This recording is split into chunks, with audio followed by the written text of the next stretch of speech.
All right, and welcome to the Android Application Development course for beginners. So I'm going to assist you throughout this course. So if you're ready, let's get started right away. All right, so first off, I do want to explain who should be taking this course. This course is an absolute beginner's class, and that means that you don't have to know anything about Android programming, or for that matter, Kotlin programming language. Yeah, so you're going to learn everything about Android development. Even if you don't know how to write code, it's going to be okay. You'll also learn how to write code and programming concepts together. Yeah, so this course is designed to teach you how to think like a programmer, how to write code, and how to build an application and everything. We used to say, or my grandma used to say, from soup to nuts, right? So, if you do happen to know something about coding, you can still take this course because you're going to be able to learn about everything in this Android app development process. For example, if you know C# programming or Java programming, this is going to be great for you because you can use your programming experience to develop really good applications. You can combine what you have known and learned before with what you're going to learn in this course. If you want to be an Android developer, you should take this course because you're going to learn how to become a superb Android developer, how to design an Android application, and how to build a good and in-demand application. Now, you're probably thinking, yeah, okay, what am I going to really learn in this course? So we will use the Kotlin language to build Android applications throughout. There are two popular programming languages in order to build Android applications. You know what they are? Java programming and Kotlin. All right? So why are we going to use Kotlin? Well, I'll tell you, that's a very good question you ask. See, because Kotlin is a very new and up-to-date programming language. Kotlin is accepted by Google as the official language for Android development. Therefore, it is a language that everyone who wants to be an Android developer ought to know. Then you will learn the Android Studio front to back. Android Studio happens to be the official integrated development environment, or IDE, for Android application development, right? We're going to learn the Android Studio platform and its working system. Then you will learn the Android ecosystem. So Android is an operating system like Windows, but for mobile devices. And its popularity is increasing day by day. It doesn't only use phones anymore either. It uses tablets and smartwatches and smart televisions. With the increasing use of Android operating system, well, the need for new Android applications is increasing as well. The need for new Android applications is going through the roof. So for all these reasons, the need for Android application developers is also increasing. All right, so after recognizing the Android ecosystem, you're going to learn Android components. Now, Android application components are the essential building blocks of an Android application. You'll learn how to build an Android application in these chapters. You will also see every Android component required for building a perfect Android application. You're going to develop 2 Android applications throughout this course. You will learn from scratch how to build an Android application. And also, you're going to publish your app on Google Play. You will learn how to open the Android developer account and how to publish your app. Now, if you do happen to come up with a question that you just can't seem to find the answer for while you're watching this course, well, you can always send us your question from this Q&A section below the course videos. You can also share the sections or codes that you think need to be corrected, maybe updated, and we'll tell you why you're wrong. Nah, I'm just playing. I want to thank you very much for being in touch. But we promise you that we will make the necessary updates as soon as we can. What does that mean? Well, you're always going to have the most up-to-date information and content. So I think you're ready. Why don't we just begin the course? I'll see you throughout. Well, hello, friends. So in this lesson, we're going to talk about the Kotlin programming language. Now, first of all, question probably pops into your mind. Wait, what? What is Kotlin? Well, that's a good question and a good place to start. So I'll tell you, Kotlin is an open source, statically typed programming language that supports both object-oriented and functional programming. So the Kotlin programming language runs on the Java virtual machine that we typically call a JVM.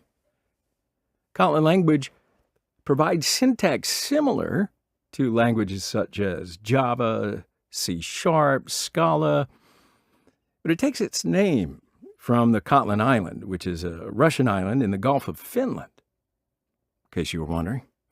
Now, of course, we said that Kotlin is a static language, so wait a minute. What the heck is that? Were you even listening after I said static language? Yeah, it's kind of an odd term, huh? But it kind of gets your wheels spinning, too.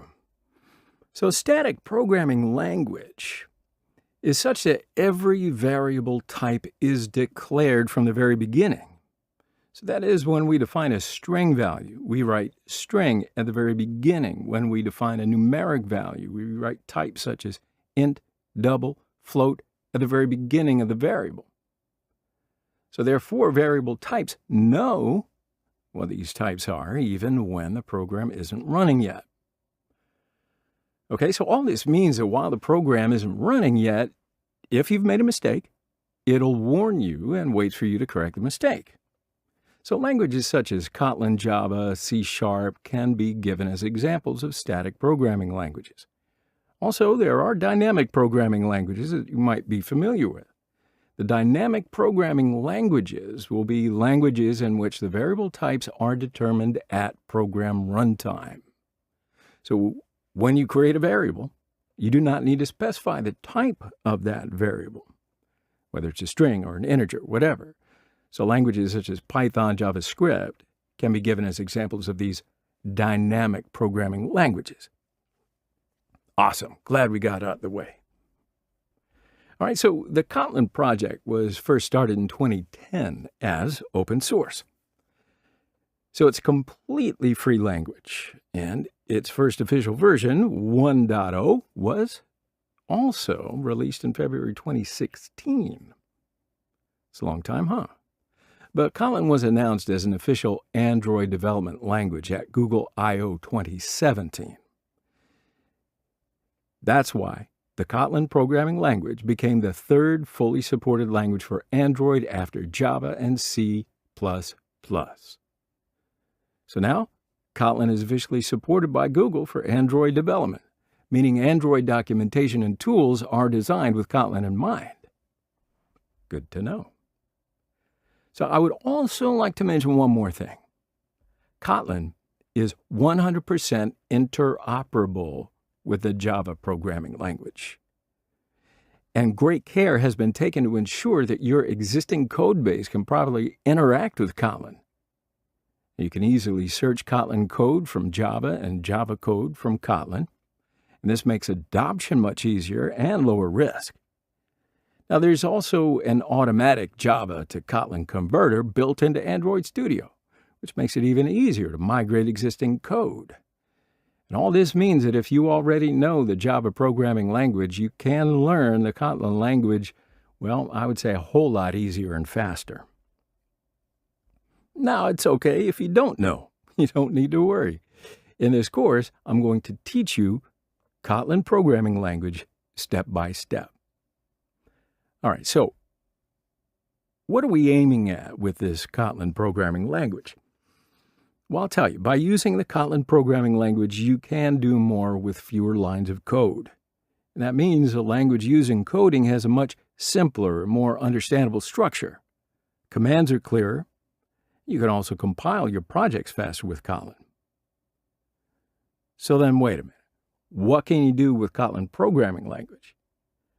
Well, in fact, you can develop web applications, desktop applications, and Android applications by using Kotlin. Of course, Kotlin is often used to develop Android applications. So, in fact, there's a lot you can do.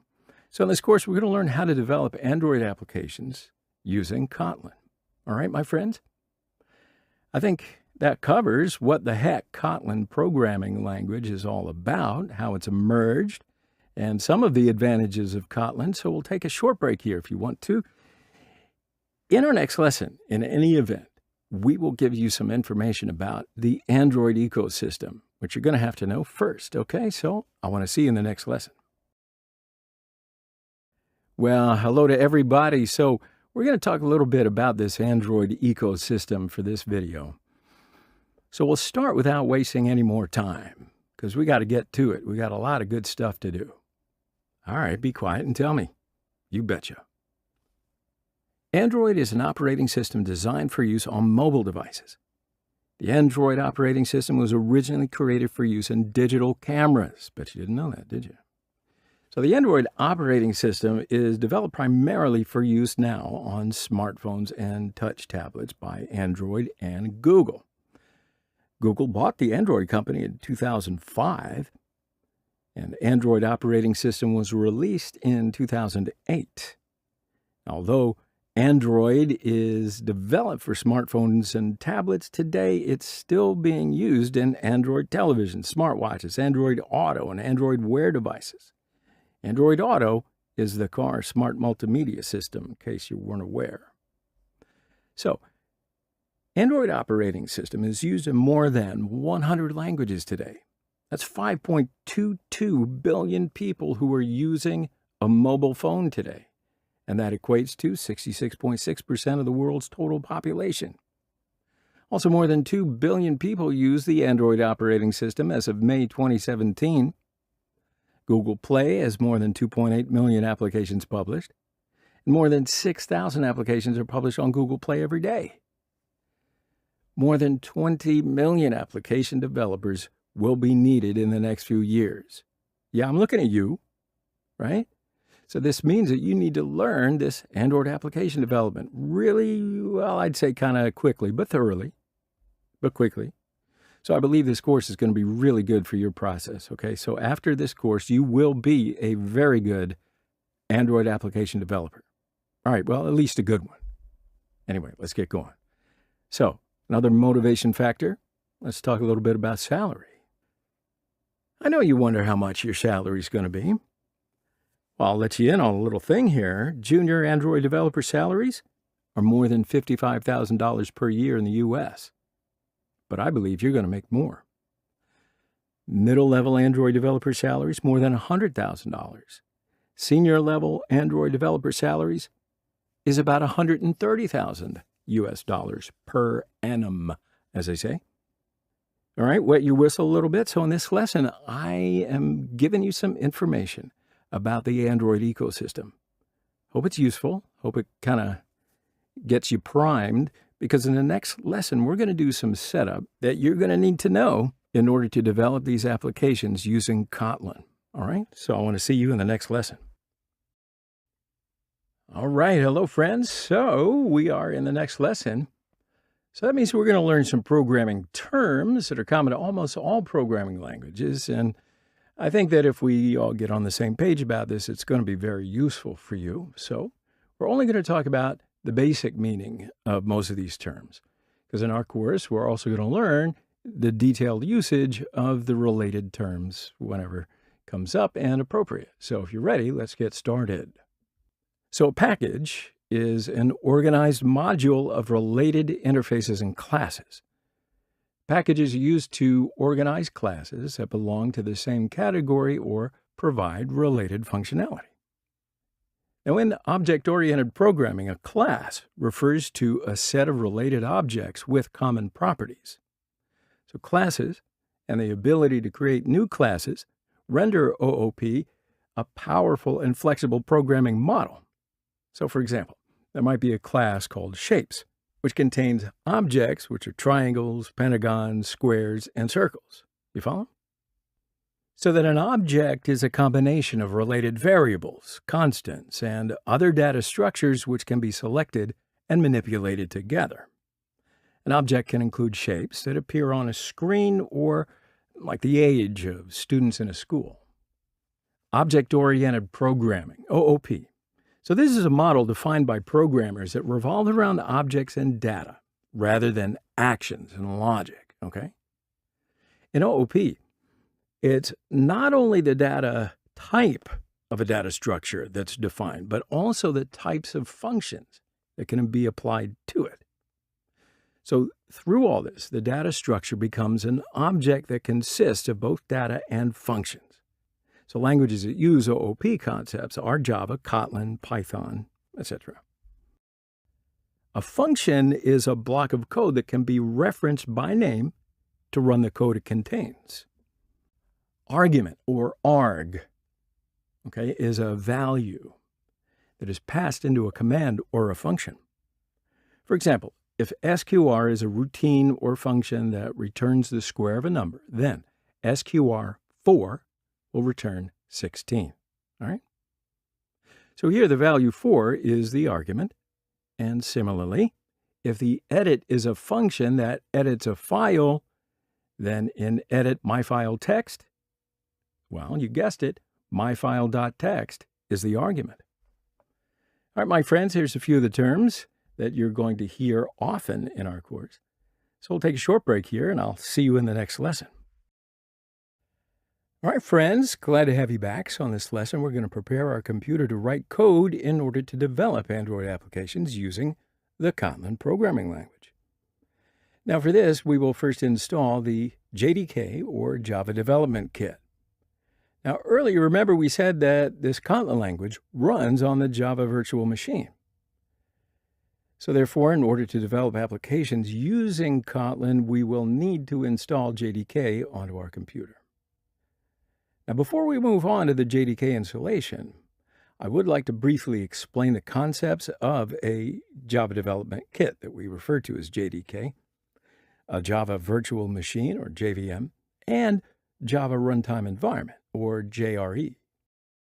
So this Java Development Kit, it's a software development environment, all right, and it's used to develop Java applications.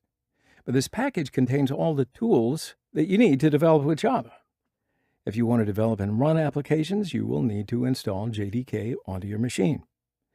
It actually includes Java Runtime Environment and other developmental tools. Development tools are things like compilers, Java debuggers, and other things that you'll learn.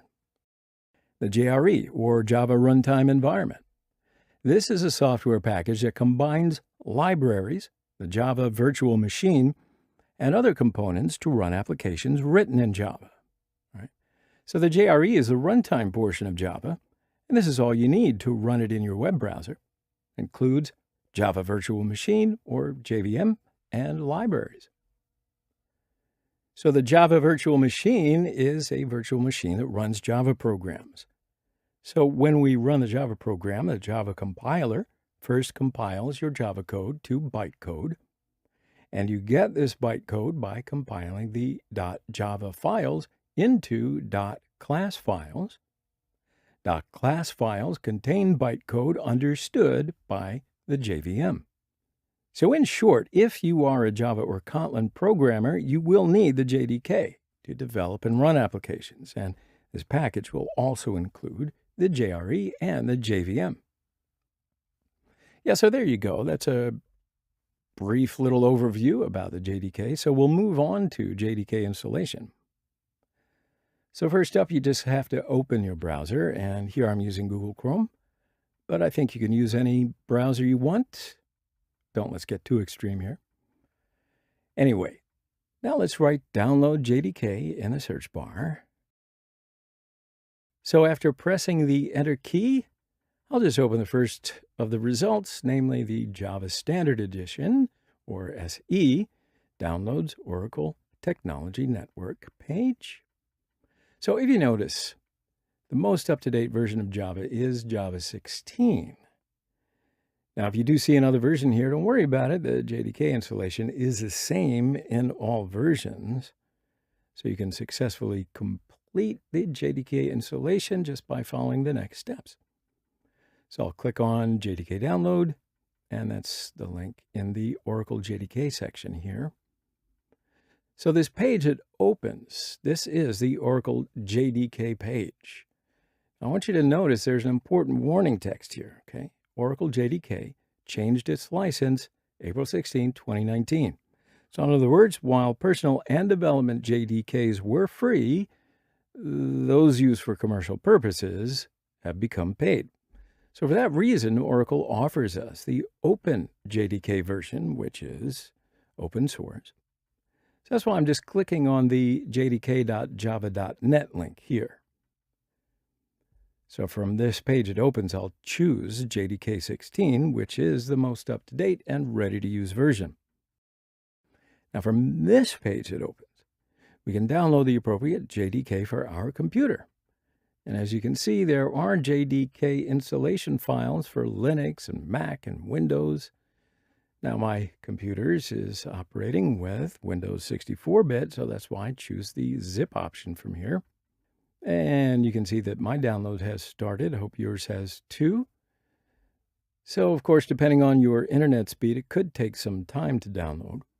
So I am just going to stop screen recording here, and then I'll come back when the download is complete, and we'll just continue where we left off. Happy downloading.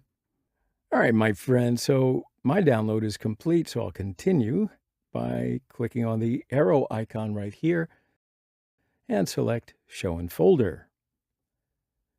All right, so now I'll need to extract this file here.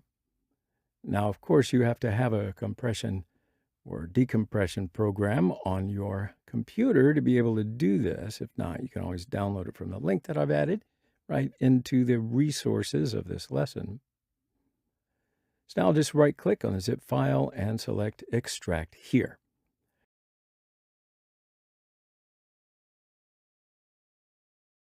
Right, so as you can see, we've obtained a JDK folder. And now we will move the JDK folder to the Java folder that we will create in the Program Files folder. So for this, I just cut JDK folder by pressing Control-X on the keyboard. And let's open up Program Files by selecting this PC and local disk C. And now let's create a folder called Java here. So I'll right-click with my mouse, select New, Folder. I'll just name this file Java. So now I'm pasting the JDK folder that you saw me download earlier.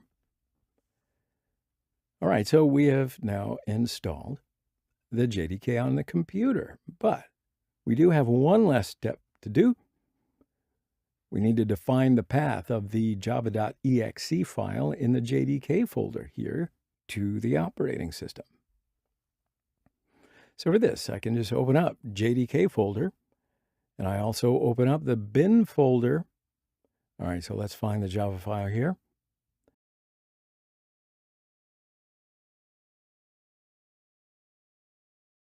All right, so I found the Java file. Now let's define the path of this file to the system. All right, so first I just click on the address bar at the top of the window and copy the file path here by pressing Control-C right here on the keyboard. Now let's define this file path to the system. So I'll right-click on this PC from the left side and select the Properties option from the drop-down menu. And from this window that opens, well, you can learn some of the basic information about your operating system, should you need to. So now I'll select the Advanced System Settings option right on the right. I'll select the Environment Variables option from the System Properties window that opens. Now, if you notice, there are two different sections here. We're going to use the bottom section, namely System Variables, to define the JDK to the system. So that means after selecting the Path option from the section here, I choose the Edit option. And here we'll just paste the path to the Java file in the bin folder. So to do that, I'll select a New option and paste the file path we just copied by pressing the Control and V keys together on the keyboard in this field that opens. All right, so that way we have now defined the JDK file to the system. So the meaning of this process is just like this. if you want the operating system to run Java, the operating system has to know where the Java exe file is. Otherwise, it's not going to be able to run it, okay? So for this reason, we have defined the folder where the java.exe file is located on our operating system. And finally, I can press the OK button. So I press OK once again.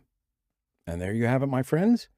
You've just watched me complete the JDK installation necessary to develop applications using Kotlin. I hope you did it along with me. If not, catch up and install it, because we're just going to take a short break here. And in our next lesson, we're going to install the Integrated Development Environment, or IDE, for Android Studio. And this, of course, will be necessary to develop Android applications. All right? See you in the next lesson. All right, hello friends. So in this lesson, we will download the IDE that we will use to develop Android mobile applications, which is also called Android Studio. So now we'll do the necessary installation procedures. Android Studio is a completely free platform. It can be downloaded and used by anyone, but then you have to learn how to use it, huh?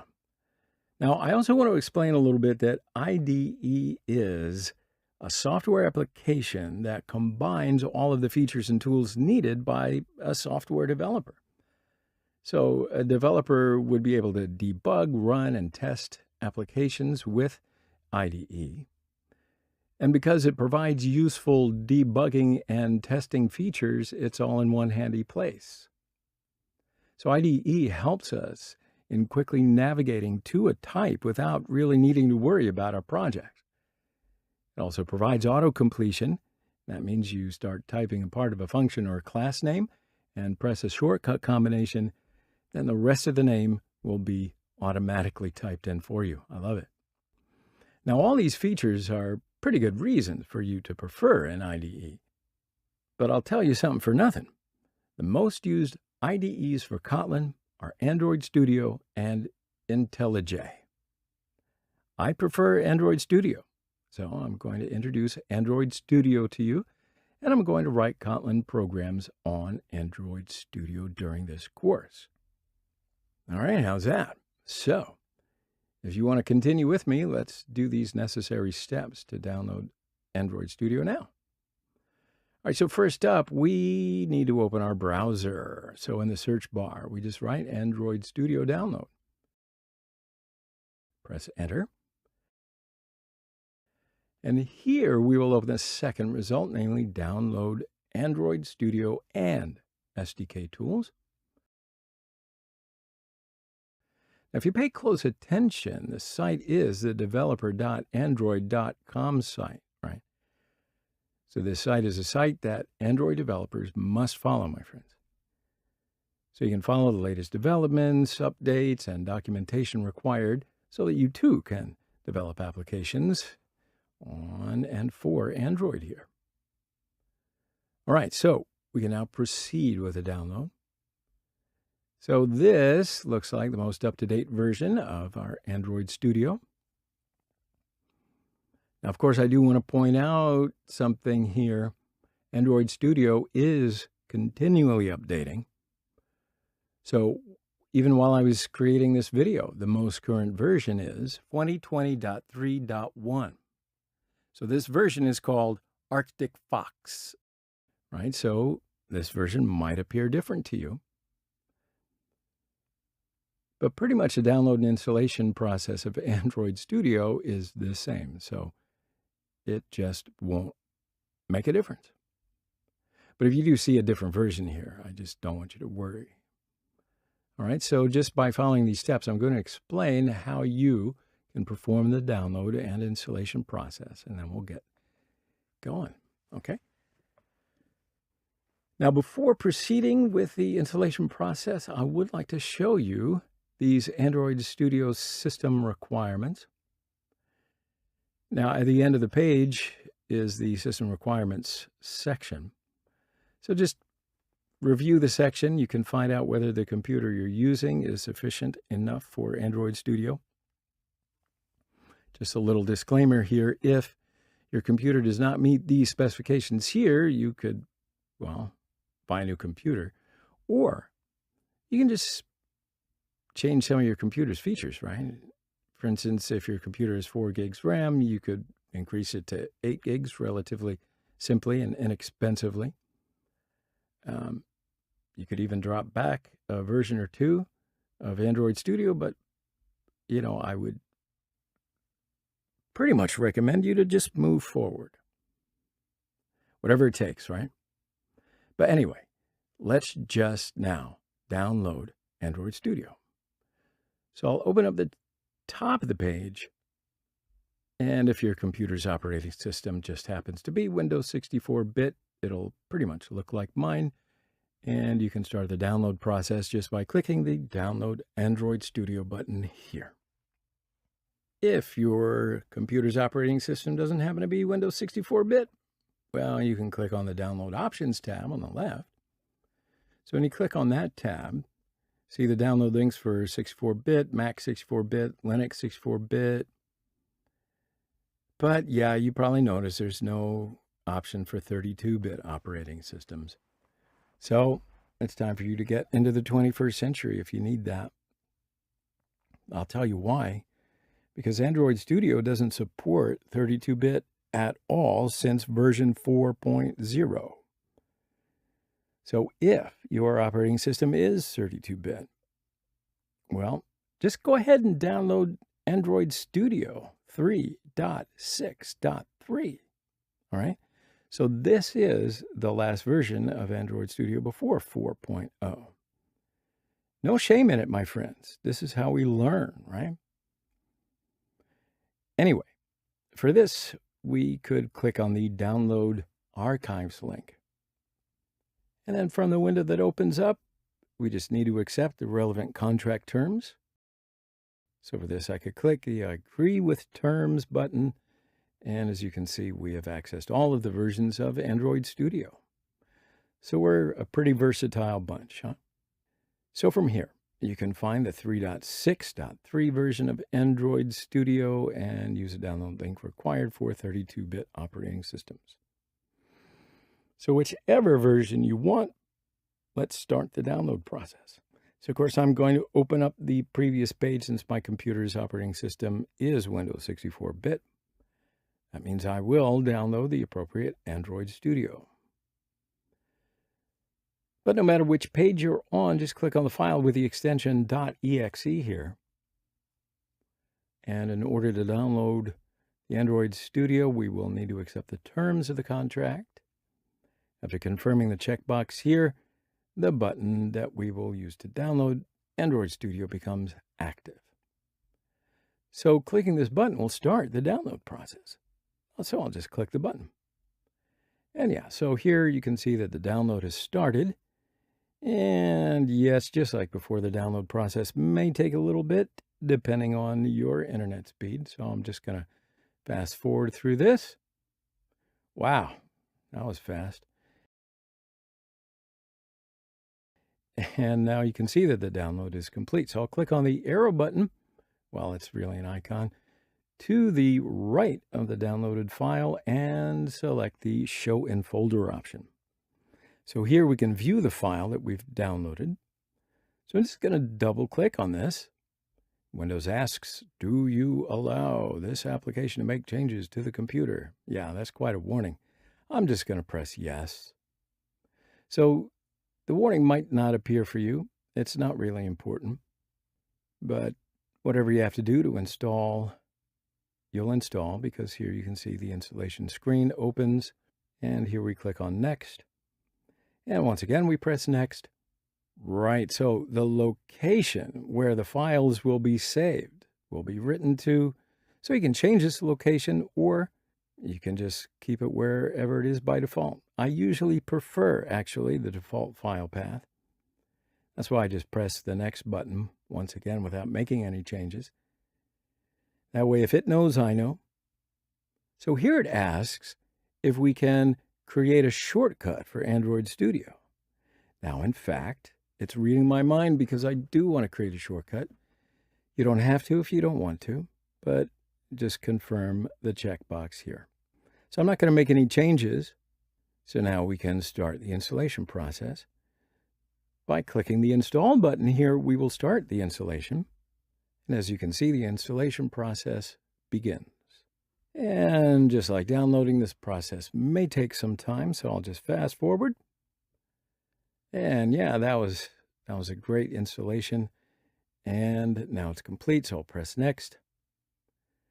So it states that the installation process of Android Studio is now complete. Yay. So if we want Android Studio to start after the installation process, we just need to check this checkbox. I'm going to uncheck it though. And we're going to start Android Studio together. So please do that, and I'll press Finish. All right, so that completes the necessary installation process of all these things. So, in fact, you could call this the pre-installation of Android Studio, because we haven't quite completed the installation of Android Studio yet. We still need to install the SDK. That we're going to do in the next lesson. So we'll take a short break here, and I want to see you there.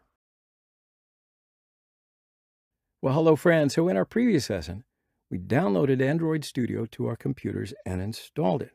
But remember, the installation process is not completely finished. So that means in this lesson, we are going to complete the SDK installations. We're also going to examine in good detail how to create a project in Android Studio. All right, so if you're ready, you must be chomping at the bit. Let's get started.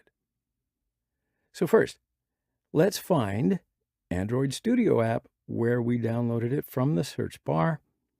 So we type in Android Studio, and we can find the application that we downloaded. Yeah, so as you can see, we found the app. So now I click Open. So now we can open the application. If you notice, a window called Import Android Studio Settings pops up. So if you've already got Android Studio installed on your computer, you can just directly transfer the settings there. But since we are going to install Android Studio for the very first time, we'll choose the Do Not Import Settings option. You follow? So I'll just press the OK button.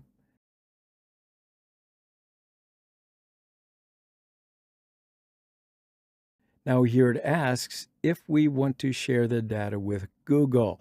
Now I'll choose the Don't Send option just because. You can choose whatever you want, but whatever you do, you'll see a window in the form of Android Studio Setup Wizard pops up. So now we can start the installation.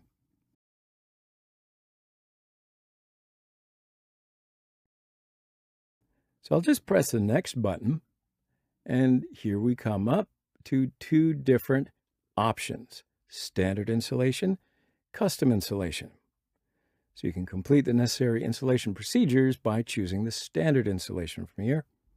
But I do want to show you all of the steps in the installation process. So that means I'm going to choose custom. So here I just press the Next button again. Now on this page, it'll ask us to select the JDK, that is the Java Development Kit location. So this kit comes embedded with Android Studio. So actually, there's not a real need for the JDK installation that we did in the previous lesson. I just want to show it to you. We still want the updated JDK file to be on our computer. You follow? So if you want to use a different IDE instead of Android Studio, you must have a JDK on your computer. Now you get it. So we download the JDK and make our computer ready to write code. So that's why we choose Embedded JDK as our option here. So we can press the Next button again. And here we can choose the theme of the interface that we're going to code. There are two different options, Darkula and Light. Now, typically I prefer the light mode, but you can always reserve that option to choose later. So I'll press Next. So on this page, we'll do the necessary procedure for the installation of the SDK, and that is the Software Development Kit. So as you can see here, we've got Android SDK Platform, Performance, and Android virtual device. So these are our three different options. Now, at this point, it really is worth noting that we can test the applications that we make in Android Studio on virtual devices offered to us by Android Studio. That's why I suggest you choose all of the options here. Otherwise, you may encounter some problems a bit later on. Therefore, I'll choose all three different options, and just below, we will need to specify the SDK location. Now, I usually set these locations to be default. You can save it to any folder that you want, and I'll press the next button again. Now, on this page, for the emulator, we can set the RAM size that we're going to allocate. Now, in general, we can pretty much use the size suggested, and then while your emulator is running, the size that you set here will be used from your RAM, of course. When you close the emulator, your RAM will continue to run at its previous size. So without changing anything, I'll just press Next. So this page also lists the settings that we have made so far. So if there's any setting that you want to change, you can always return to the previous page where you made the relevant settings, changing by clicking the previous button. So if you're not going to make any changes, you can confirm all of the settings, and that way we can complete the installation by clicking the Finish button. As you can see, the download starts, and just like before, this process may take a while, so I'm just going to stop the screen recording at this point, and when the installation is complete, we'll continue where we left off. All right, my friends, my installation is complete. I hope yours went well. So here I'll just press the Finish button. And as you can see, to create a new project or open an existing project in Android Studio, more precisely, this will be the first screen that we encounter every time that we open Android Studio. But in any event, we can create a new project here. So I'll choose from here the Create New Project option. So from this page, we'll choose a template for Android project that we're going to create. So first I want to have a look around at the different tabs here. So as you know, Android operating system is used not only in phones and tablets, but also in watches, televisions, and cars, and, well, many different areas. So it becomes important on which device type that you want the application to work. So you will need to choose a template suitable for the relevant device. Now, since we will develop applications for tablets and phone, well, we're going to choose the Phone and Tablet tab. And of course, there are many different templates in this tab. So Android Studio offers us some ready-made templates so that we can get faster results for the projects that we'll do. For example, if we're going to make an application about Google Maps, right? Well, we can use the template here. Of course, we'll always choose an empty template. If you notice, there is the empty activity option as well. We're also going to talk about the concept of activity a lot from now on, because in Android, the interface design is shown to the users, and the software part related to the interface design constitutes the activity. Now, those might be unfamiliar concepts right now, but we're going to talk about them until, well, forever. So we're going to explore those details in some of the upcoming lessons. Just for now, choose the empty activity option. Press the Next button, and from this page that opens, we will configure the project that we create. So in other words, we determine the name of our project and the programming language right here on this page. So let's make those necessary definitions. So I will specify the name of my project, and here, of course, you can write whatever name you want. But at the same time, the name that you write here will be the name of your application. So for now, I'm just going to write First Project. Now, the second field is the field where we're just specifying the package name of our project. So you can think of the package name as the ID of your application. So generally, project package names are created as com.anything.application name. Okay. So if you just leave this as the example, you wouldn't be able to publish your application on Google Play because Google accepts the expression example as a sample work and would not allow it to be published on Google Play. Therefore, if you do work for a company, you could always write special expressions such as company name or your own surname. So that's why for now, I'm just going to leave the example for now because I'm not going to be publishing this application anywhere. All right, so the third part in here is the file path where our project will be saved. So you can save your project to any folder that you want to on your computer, but notice that there are / and project name right at the end of the file path. So in other words, if you change the file path, remember to add / and your project name to the end of the new file path. Otherwise, you won't be able to save your project, okay? So that's why in the beginning, I like to choose defaults.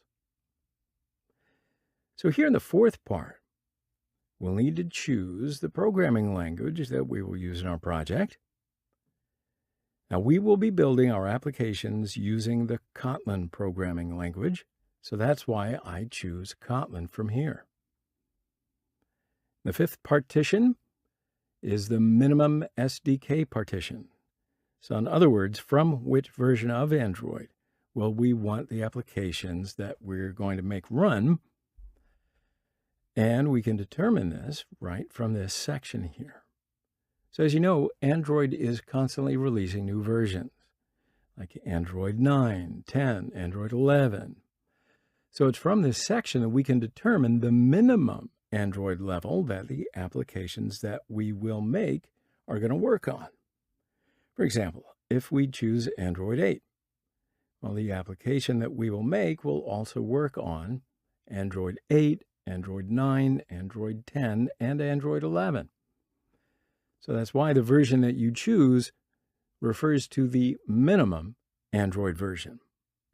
So if you notice, when I choose any version, Android Studio tells us just below what percentage of Android devices this application will run on. So if you are going to publish your app on the Play Store, you can choose a lower Android version from this section. So, of course, at this point, I also need to point out the following. Since some codes are updated with each new version of Android, choosing the lowest Android version can sometimes cause us problems. So that's why I generally choose API level 23. Of course, we can change these settings later, my friends. It's not a do or die situation right here, okay? You can choose any version as we're just currently doing sample projects. Just want to flag that up for you. So now finally a checkbox gets created, and here we can use Android's old library, Android support. But we're not going to choose this option because we will use the Android X library. And this is the current library of Android. So that's what we'll be using in our projects, my friend, the current library of Android, this Android X library. All right, so now let's create our first project, or, well, my first project, by clicking the Finish button. So here, the creation of this first project may take a little while. It's also related to the speed of your computer.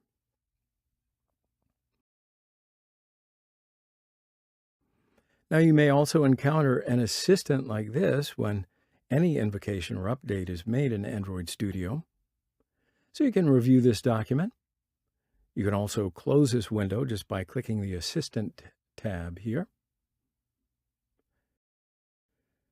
And on the bottom right part of the interface, we'll see an expression of the build processes of the project. So here, my friends, we don't want to take any action before we see the completion of the project, right?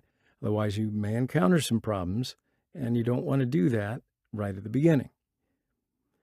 So again, just by opening the Build tab here, we can see whether the project is completed or not. All right, so when the project is completed, or if any error is encountered, you can see these processes right here in this section. The process of creating the project may take some time again, so that's why I'm just going to stop the screen recording here, and when the project is completed, we'll continue where we left off, my friends. All right? So as you can see, the project has been created. So far, we have installed Android Studio. We've created our first project. So from here, we're going to take a break. In the next lesson, we'll go over all of Android Studio's interface. See you in the next lesson. All right, hello, my friends. Now, in our previous lesson, we completed the installation of Android Studio. So you know what that means. In this lesson, we will examine the interface of Android Studio. All right, so let's get right to it. So, of course, after creating our first project, we encountered a screen like this. So then at this point, I would like to remind you once again, after making sure that your project is fully loaded in the Build section, you must perform the necessary actions. See, because if your project has not been loaded yet, you can wait for the project to load completely without taking any action. All right, so after making that little disclaimer reminder, we can now examine the interface of Android Studio.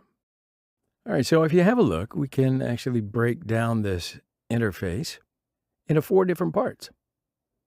So the first part is, well, this is the part where we're going to do the coding and the necessary designs for our projects. Now, if you notice, there are 2 tabs here. First of these is a main activity, and this is what we're going to use when we write code.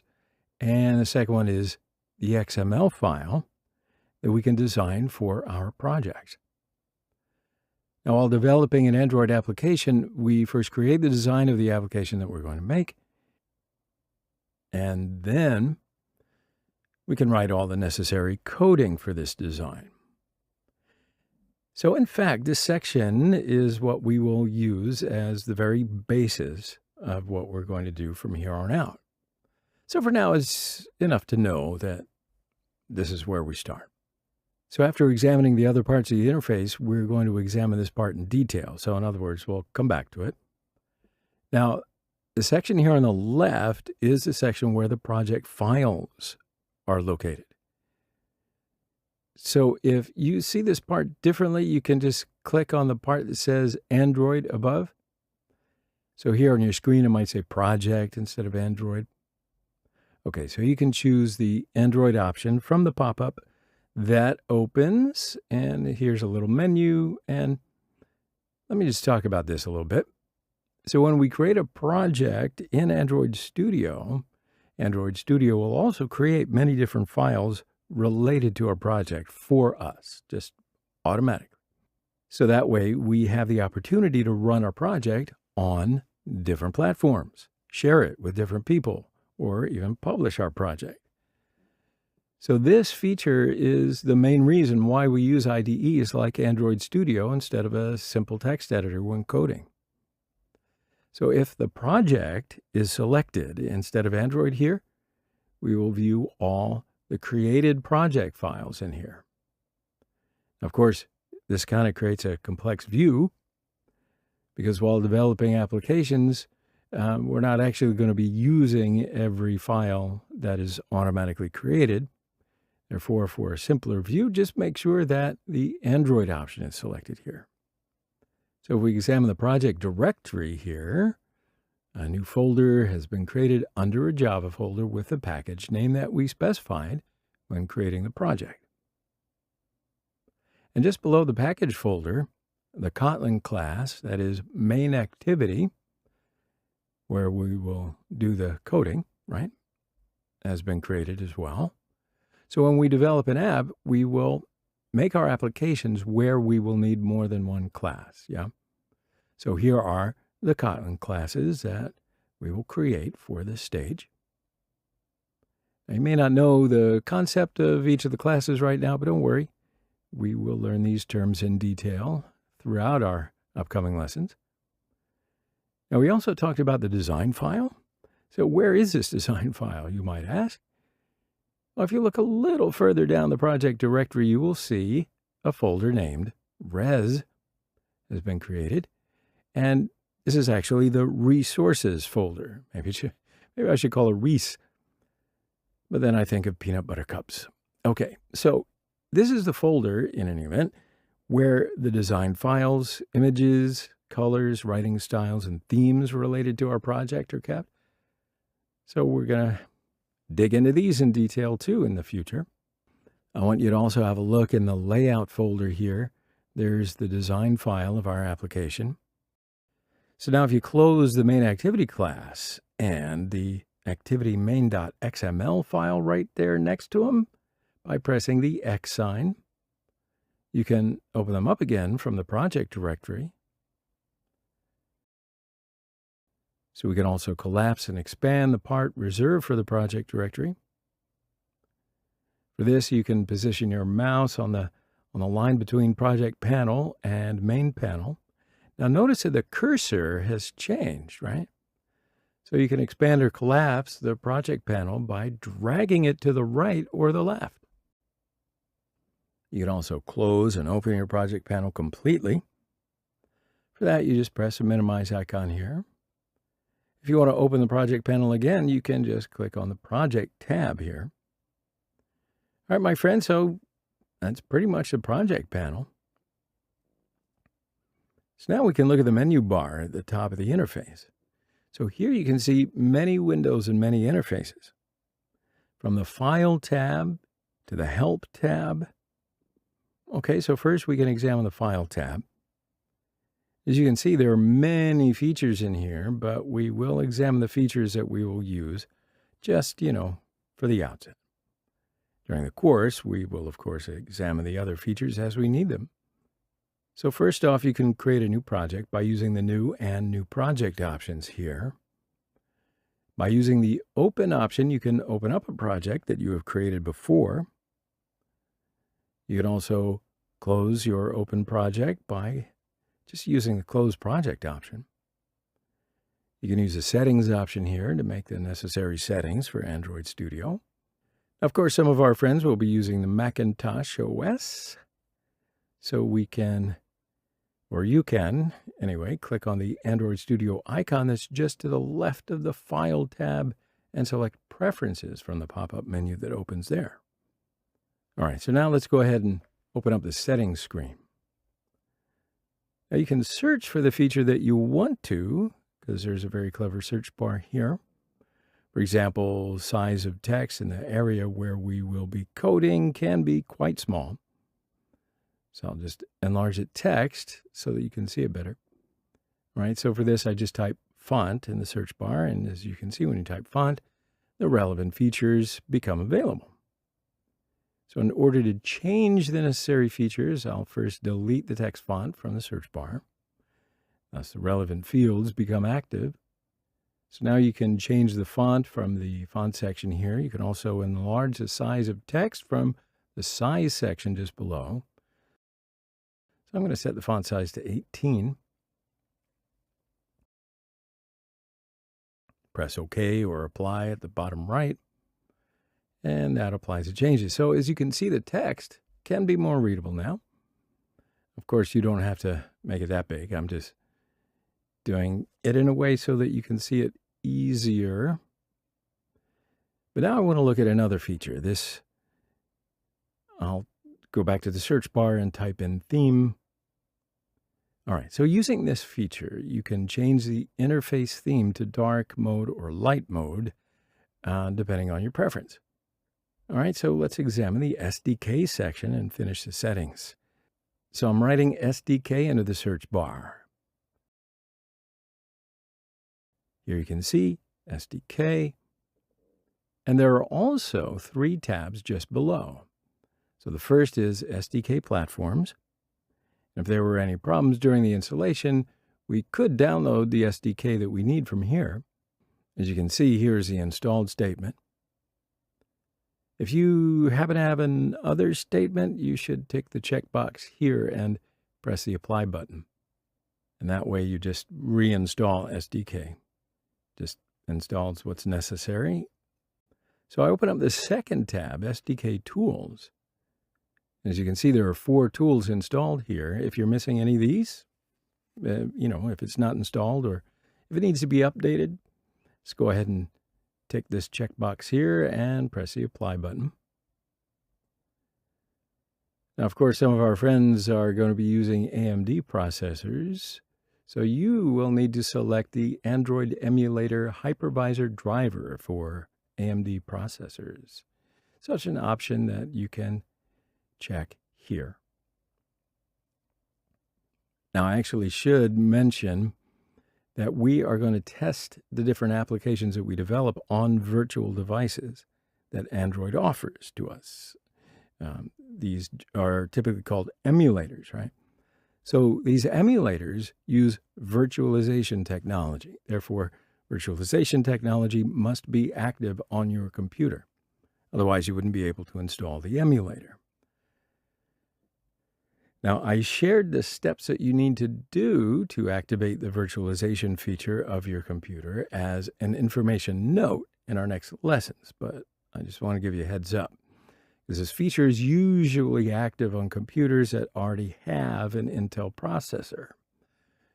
Okay, but computers with AMD processors, we might have to change it manually. So just keep that in mind. So yeah, let's continue. We can also install Google Play services and USB driver tools here. That way, if you want to test your projects on your Android device instead of on an emulator, you can always install these tools. So for this, I'll just tick the checkbox and click on Apply. Click OK. And accept the necessary licensing agreements.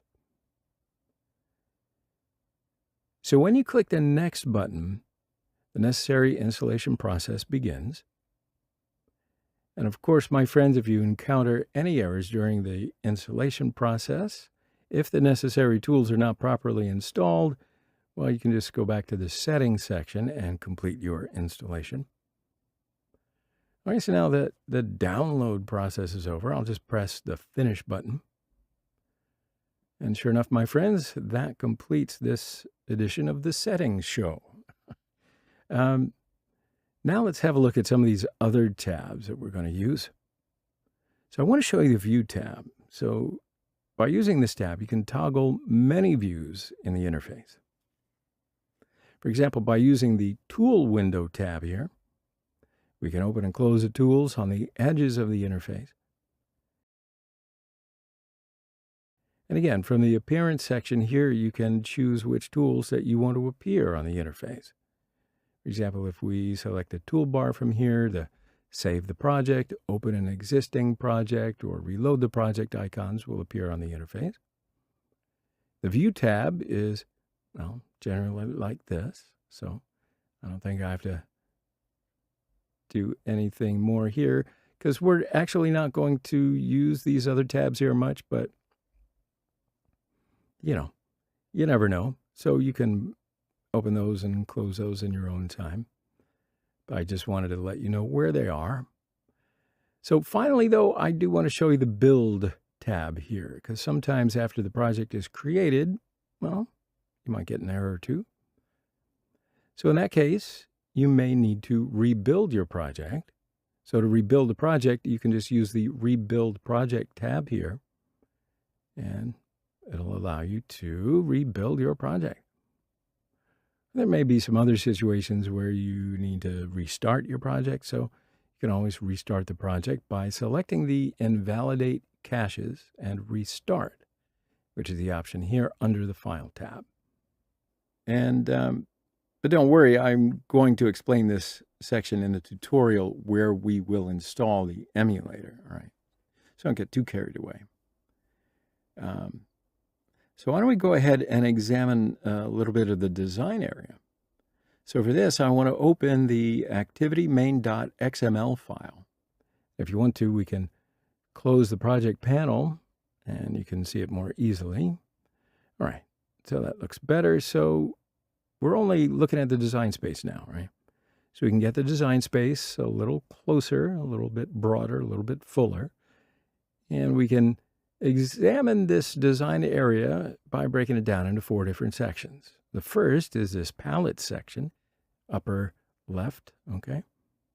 Here are the components that we're going to use while we're designing. For example, we'll access many components from here, such as buttons, text views that we can write text into, and image view components that we can add images to. And of course, we'll be using them, and I'll be showing you some of the details in the following lessons. So this is just a brief overview with some general info. So we can actually move any of the components here to the design area just by dragging and dropping. Also, if you click on the eye icon here and select the Show System UI option, you'll get a real Android phone screen. So you can make your designs that much better. There are also a couple of views in the design area. We don't really use the blue area. We'll only be doing our designing in the white area. So in order to edit this, I can click on the Select Design Surface icon here. And then when you select Design from here, only the white design area appears. And if you select the Blueprint option, only the blue design area will appear. And then if you select both sections will appear in the design area. But since we are doing our designs using just the white area, I will just choose the design option here. All right, so I'm going to delete the text view component where the Hello World text is written. This you can click on the component and press the delete key on your keyboard. Now, if you press Control and Z, you can always undo your actions. Or after selecting the component, you can just right-click with the mouse and select the delete option. So I couldn't exactly select the component. Did you see that? So I'll zoom in on the area and select it. Yeah, okay, see. Got to be a little closer sometimes. So finally, you can select and delete the component from the component tree section, which is the second part of the design area. That was a smooth segue, huh? So again, to add components to the design area, you can just drag and drop the component that you choose from the palette section to the component tree section. Now, the component tree is where the components that we use in the design area are located for your design use. And we can select the components from the design area. We can also select them from the component tree, change their required properties.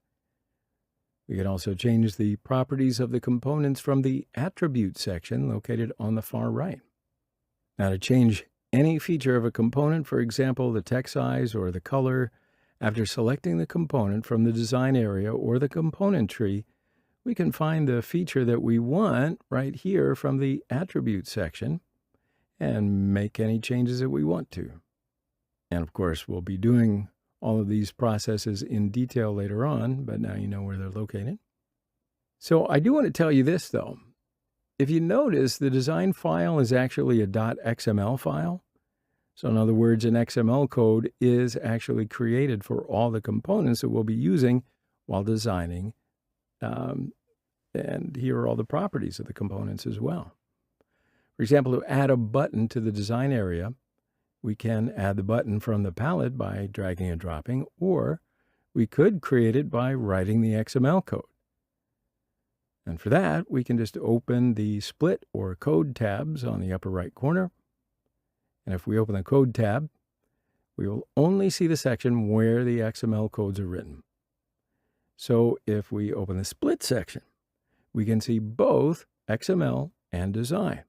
So if you open up the design tab, you can only see the design area. And then if you notice, the XML codes for the button that we created are automatically generated. Cool. So in our next lessons, we will learn how to create the components using XML. But My friends, you can see Android Studio's interface is pretty easy and fun to navigate around. I've shown you most of the parts that we're going to be using frequently throughout this course, so we will get into the details in the future. All right, my friends, so we've made all the necessary preparations to develop our applications using Kotlin.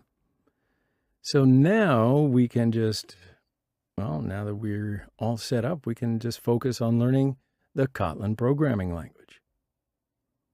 So the way that's going to go is teach you Kotlin, then we'll develop Android applications using Kotlin.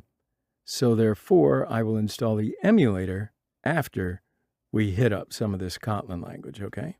So we'll take a short break here, and I'll see you in the next video. Well, hello, friends. So we examined the interface of Android Studio in our previous lesson. So in this lesson, when we install the Android virtual device, that is the emulator, it'll allow us to test the applications that we make. So let's get started. I know you're ready. So first we'll open up Android Studio. For Android Studio, you can create a shortcut to the desktop, or you could pin it to the taskbar.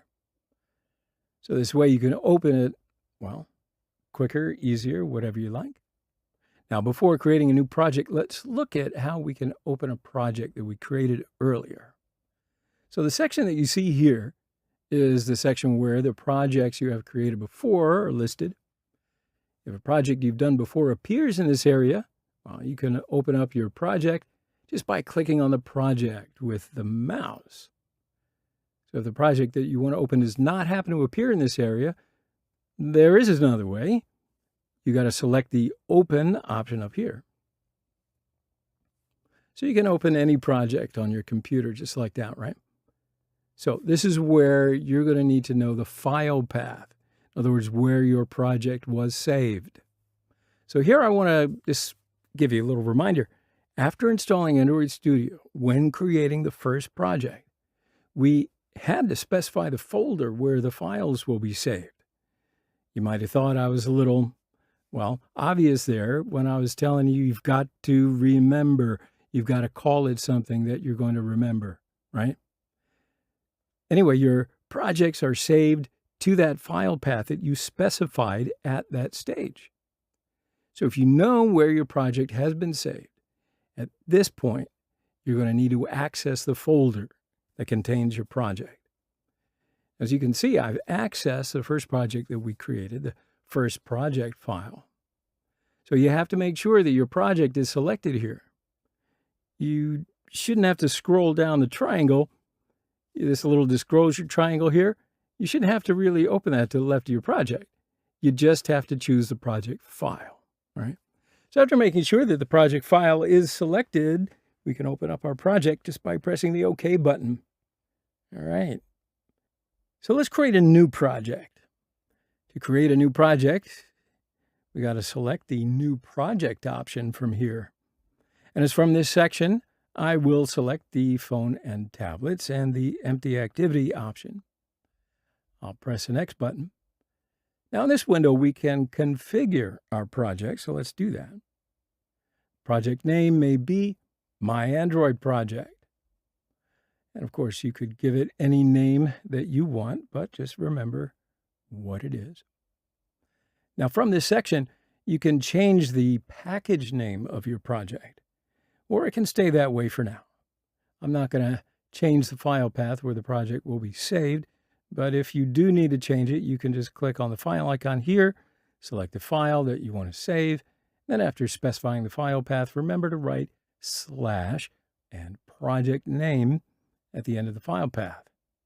See, the programming language will be Kotlin. And the minimum SDK, well, that's got to be 23. And then finally, I'll create my new project just by clicking the Finish button. So when you open your project, Android Studio is going to show you a little tip. And the tip window contains tips of the day. So you can read it, but I usually just check the Don't Show Me No Tips box. And Well, I just don't want this window to open up every time. You are more than welcome to have it open every time. Give you a tip. Okay. Now, we have to wait for our project to be fully created. We should not take any action before our project is completely created, though. Right? We'll just let it happen. So now our project has been created successfully. And before moving on to the emulator installation, I would like to talk just a little bit about one more thing. In order to use the emulator, the virtualization technology must be enabled on your computer. Now, most new computers have this technology enabled by default. It may not be enabled on some AMD processors, but you might as well find out, right? So just go ahead and look in your task manager. I'm just typing here task manager in the search bar, open up task manager, and I'll open the performance tab. And yeah, there's all kinds of information here, but as you can see, it appears that there is virtualization enabled. So if virtualization technology doesn't happen to be enabled on your computer, you've got to do this by accessing the computer's BIOS menu. Shouldn't be too difficult. Opening the BIOS menu may differ, though, between different computers, depending on so many different things. So by examining the document, I will add after this lesson. Please remind me to do that now. You don't have to. I've already done it. You can have the information about opening your BIOS menu. All right. Or, you know what? As a result of a simple search on the internet, according to the brand and model of your computer, you can find out pretty quickly. But I don't want to prolong this any further. You just have to know. Okay. Now, probably the majority of you have this feature enabled. Still just need to point it out. You can also access detailed information about emulator installation by examining the link that I will also leave under this lesson. So why don't we just get to the emulator installation? So we can now start the setup of the Android virtual device. So once in Android Studio, to create a virtual device or to start an existing virtual device, we need to click the phone icon on the top right of the interface.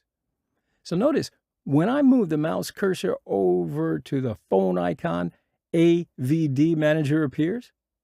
So if you click on this phone icon, the AVD Manager window opens. Also, you can open the AVD Manager by selecting the tools from the menu bar and selecting the AVD Manager option here. So with these two different ways, you can open the AVD Manager window. And the window shows our virtual devices. Of course, since I've created two virtual devices before, these virtual devices appear here for me. As I currently do not have any Android virtual devices, no virtual devices are shown in this window. You may see one virtual device on your screen by default, but it doesn't really matter because we're going to create a new virtual device together right now. So to do that, I will click the Create Virtual Device button right here to create the virtual device. So this button may appear at the bottom of your left screen. And when you click it, a window opens like this. So this is the first step in creating this virtual device. Now, on the left of the window that opens, you're going to see a number of categories. Now, as you know, the Android operating system is an operating system that can be used in televisions, phones, watches, tablets, even cars. You should choose a category according to which platform you're going to make your application for, right? So since we're going to be making applications that can run on the phone, I'm going to choose the phone option. But later on, we'll see phones built by Google. You can choose any virtual device here. However, it may be better if you choose any of the devices with the Play Store application installed. That way, we're going to be able to produce an application, and there may be some things we have to do in the Play Store to do different things with the application. So just giving you a heads up there. Now, I usually choose the devices that have the Play Store application already installed. So you can also see the size and the resolution of the virtual devices from here. What else? So taking these features into account, you can choose pretty much any virtual device. I generally prefer the Nexus 5X virtual device because, well, both the Play Store application is installed and the resolution and size are ideal. So after selecting the Nexus 5X virtual device, I'll press the Next button and down here, bottom right. So when we click on the Next button, the window with Android versions opens. Now, at this point, we can determine which version of Android that we want to have installed on our virtual device. You know what I mean? The most current version right now is Android 11 or Android R, my friends. So usually we are going to select the most current version, but you can download other versions as well. In fact, to download any version, just click the download option right here. So as soon as you click it, the download will start automatically. And this process may take a little while, so yeah, I'm just going to stop screen recording, and when the download's complete, we'll pick up right where we left off. All right, my friends, the download's complete, so I press the Finish button.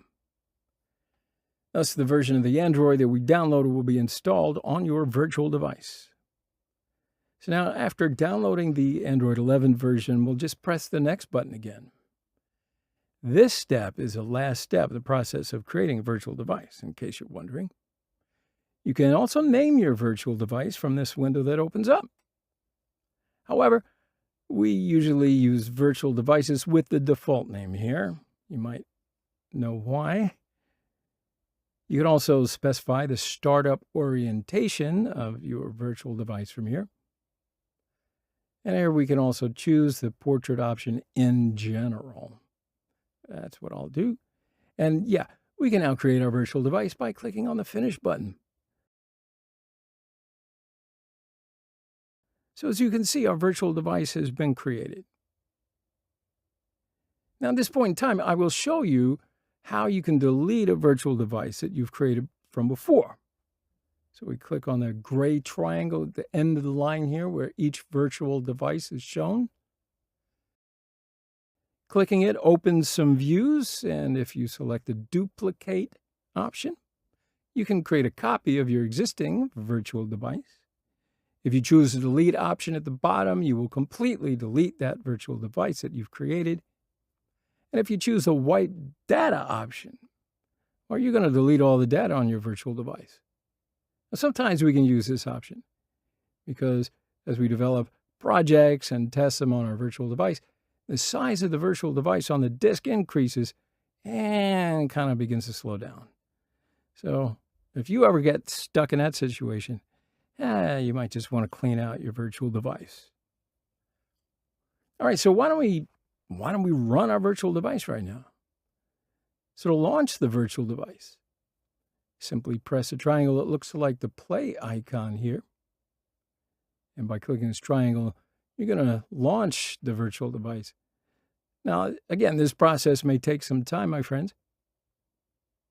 All right, so at this stage, you just got to be patient and don't skip any steps.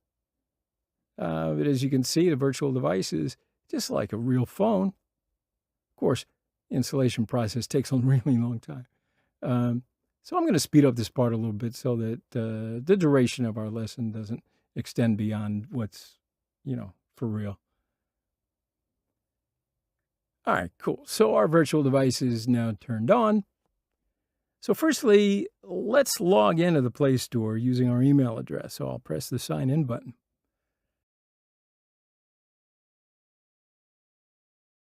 And you can write your email address in the field here.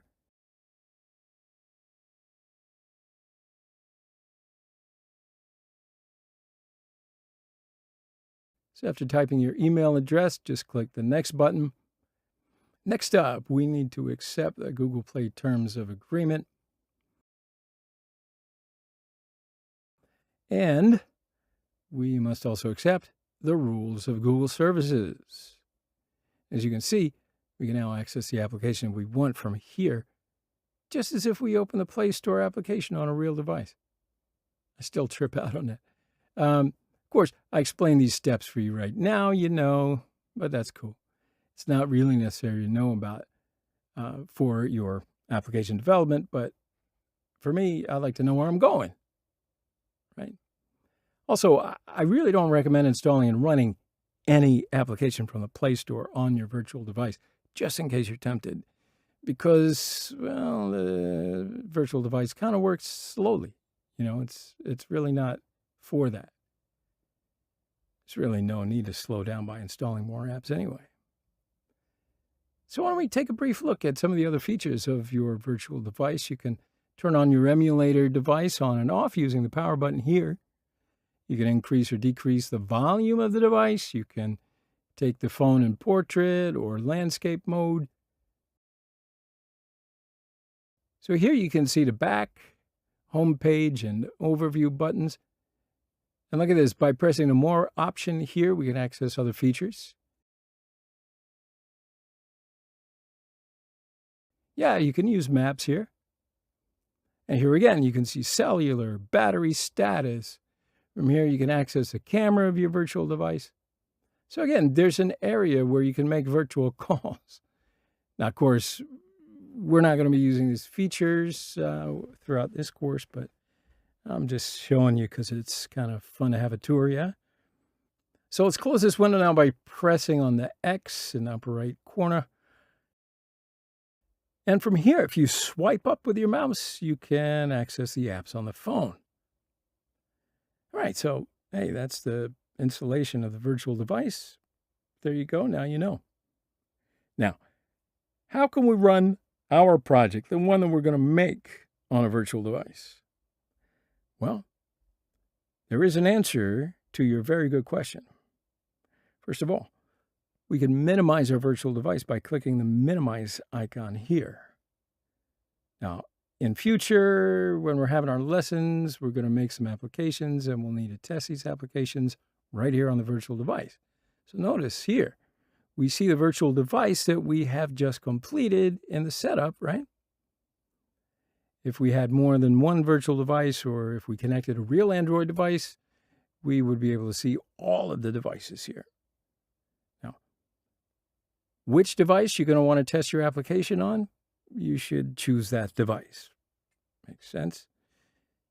But since we only have one virtual device, for now, I'll just choose the Nexus 5X device. Then just press the green triangle icon here to run the application and test it out. If you want, let's add a button to the design area before testing the project. All right, so first we'll click on the eye icon here. And from here, let's select the Show System UI option. So the design area will look like a real phone screen. So now let's delete the text view component here. For this, after selecting the text view component, you can just press the delete key on the keyboard, or you can select the delete option after right-clicking with the mouse. So now let's add a button to the design area. I select the button component from the palette and drag it to the design area. Now, you don't need to do this. I'm just showing you how to test a project on a virtual device because you're going to get there, believe me. So we learn these in detail in the upcoming lessons. I'm just, again, giving you that bird's eye view. Now let's change some properties of the button in the attributes section. So we can increase the width of the button. I make the width of the button 300 dp. I'm changing these features quickly. Don't worry. You're going to learn them all in detail. You don't have to pause or nothing. Let's just make the background color of the button red. Now, to change the property of component, you must make sure that you select the relevant component from the design area or component tree. We can change the text on the button. For example, let's write Hello World.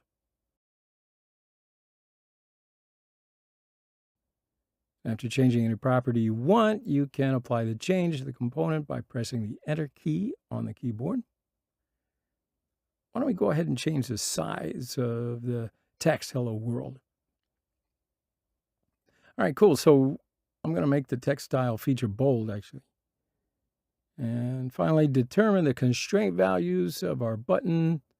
For this, you can use the infer constraint option here, all right? In our constraint layout lesson, we're going to go through all of the different parameters here. Yeah, so let's run the test application now. So I'm pressing the green triangle right here, just below the interface. We can see that the application starts to run. Now, the first time you run your project, you might have to wait a bit to load. Might take some time to run it, So as you can see, our application open. We can also see the button we created in the design area from the virtual device. And of course, we haven't written any code yet. I simply showed you how to run a project on a virtual device, right? So in the upcoming videos and in the next lessons, we're going to write code along with the design. So right now, let's terminate the project we're running. And in order to terminate a project, all you have to do is press the red square icon here. Pressing this will stop your running project. So just press the green triangle to run the project again. So yeah, in this lesson, we have now set up our virtual device and learned how to test our project on a virtual device.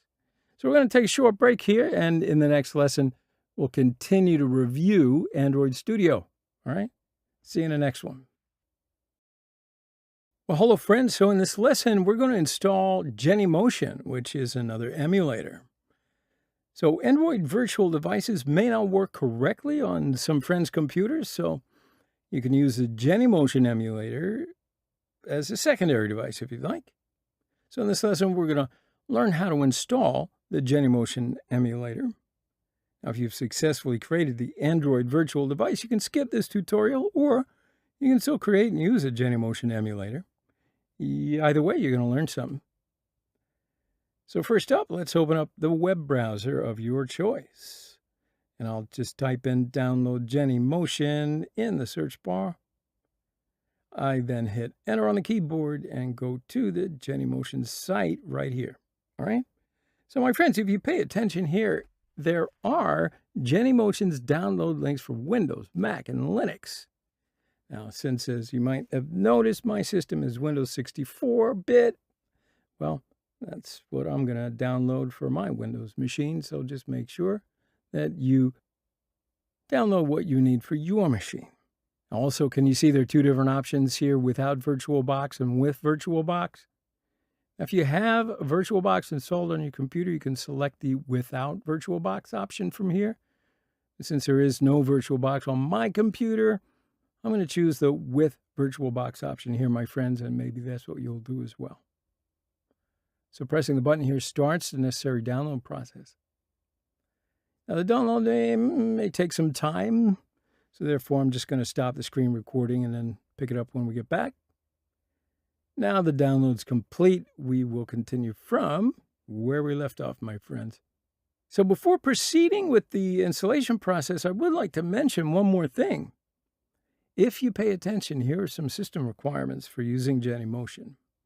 For example, for Windows, you must have a computer with Windows 8, Windows 8.1, or Windows 10 installed.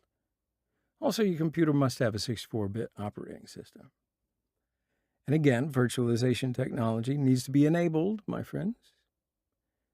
And we'll also need more than 4 gigs of RAM. And you can install Genymotion just by considering these system requirements and just proceed after, or maybe you already know what they are. But in any event, it's always good to know. So I'll click on the arrow icon here and select the Show in Folders option. Yeah, so the file with the extension .exe that we've downloaded is here. So I'll double click on this file with the mouse, and here the operating system will ask, do you allow this app to make changes to your device? It asks a question. I answer with the press of the yes button. All right, so now I'll select the installation language. It's going to have to be English. And here it shows the file path where the files will be saved. So I'll press the next button again, press the next button again, and next again. And finally, I get to the install button to press, and that's what begins the installation process. Now, this might take a little time, so I'll just speed it up from here. All right, so now we get to the VirtualBox installation. All right, so I'll just press the next button, and I'll press the next button again. Press the next button again. So finally, I'll press the yes button from here, and now I can start the installation of VirtualBox just by clicking on the install button. All right, very good. So we've successfully completed the VirtualBox installation. So here I'll press the finish button. All right, so that installs Genymotion. All right. So my friends, let's open the desktop and see if a shortcut for Genymotion's been created. Whoa, look at that. As you can see, a shortcut has been created for Genymotion and for VirtualBox. So let's run Genymotion. I'll press the finish button in the installation wizard. Okay, so as you can see, Genymotion is starting up. So in order to use Genymotion emulators, we're going to need to create an account. Now, if you do happen to have a Genymotion account that you've created before, well, you can just enter your email and password from here. But if you don't have any Genymotion account, not to worry. We've got to create a new account just by clicking the Create Account button here. Now, when you click this button, the Register page opens. And we must enter the necessary information and just go through the fields here. So yeah, I'm writing my email address, and I'll set in a password. And you can choose your country. And again, you can select the Test Automation for Continuous Integration option. And this is the usage type in this field, right? Finally, you can choose Others as company type. And after filling in the required fields, we need to check the checkboxes here. All right, so after accepting the necessary contract terms, there's the Create button. And yeah, see, Create Account becomes active. So then you click this button, and then a verification link is sent to the email address that you used for registration. So I'm hoping that I either didn't mistype it or you're not using a dummy account. So we need to open up that email address and click on the verification link. So I'm going to click here, and as you can see, the activation process has been completed. And that was a success story. So now we can start using the Genymotion emulator using the registered email address and password. So I got to write my email address in this field again, and I'll write my password in this field. Press on the next button. So here I got to choose the personal use option, right? I'll press the next button. Now from this page, we need to accept the user license again. All right. So after I check this box, I can press the next button. All right, so we have now completed the Genymotion installation. Now let's create the Genymotion emulator. So by clicking the button here, you can access all emulators. So from here, you can choose any emulator you want. For example, let's use the Google Nexus 5 emulator. So from here, we need to select the emulator that you want and press the next button.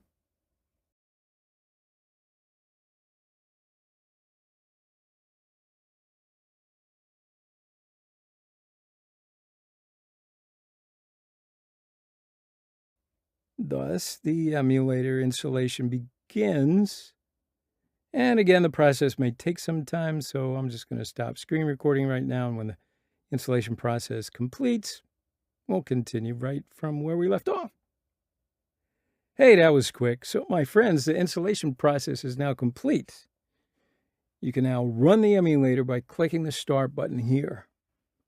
But before I run the emulator, I do want to show you one more thing.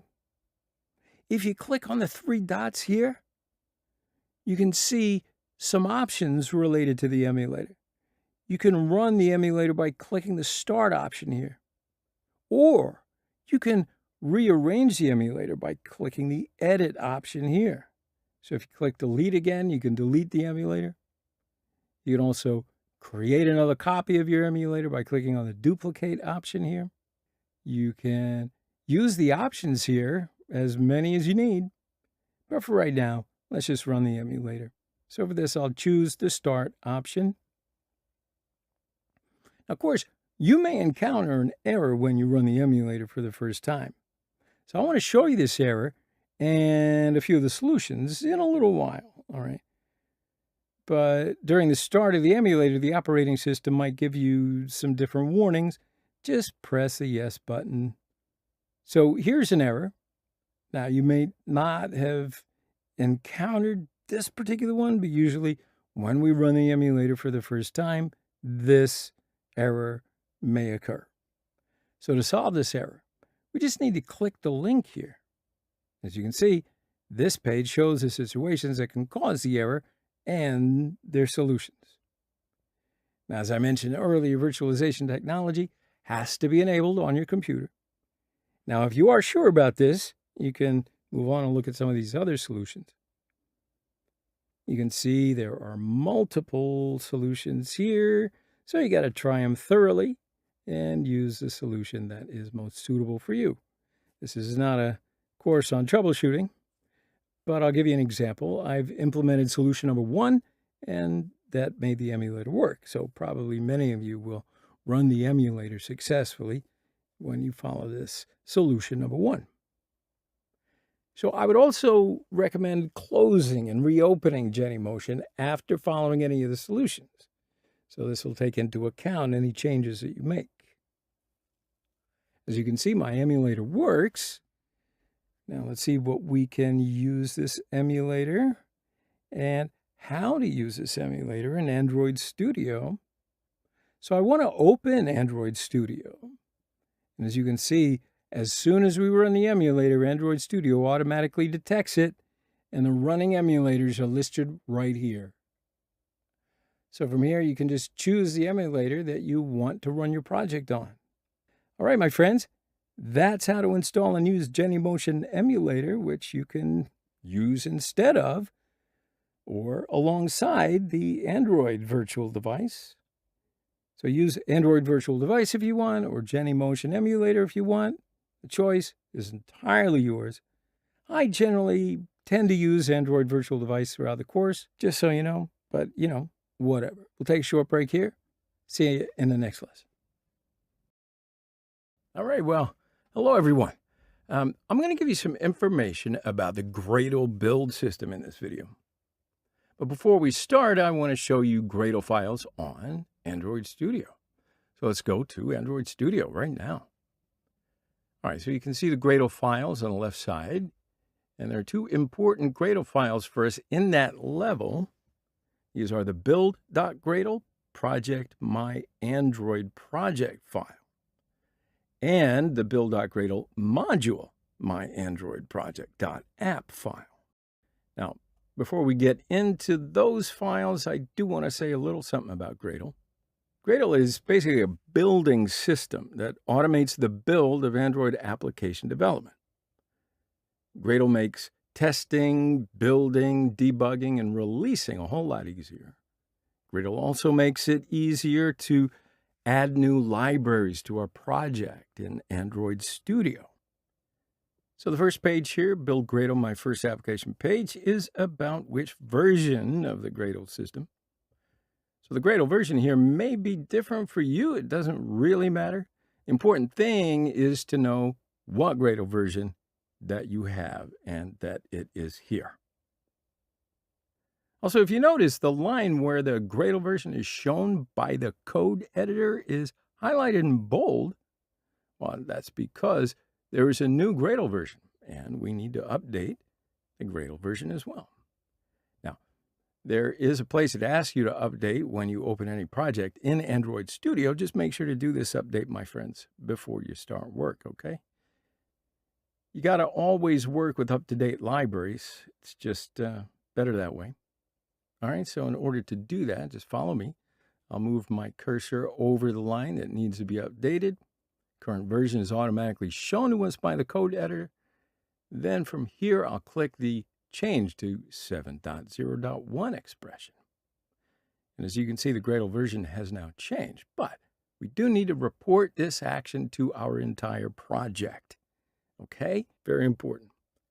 So notice here when we made this change, the Sync Now button appears in the upper right corner of the interface. So by clicking this button, we actually synchronize a change we made with our project. Now, I probably heard some of you thinking, well, hey, what's going to happen to me if I don't click the Sync Now button? Well, the changes aren't going to be detected by your project, and that's going to be a problem later. So I'll just press the Sync Now button. And as you can see, the synchronization process starts up. And synchronization is pretty much a short process. It generally completes in 5 to 10 seconds. And as you can see here, the synchronization process is now finished. So now our Gradle version's up to date. And now let's have a look at the other Gradle file. So the most important page for us here for now is the Build Gradle Module app page. So this page is about our application and its features. You can see some values here, and I'll just take a minute to explain these values and what they mean. So have a look at the first one. It's compile SDK version. All right. So this value determines which API level features we can use. For example, if this value is 25, we will not be able to use API 28 level features, right? You see how that works. If this API level is higher, then our application will have some more of these advanced features. Now, the second one is the application ID. So this is a unique value, right? So for this application, this particular one, com.example.myandroidproject. So when we upload this application on Google Play, it will be known by this ID in Google Play. The third one is the minimum SDK version. So this value determines which API level and above can work in our application. All right. Tends to be a lower value. So for this application, it is 23. So that means that this application will not work with API level 21 and lower. And the other one is the target SDK version. So this value indicates that my application works well at this API level. We should also give the min SDK value as, well, you know what? Let's just make it as small as possible. And the compile SDK also pretty much as big as possible, right? Also, the compile SDK and the target SDK needs to be the same value. Now, here's another value. It's version code. And you're going to see this code when you publish your application on Google Play. Now, it has to be integer values like 1, 2, 3, etc. It continues. So after you publish your application on Google Play, if you change something in your app and you want to upload your new version, you must increase this value. Otherwise, Google Play will not accept your new version of the application.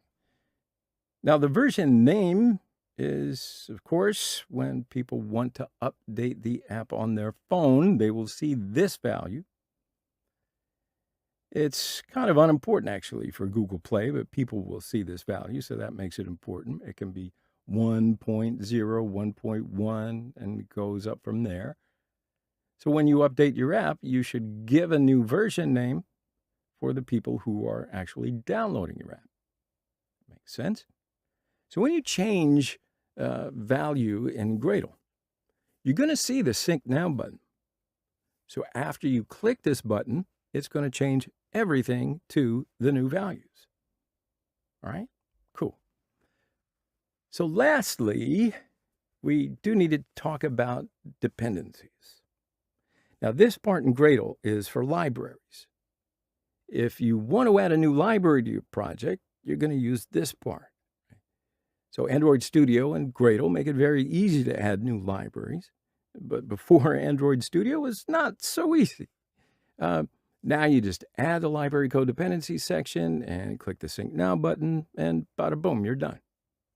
Now, after that, everything about that library will be added to your project automatically. How great is that? So my friends, I think that's enough talk about Gradle for now. Why don't we just take a short break here, and I'll see you in the next video.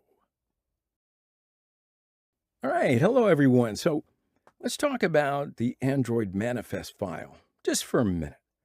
All right, so Android manifest file. This is an XML file. It's one of the most important parts of the Android application project. In fact, we can access the basic information of our application from this file. We can also get the basic permissions for the application in this file. So after this basic information about the manifest file, well, why don't we just get to Android Studio and we'll talk about it as we go along. So I'll open up Android Studio.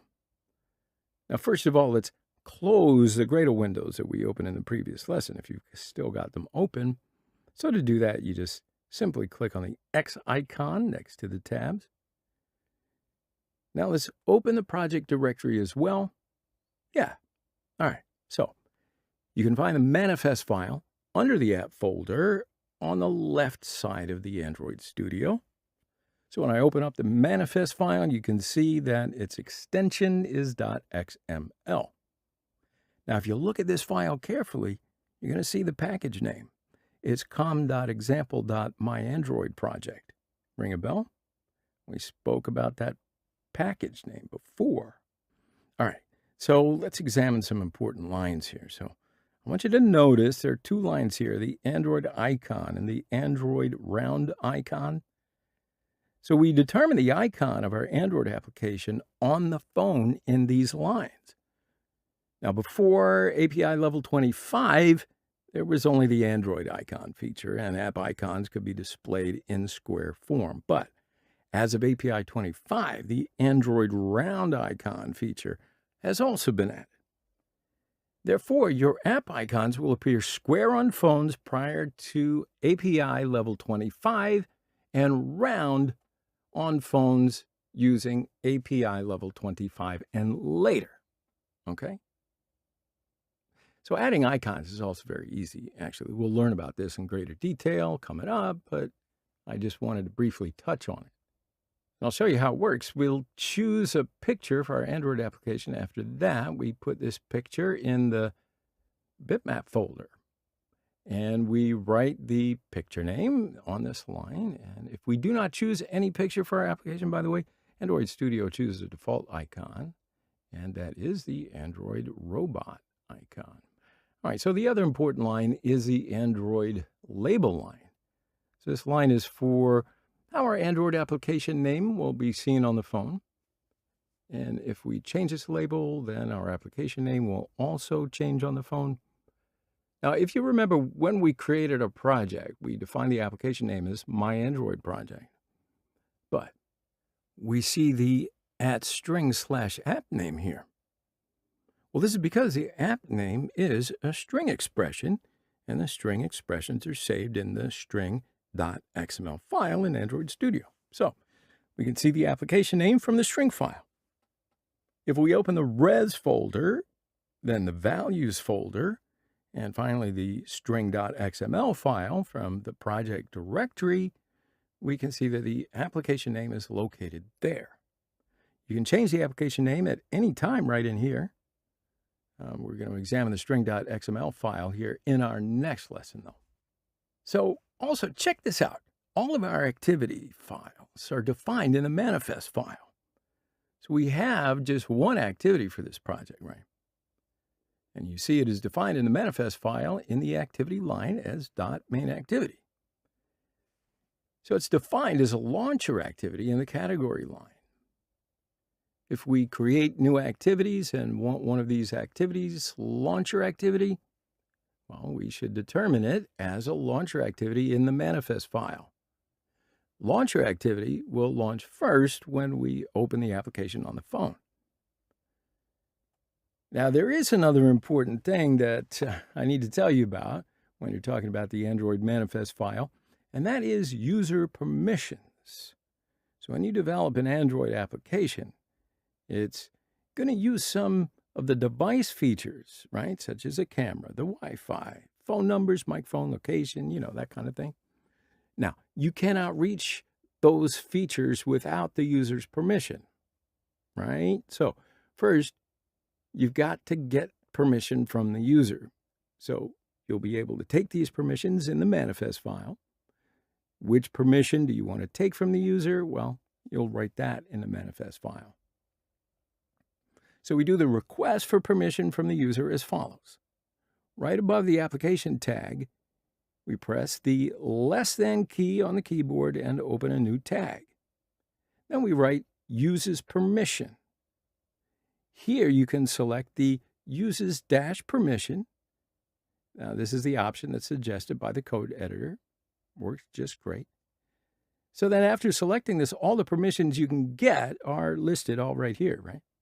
So you can see in here which permission you can take from the user, such as access Wi-Fi state. So this permission gives you access to the device Wi-Fi connection. Now, if you take network state permission, your application can use device's mobile internet. For example, if your application makes a phone call, well, you have to take a phone call permission, yeah? So you can take all of these permissions from the manifest file. And when you do get all these permissions in the manifest file, the user will see these permissions before downloading the app from the Google Play Store. I also want to point out that in all XML files, you can press the slash key or the shift and less than keys on the keyboard to close a tag you have opened. If you need to write some code in a tag you've opened, well, that is if the tag will have a body, you should close the tag by pressing the shift and less than keys. Now, if the tag you opened isn't going to have a body, well, it's going to be enough to just close the tag by pressing the slash button. Now, another topic here is screen orientation for this level. So when the user opens your app on the mobile device, your application will appear vertical or horizontal. So you can specify this in the manifest file. So when you go into the activity tag, if you write orientation and select the screen orientation option, you can see different options.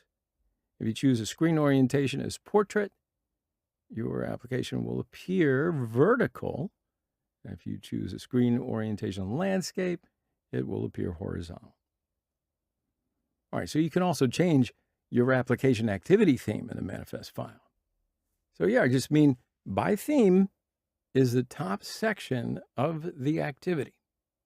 So you see that this is my first application part and it's replaceable. So you can change the text color, the background color, you can add an icon and a whole lot of things. Everything that I've been talking about, you can specify in the theme. You can create a new theme, and after that, you can change it on the manifest file.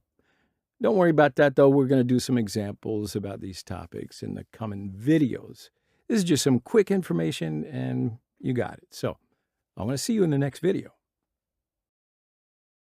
All right, so hello, everyone. I want to speak about resources in Android Studio. So I want to get to Android Studio without losing any more time. Come on, we got a lot to learn here, right? So you know we have opened a project in Android Studio, and we're giving some information about our project file on Android Studio. You can see the resources folder on the left-hand side of Android Studio as a res folder. There are 4 folders under this res folder. These are the drawable folder. We got the layout folder, the map folder, and the values folder. All right. So first, I just want to talk about the drawable folder. So this is the folder that's going to hold pictures for our project. So I'm just going to right-click on the drawable folder and click the Open in Explorer option. Now I can see this folder in the Explorer. There is an XML file inside of it. So I'm going to put pictures, icons, logos, that kind of thing in this folder for use in my Android Studio project. Then when we need the images in the drawable folder, we can use them in the project just by calling their file path. And again, we'll do that in detail in our coming lessons. I just want to show you where we're going.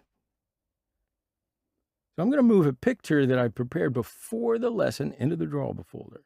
So for this, I'm just going to copy the picture from another folder and paste it into the drawable folder. Right, so after I close this folder, you can see the picture under the drawable folder in Android Studio. And if I double click it, it's going to open. And then I can use this picture in my project, such as a background image. All right, so I also got to mention that the names of the pictures that you add to the drawable folder must be written in lowercase letters. And if it consists of more than one word, well, you got to separate the words with an underline instead of a space. Otherwise, you may get an error while you're running the application.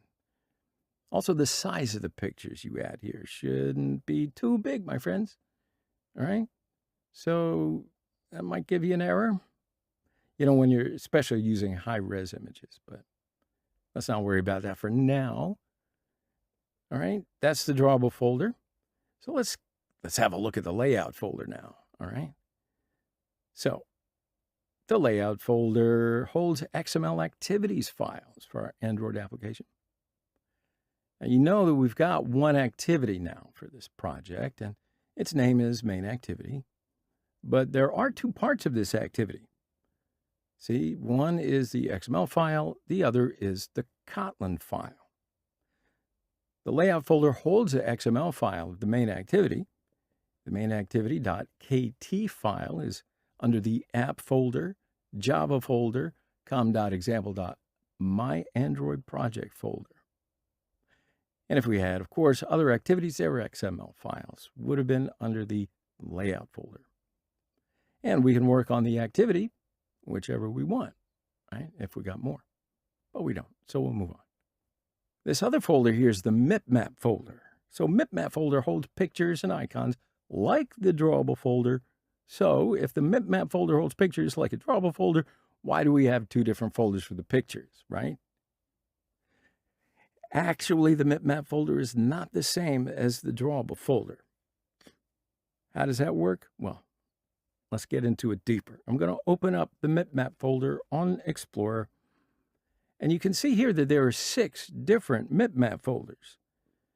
And those include MipMap Any DPI, MipMap HD PI, MipMap MDPI, MipMap XHDPI, MipMap XXHDPI, and MipMap XXXHDPI. So,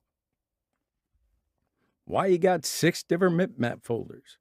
Well, if you look at them carefully, you're going to see that there's the same picture in all of the MipMap folders. So you know that when we spoke about Android applications before, that you can develop Android applications for different screen sizes. You can develop Android applications for small screens and big screens and tablets and Android televisions, for goodness sake. So when you're developing applications, well, if you use the same pictures for every screen resolution, pictures are not going to appear that well for you, and it's going to make you look bad, right? So to solve that problem, Android Studio uses this MipMap folder. Now you are going to use copies of the same image in different resolutions. So on whichever screen size of the device that you're running your application, it's going to use the required photo from the Android Studio MipMap folder. So for example, if your application runs on a small screen device, your application is going to use pictures in the MipMap HDPI folder. Or let's say your application runs on the big screen device. That's going to use pictures in the XHDPI. So your application is going to make this decision automatically. But you also need to write some code for this operation to happen. It doesn't work just automatically, just by putting in the pictures. But again, don't worry about that. We're going to see some examples doing that in the next videos.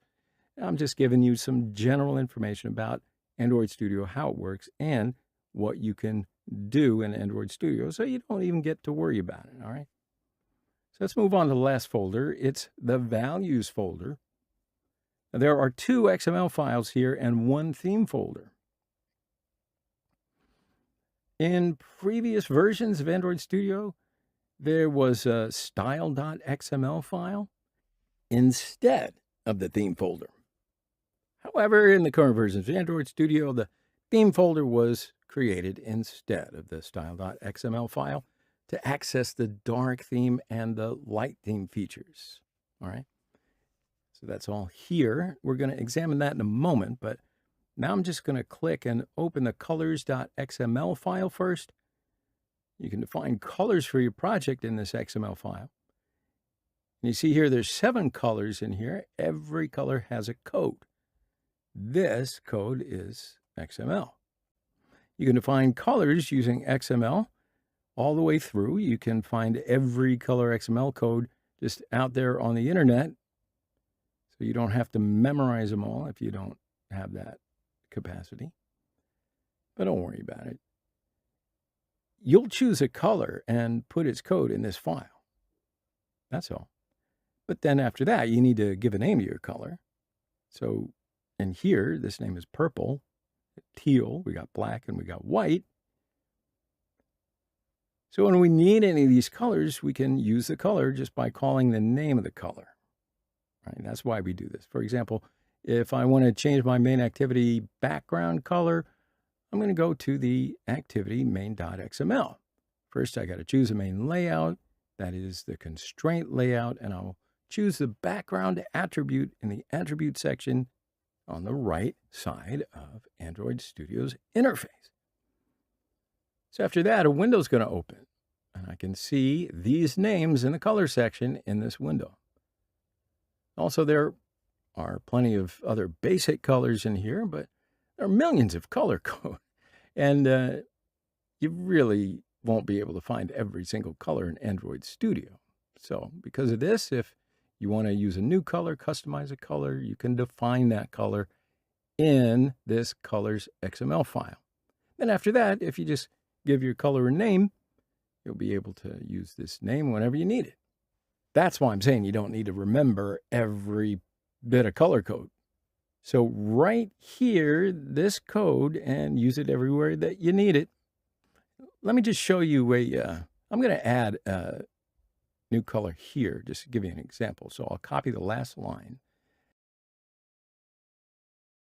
and I'll paste it into the next line. After that, I'll change the name of the color red and also change the color code. But we won't be able to know the code of every color. That's why I'm saying if we know the color code, well, we can just write it here. If we do not know the color code, we can find it on the internet, like I told you before. I wasn't kidding.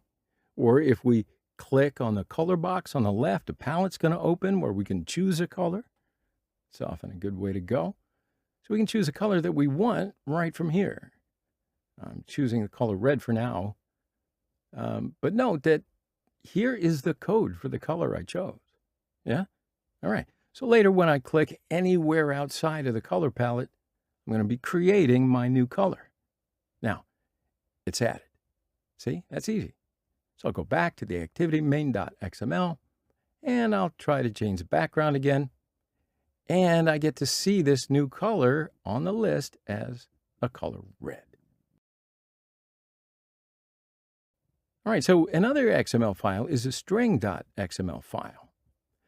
Of course, you can give a name to every string, word, or sentence. When you need the string or sentence, you can just call it by its name. Also, you can add arrays in here, and after that, you can call it from the Kotlin file. All right? Also, we're going to use this file to design our application for multilingual. I'm not going to explain that right now in this video, but you can see that there are a lot of things that you can do in here and that you've got to learn in the future. So let's move on to the last folder. It's a theme folder, and obviously the folder is for themes. There are 2 different XML files in the theme folder. The first one is for the light mode. The second one is for the dark mode.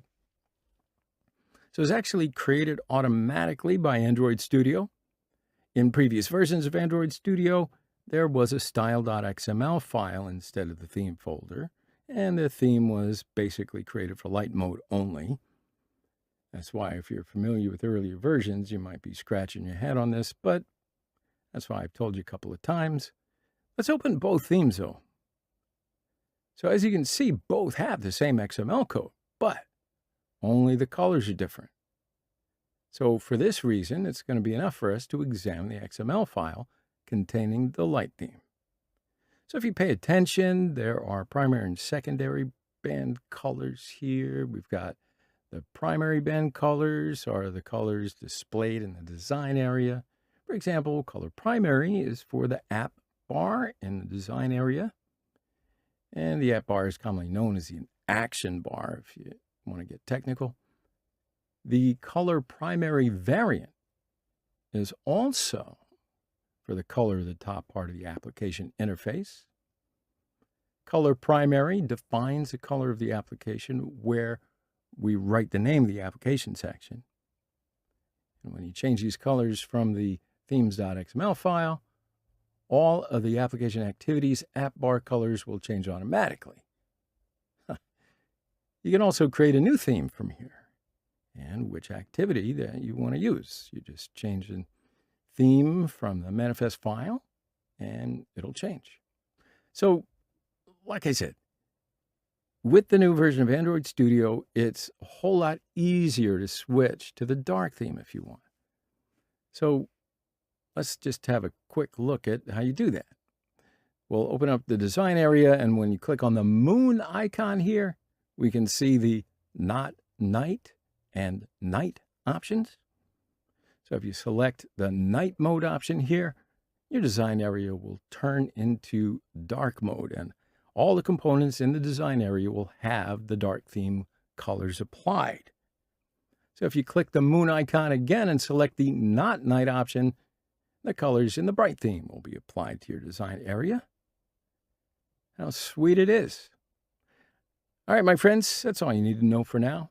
In our next lesson, though, we're going to learn all of these issues in detail and in practice. All right, so we'll take a short break here. I'll see you in the next lesson. All right, so hello, and what do you think we're going to talk about in this video? I think it's got to be layouts.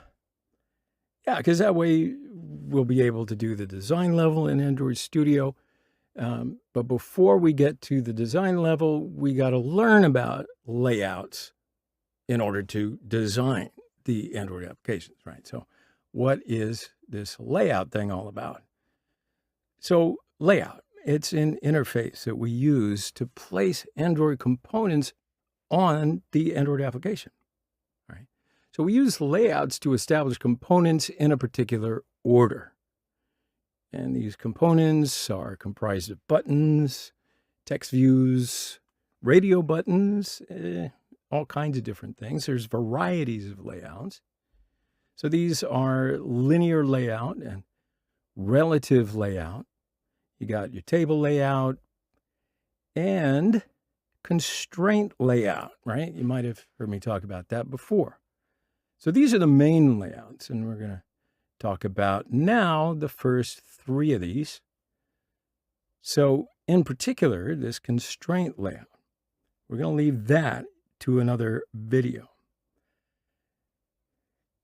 Now, for most of the projects that you're going to do and that you'll surely do with us here, we'll be using the linear layout and the constraint layout. But if you have a table design in your project, you got to use the table layout, right? Now, I want to tell you about all of this through Android Studio, if you will. So why don't we just go to Android Studio right now?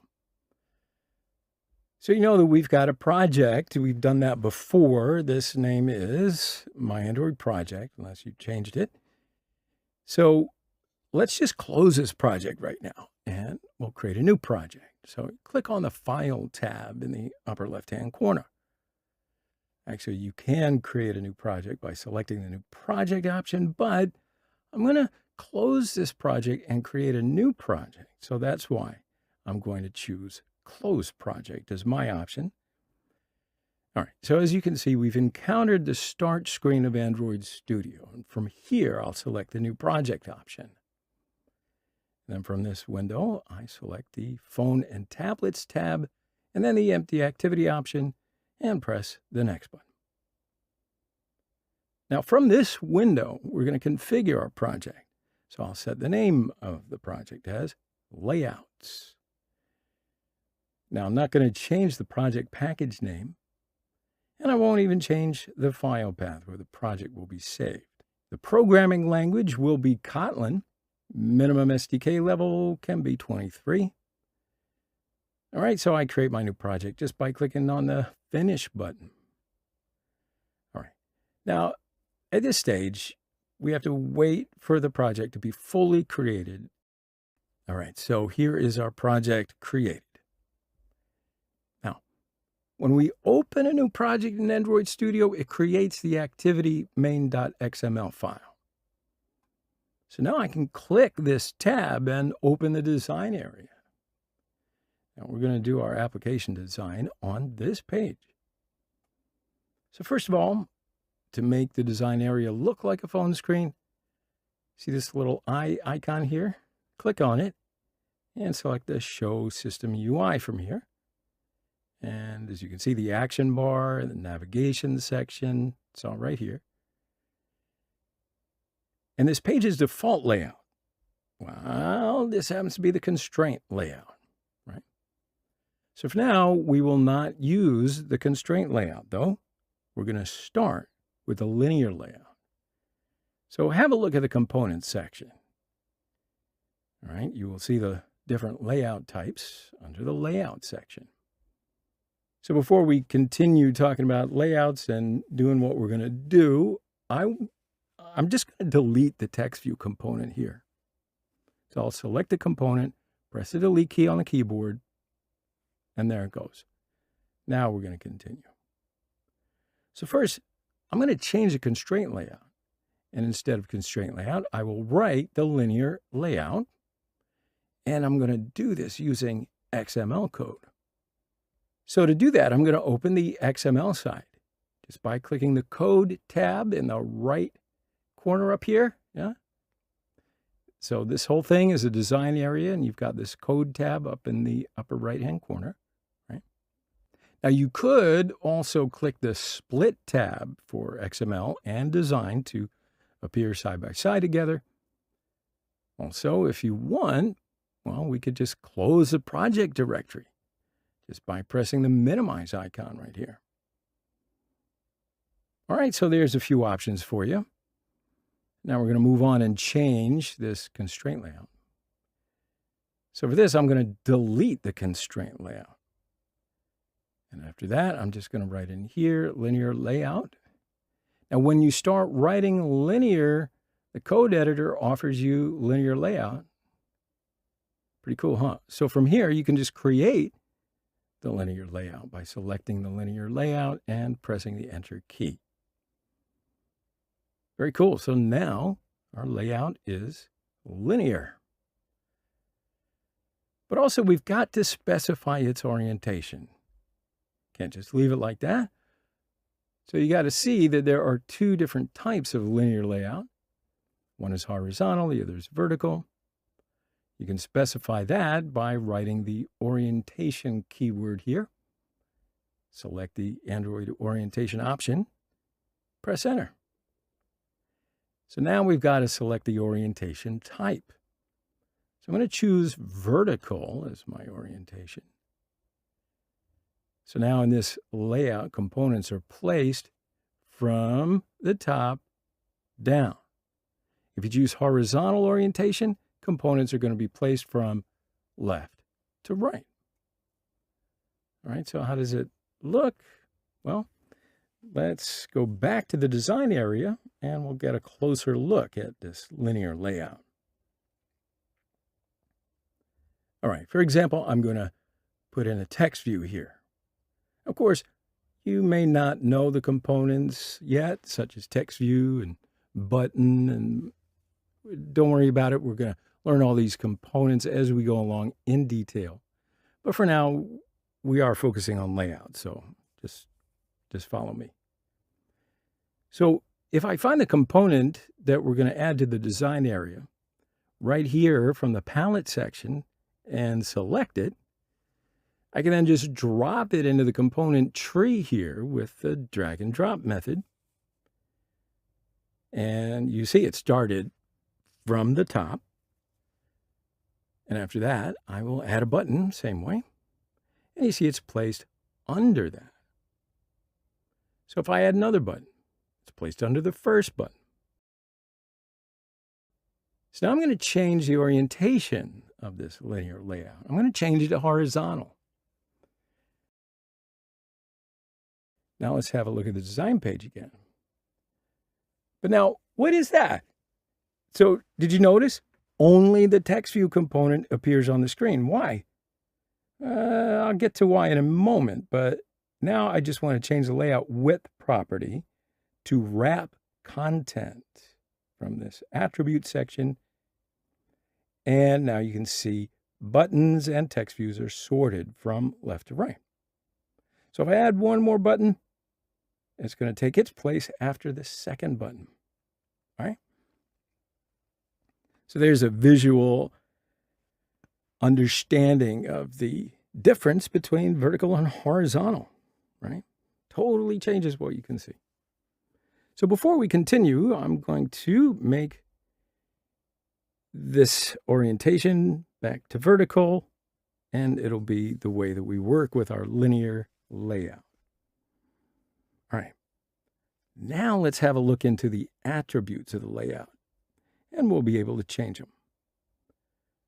Now, I ought to mention too the layout width and the layout height. These are two properties here. They are match parent and wrap content in here. So when you choose match parent, what's going to happen? The layout will cover the entire screen. But if you choose wrap content, the layout will be big enough to enclose the whole content. Also, you could get a numerical value for these properties. And what I mean by that is you don't have to choose just match parent and wrap content. For example, let me give a layout width 300 dp and layout height 400 dp. And you see what's happening. Now also you can add more than one layout. I'm going to choose layout width and height match parent. And I'm going to add another layout, but this time its orientation is going to be horizontal. So I added this under the vertical linear layout, see? I will add two text views under this horizontal layout.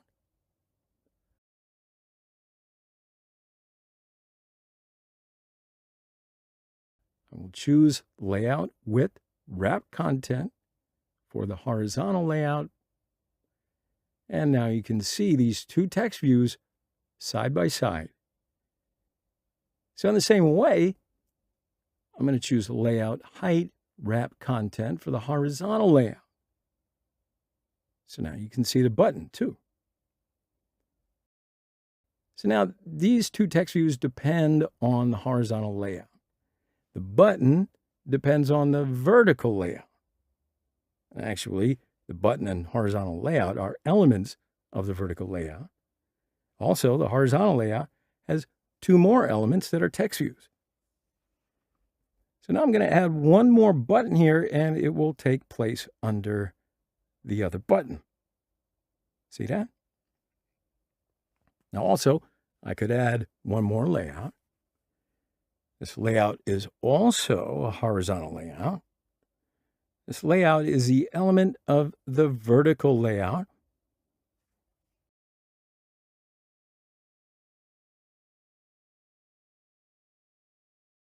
And I will connect these two buttons to this new layout.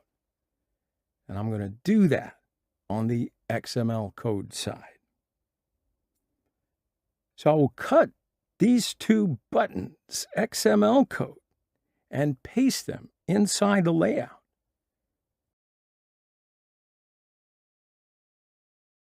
See how that works? And also I'll choose layout with wrap content for this. And now we have one main layout and its orientation is vertical.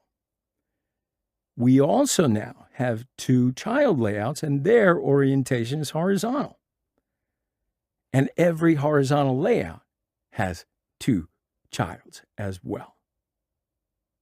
These are buttons and text views Yeah. People typically say children, but I just wanted to give you that extra bit of clarity. All right, so moving on. So we got the linear layout. We can now continue with the relative layout. So I'm going to delete these components.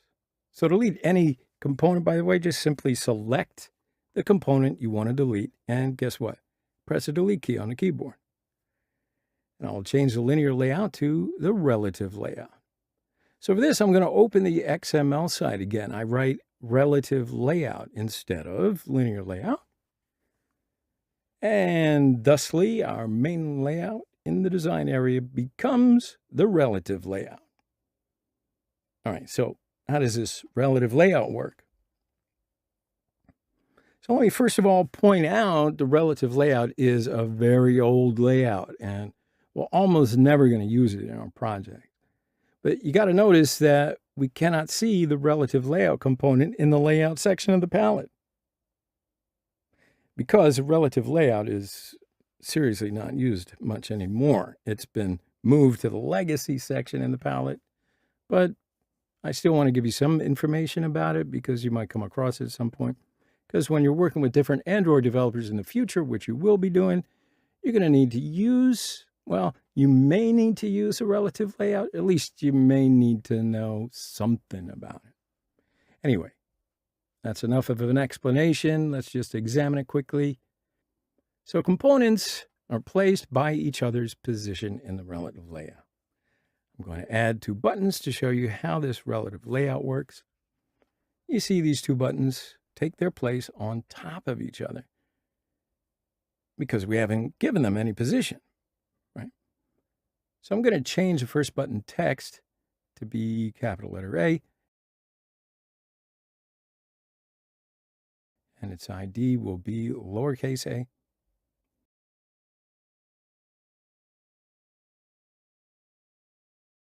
For the second button, I will change its text to be capital letter B,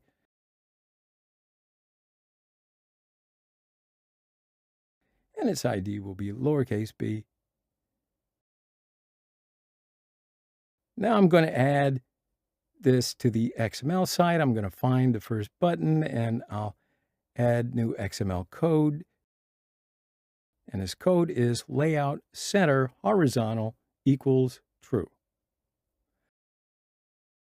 So now button A takes the place center of the row. I'm going to add another code line. This time layout center vertical equals true.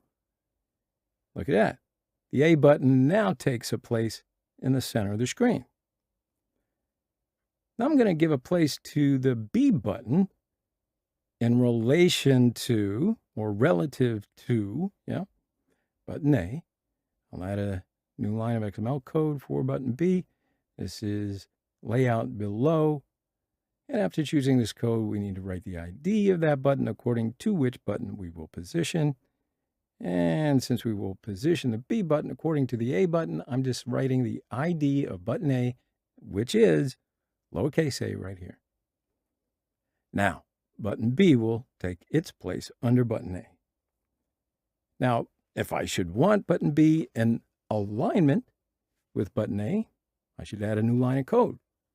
So this code has got to be layout center horizontal true. Now button B is under button A.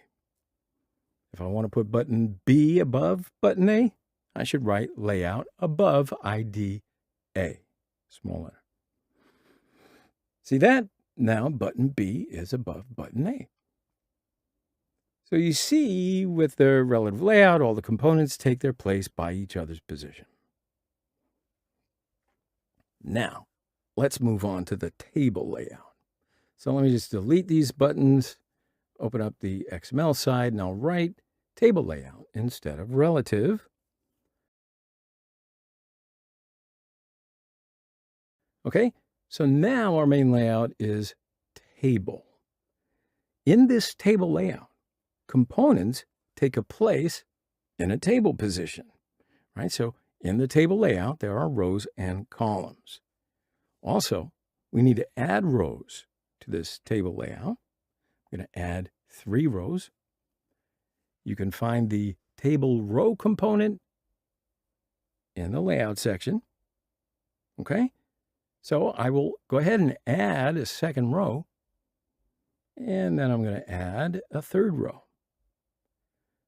So after that, I will add 3 buttons for each row. I'll drag and drop the button component from the palette to the component tree. So we've got 3 buttons in this first table row, right? Now I want to also add 3 buttons in the second row. And then lastly, I'm going to add 3 buttons under the third row. All right, so you see this? We now have 9 buttons on the table layout in a table position. So where can we use this table layout? For example, if I want to design a calculator, well, you can use a table layout. So in fact, let's just write some numbers in the text of the buttons as if we are designing a calculator. So I'll write 1 in the text of the first button, 2 for the second, 3 on the third. So see that? This way I can quickly change the text of all the buttons.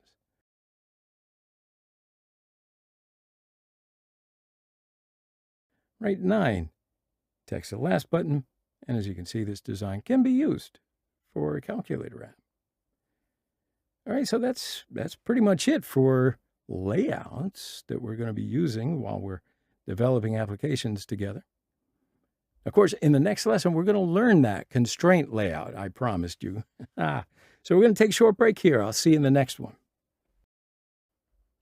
Well, hello, everyone. I hope you're enjoying this. So now we're going to talk about this constraint layout. Now, I've mentioned it a few times, but I didn't give you much information. Wanted to leave you hanging, right? Suspense, it's the name of the game. In any event, this whole video is going to be on the constraint layout.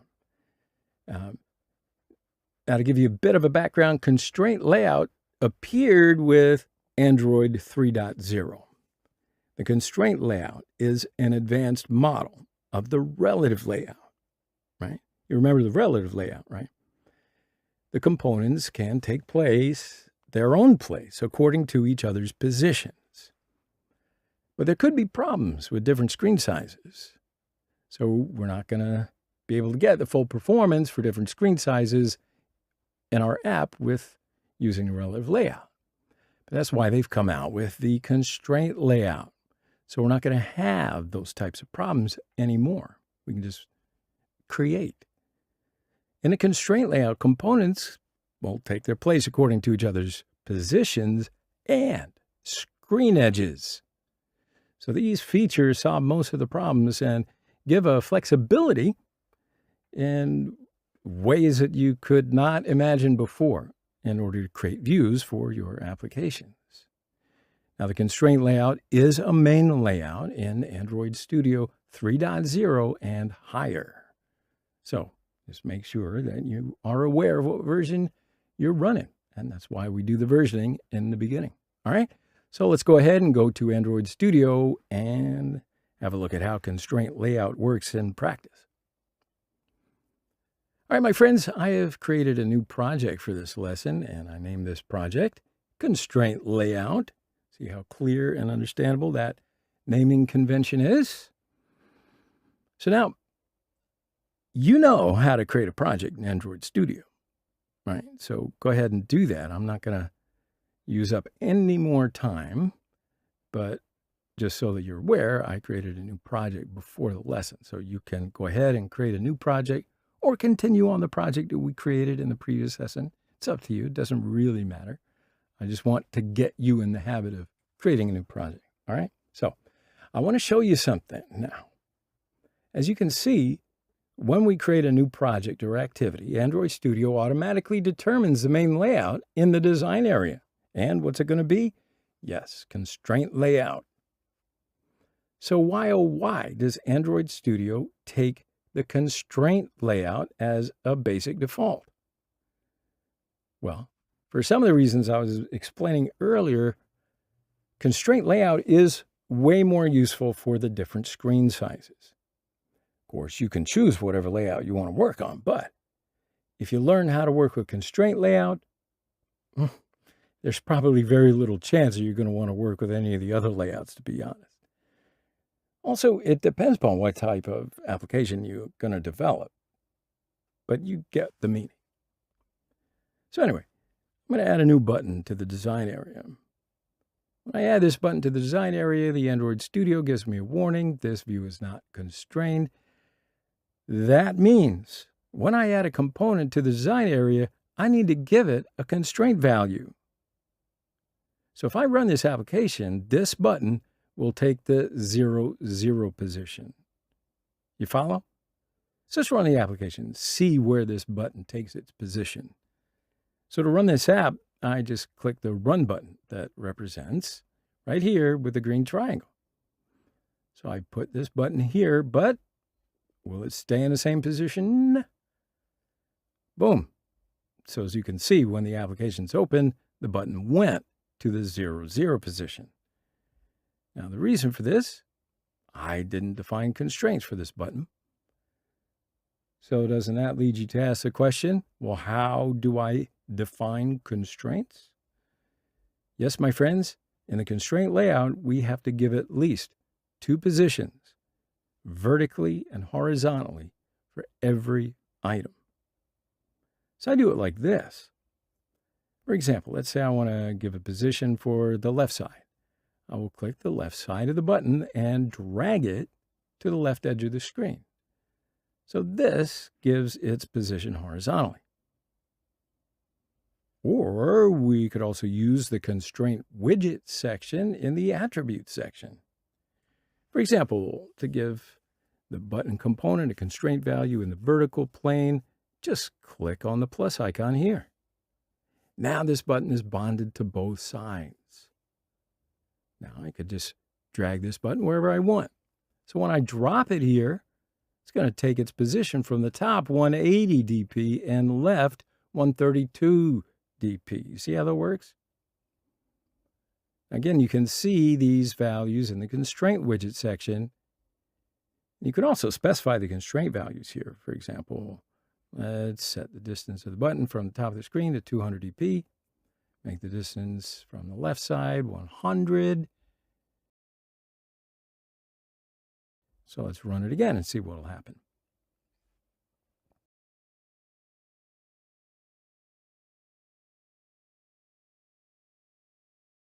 Application opens, and there you see it takes its position just like we defined.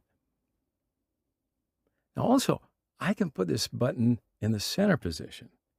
All I got to do is right-click this button, choose center horizontally or vertically.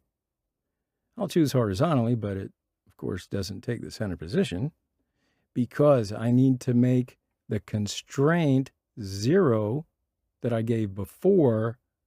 So for this, I set the constraint value to 0 from the constraint widget section, right? And then after I delete the constraint, boom, it takes the center position. So let me show you something else. So I'm going to delete the constraint on the vertical plane. Now the button currently only has constraint values in the horizontal plane. Notice, if you will, the Android Studio gives me a warning. Because if I run the application like this, the button's going to jump to 0 vertically. In fact, let's run it again.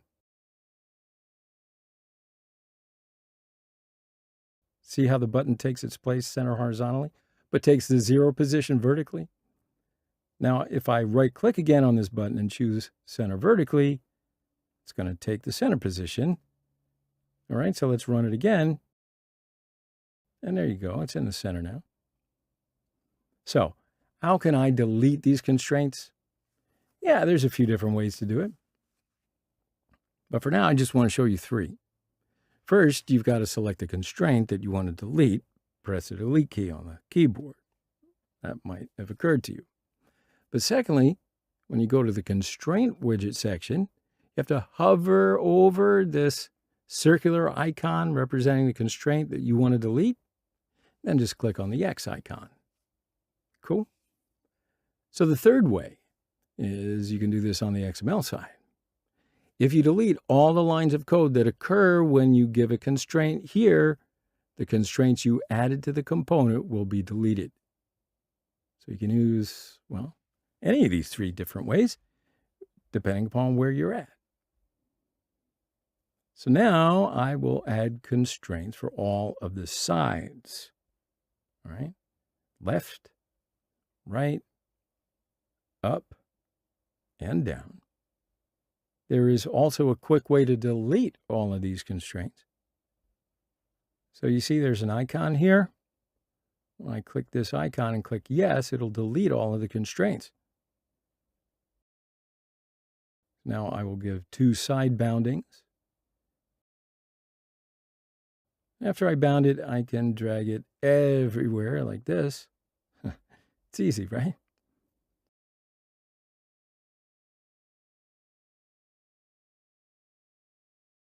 Let's add another component. I will add a text view. I will put this text view here. So now we have one button and one text view. I gave constraints for the button, but I didn't give any for the text view. So if I run the application, text view is going to jump to 0, 0. You can see that here, text view is in the start position. And I can give constraints to this text view horizontally and vertically like this.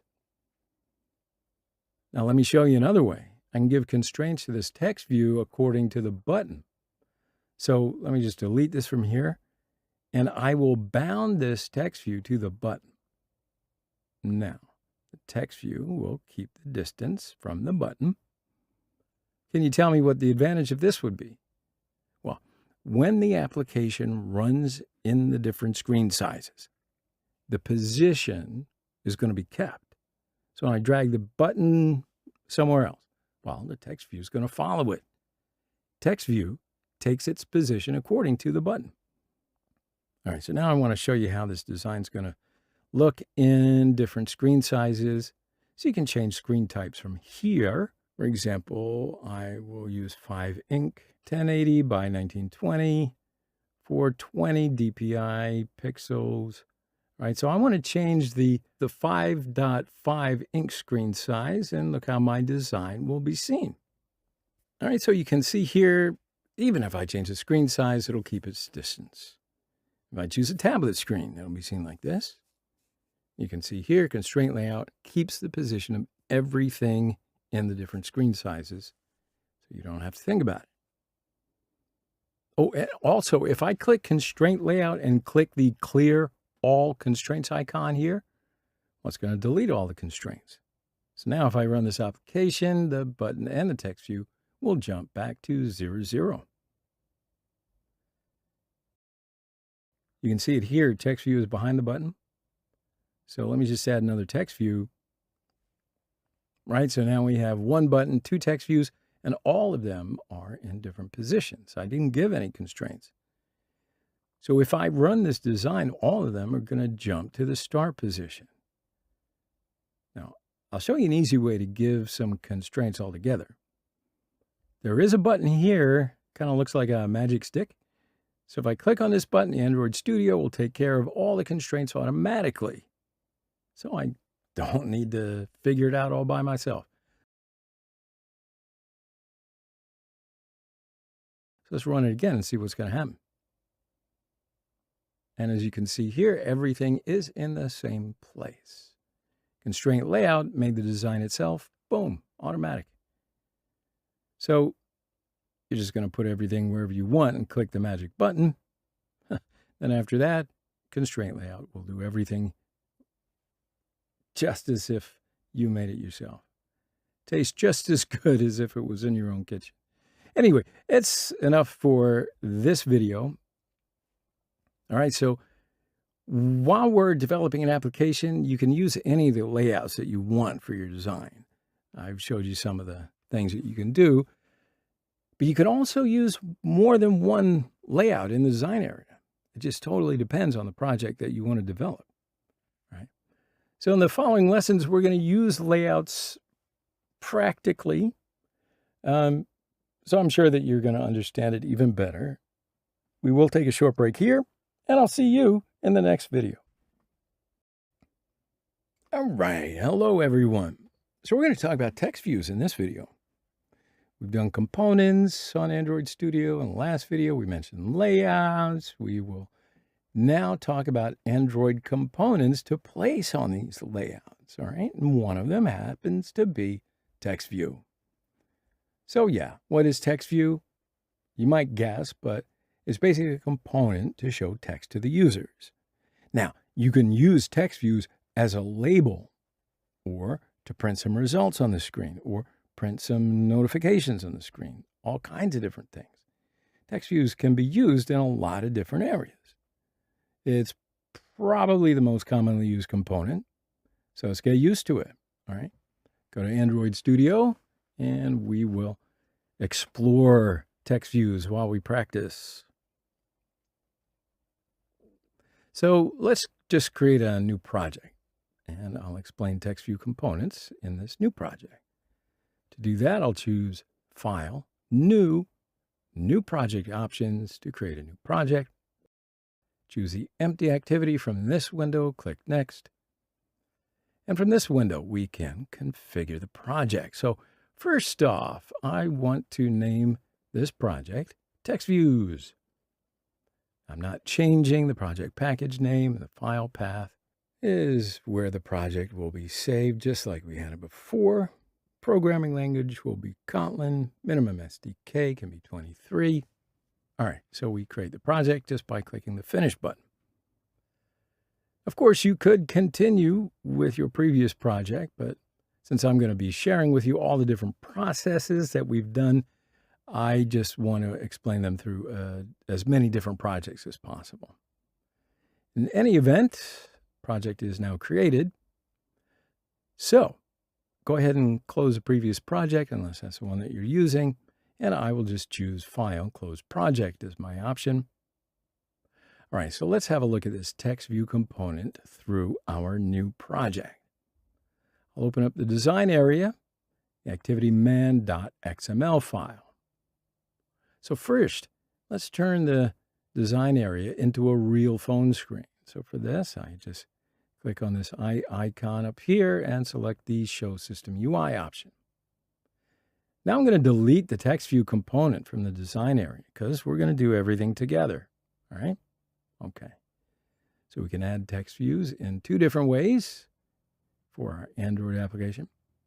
First one is the drag and drop method from the palette, just like this. Just drag the text view and drop it under the constraint layout.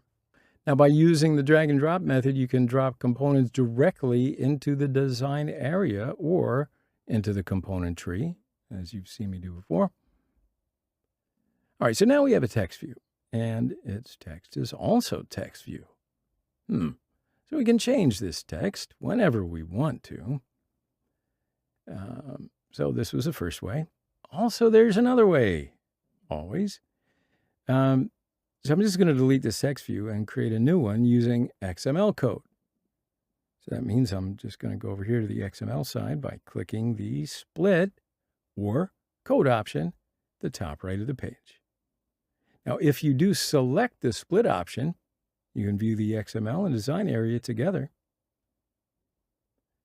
All right, cool. So now I'm going to add a text view inside the constraint layout. So constraint layout must have a body. And for this, we must close the constraint layouts tags. That way we can write code in it. So I'm deleting / and greater than from here. And I press the Shift and less than keys on the keyboard together. And as you can see, we have closed the tags of the constraint layout. But this time, we can write different XML codes in it. So we can actually add different components. Now let's add the text view component. To add a component using XML code, you got to first create a new tag for the component that you're going to add. So to do that, I'll press the less than key on the keyboard. Now we've got to write the name of the component that we're going to add.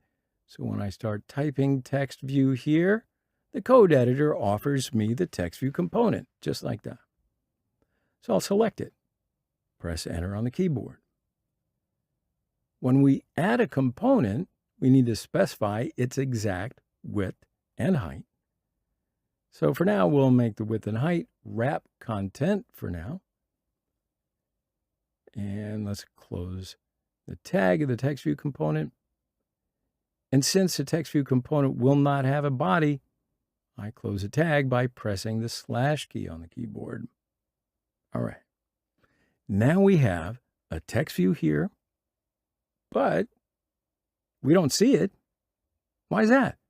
Well, just because we didn't write any text. So I'm going to add a new line inside the text view using XML code.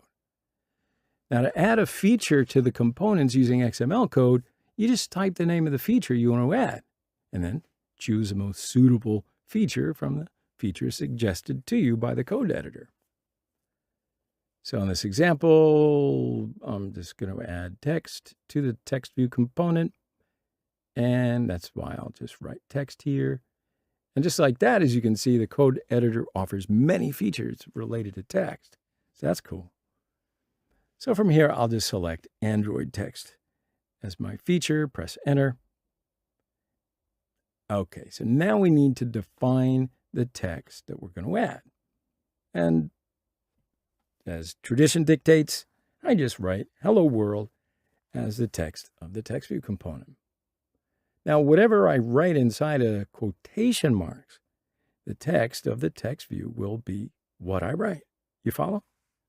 So now we have a text view on the design area, and the text of the text view is hello world. I want you to notice something else. We've set the width and the height of the text view component wrap content. So setting a text view's size to wrap content is going to force it to expand only far enough to contain the values that it has. You follow? Just like anywhere else. So if I add new words to the text, such as to the human, the size of the text view will be bigger. If I change to a bigger number size of the text inside the text view, well, the height of the text view will also be bigger. And if I were to change the text size to 40, the text view size gets bigger. If I change text to 20, the text view size gets smaller. Now, on the other hand, I can choose the width of the text view as a match parent. So if I write match parent here, the text view component will cover all of the device screen from left to right. Now also when I write match parent for the layout height, text view component will cover all of the device screen from top to bottom. So now I'll choose wrap content for layout height. And also we could give numerical values for height and width. So I'm going to give 150 for width, 75 for height.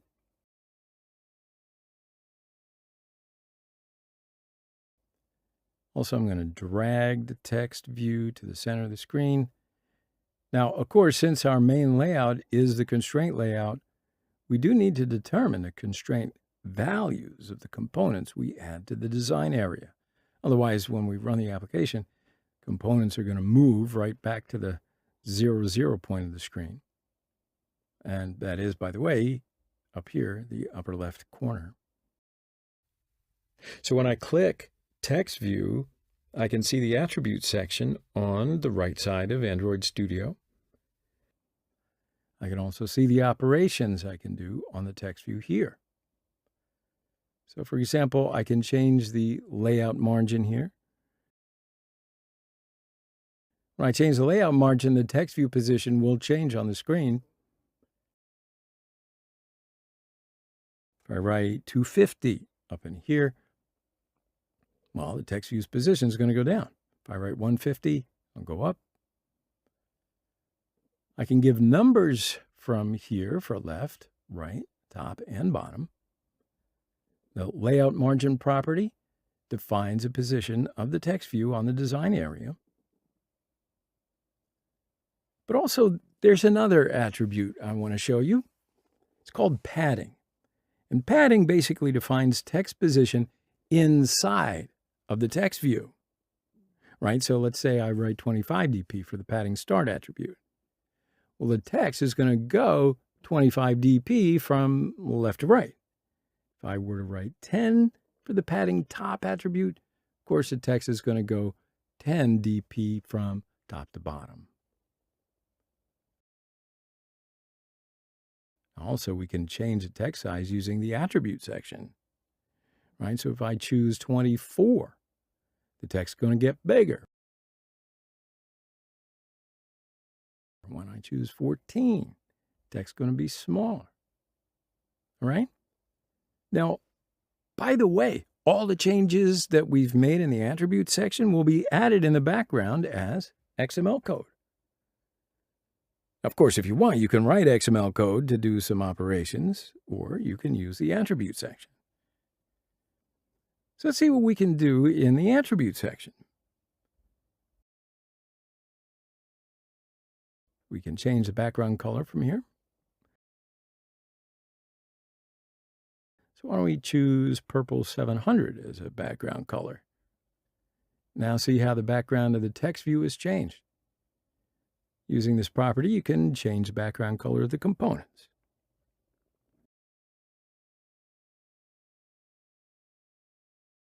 Here's something. It's called gravity here. You can define text position automatically inside the text view from here. So I'll choose this center, and text will take the center position vertically and horizontally. But if I choose this, well, I need to change the padding property to 0.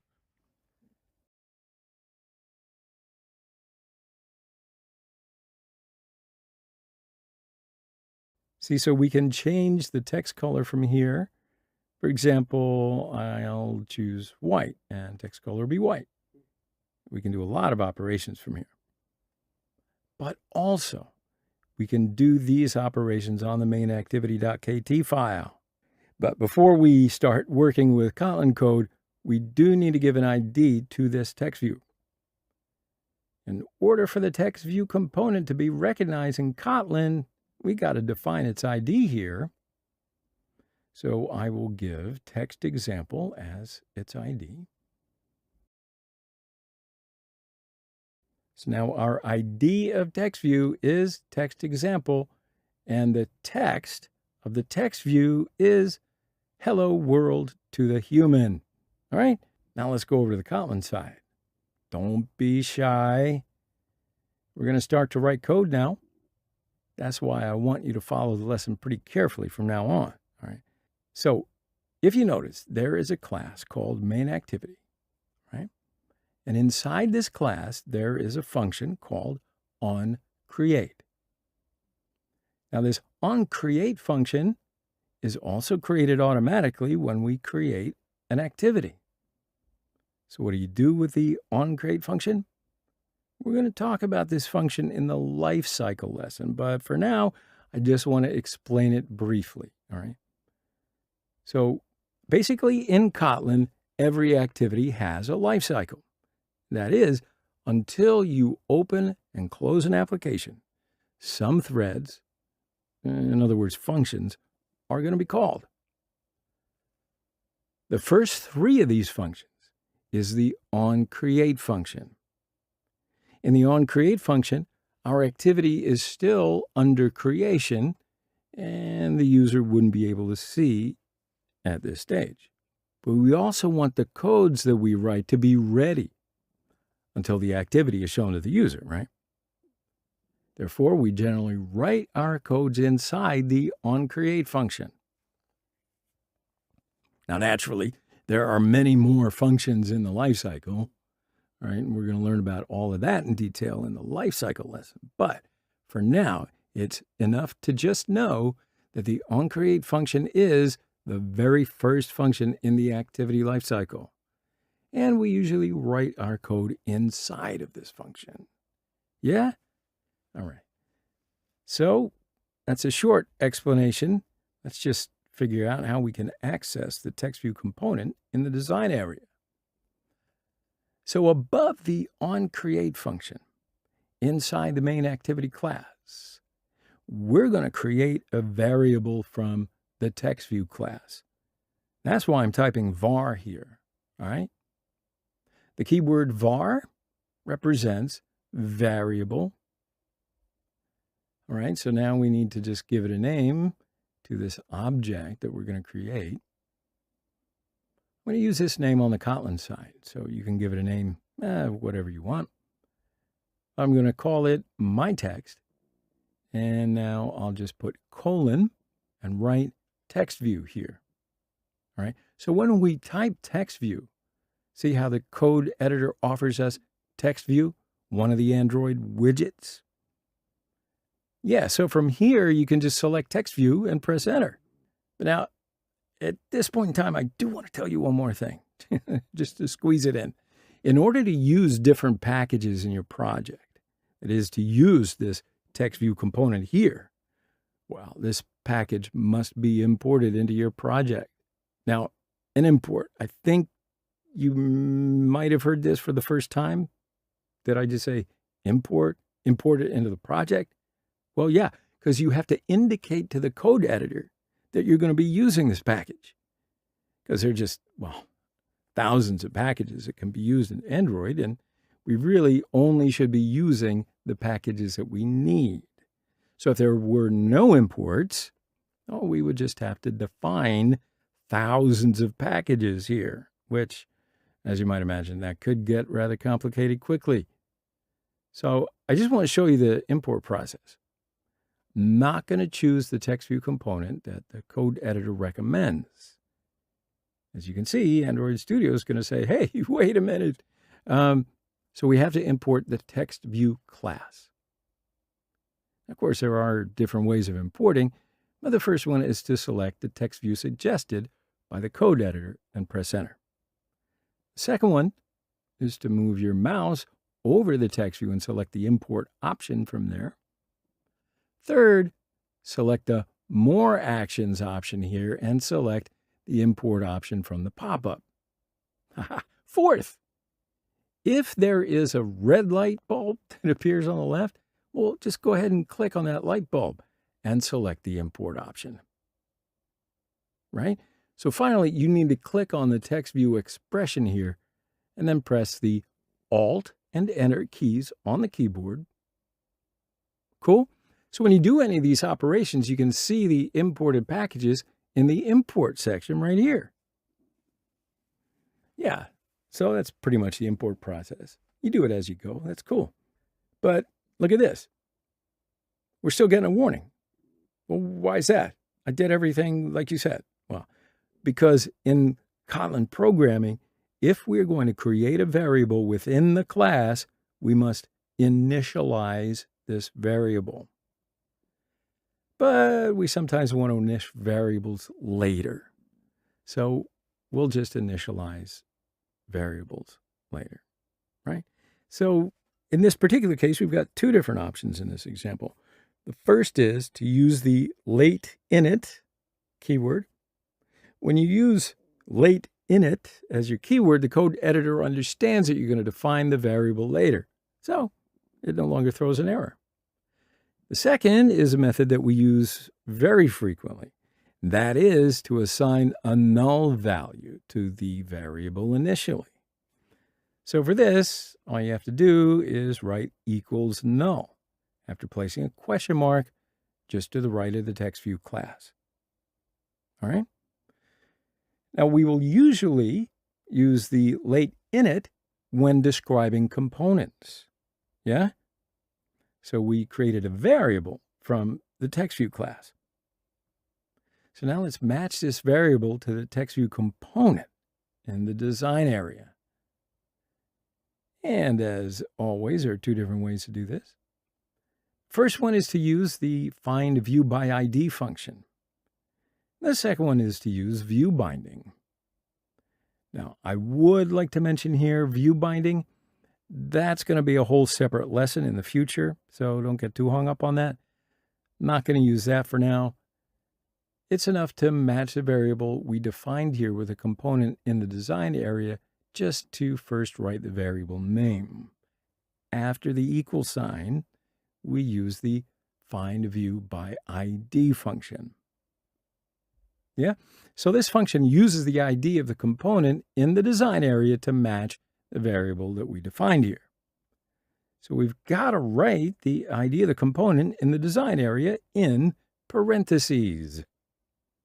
All right, so for this, I'm writing r.id.textExample here. The R will represent the resources folder in the project directory. The ID represents the IDs that we defined for each component, right? And finally, we select the component's ID with whichever component that we're going to match the variable with. Very cool. So now we assign the text view component to the myText variable we created on the Kotlin side. Now, I can do all the operations I have done on the XML side here, but how am I going to do that? Well, let's see what happens if I write myText here. I will add a dot here. After the dot, I can see all the operations automatically. That's pretty cool, huh? Look at that. There are plenty of operations here I can choose from. For example, let's say I choose set text color. So I can choose the color writing color.black. Boom. When I write this code, nothing's changed on the XML side. Changes will be applied when I run this application on the device. So let's have a look at that. Let's run the app. And I'll click Run after the device opens, and I can see changes on the application. Of course, it might take a little time to come online. And there you go. Now you can see the text color's black.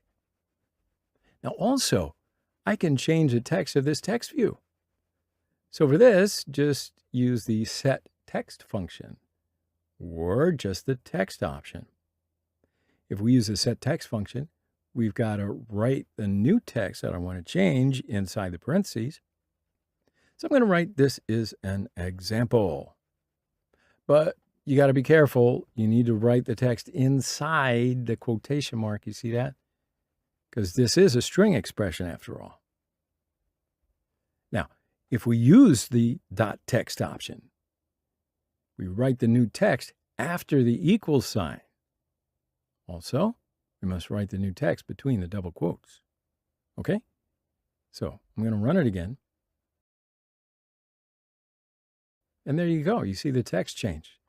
Now, in addition, we can add a feature to the text view.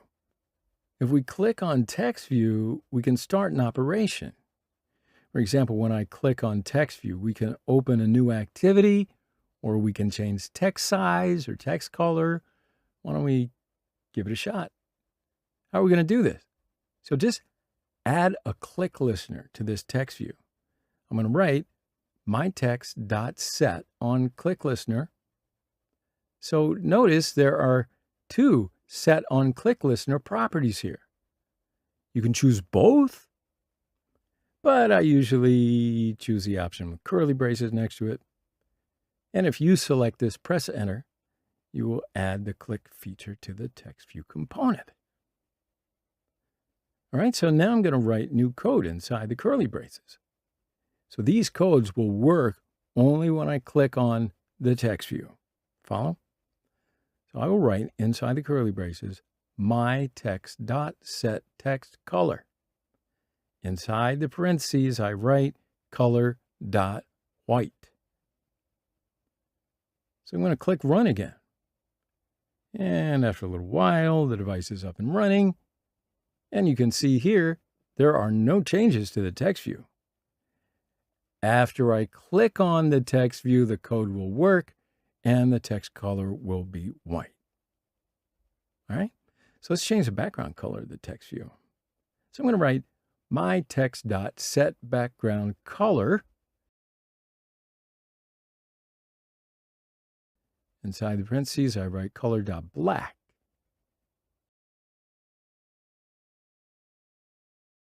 I'm going to click run again. And now you can see after I click text view, the text color will be white and the background of the text view is going to be black. Now we can do more and more operations here. But I think that's enough for now. There are many more other components that we need to learn before we get too involved with all the detailed options. So I want to see you in the next video. Well, hello, everyone. So today we're going to talk about everybody's favorite subject, and that is buttons. Buttons are Android components, right? So when you click on buttons, buttons will do some sort of specific operation. Buttons are probably one of the most useful components. If I wanted to list you the top 3 most used components, I would say buttons, text views, and edit text. Give you some context. In the last video, we spoke about text views. This video, we're going to talk about buttons, and then guess what? Next time, we're going to talk about edit text. So let's just go to Android Studio without using any more time. So I've created a new project for this lesson, and the name of this project is, guess what? Buttons. You could also create a new project or continue on the project that we created in the previous lesson, though. Anyway, let's move the XML code of the text view component that we created in the previous lesson to the design area of this project. So for this, in the previous project, I open the XML code. I'm selecting and copying the codes that belong to the text view component here. Now I'm just going to paste these codes into the constraint layout component in our new project. All right? You can add a new text view component, but so that the duration of our lesson isn't too horribly long, I'm going to use the design that I created in the previous lesson as well. All right? So, yeah. Now, let's get into the button component. So we're going to add a new button to this project.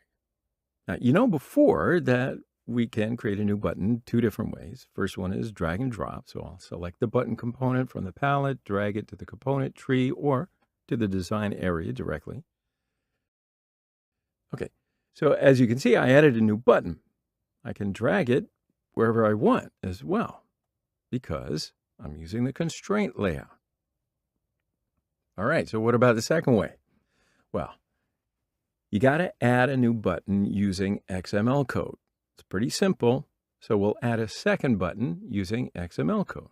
Go to the XML side, and you can see right here the XML code that I added a button, right? Okay, so I'm going to add another button. Inside the constraint layout tags, I'll open a new tag by pressing the less than key on the keyboard. I write button here. I select the button and press enter. And look at that. As you can see, the Android Studio will autocomplete. So I'm going to need to define height and width. I'm going to choose match parent for 2 of them. You can see here that we've got a second button, but it covered the full screen. So I'm going to change the height to wrap content. All right. Now the button covers the screen just from the left to the right. So we need to give a text to this button. So I'm going to write here text and select the Android text option. Inside the quotation marks, I'm going to write button 2 as my text. And now you can see button and button 2 in the design area. All right. So let's change the width of button 2 to be wrap content. Very good. So now we've got 2 buttons. The first one has been created with the drag and drop method. The second one using XML code. So you can see either way is great.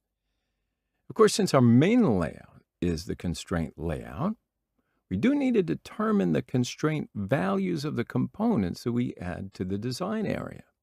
See, otherwise, when we run the application, the components will move to the 0, 0 point of the screen, that is to the upper left-hand corner. But this time, I will put the constraint values to be automatic. So for this, I'll select the constraint layout, click the Infer Constraint option, and that is represented with the magic stick. Don't you love a magic stick? All right. So we can do a lot of operations on these buttons. We can do those operations in the attribute section.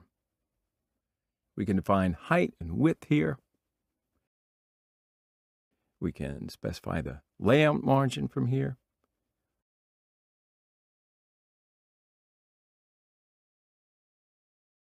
We could also define padding here. I can change the text of the button from here. I will write here, do your magic.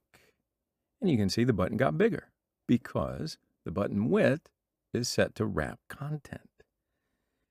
So when text gets longer, the button will get bigger just to accommodate that text. All right. Now also I can change the background color of the button using the background tint property. So let me just choose a color from here and the button color will change.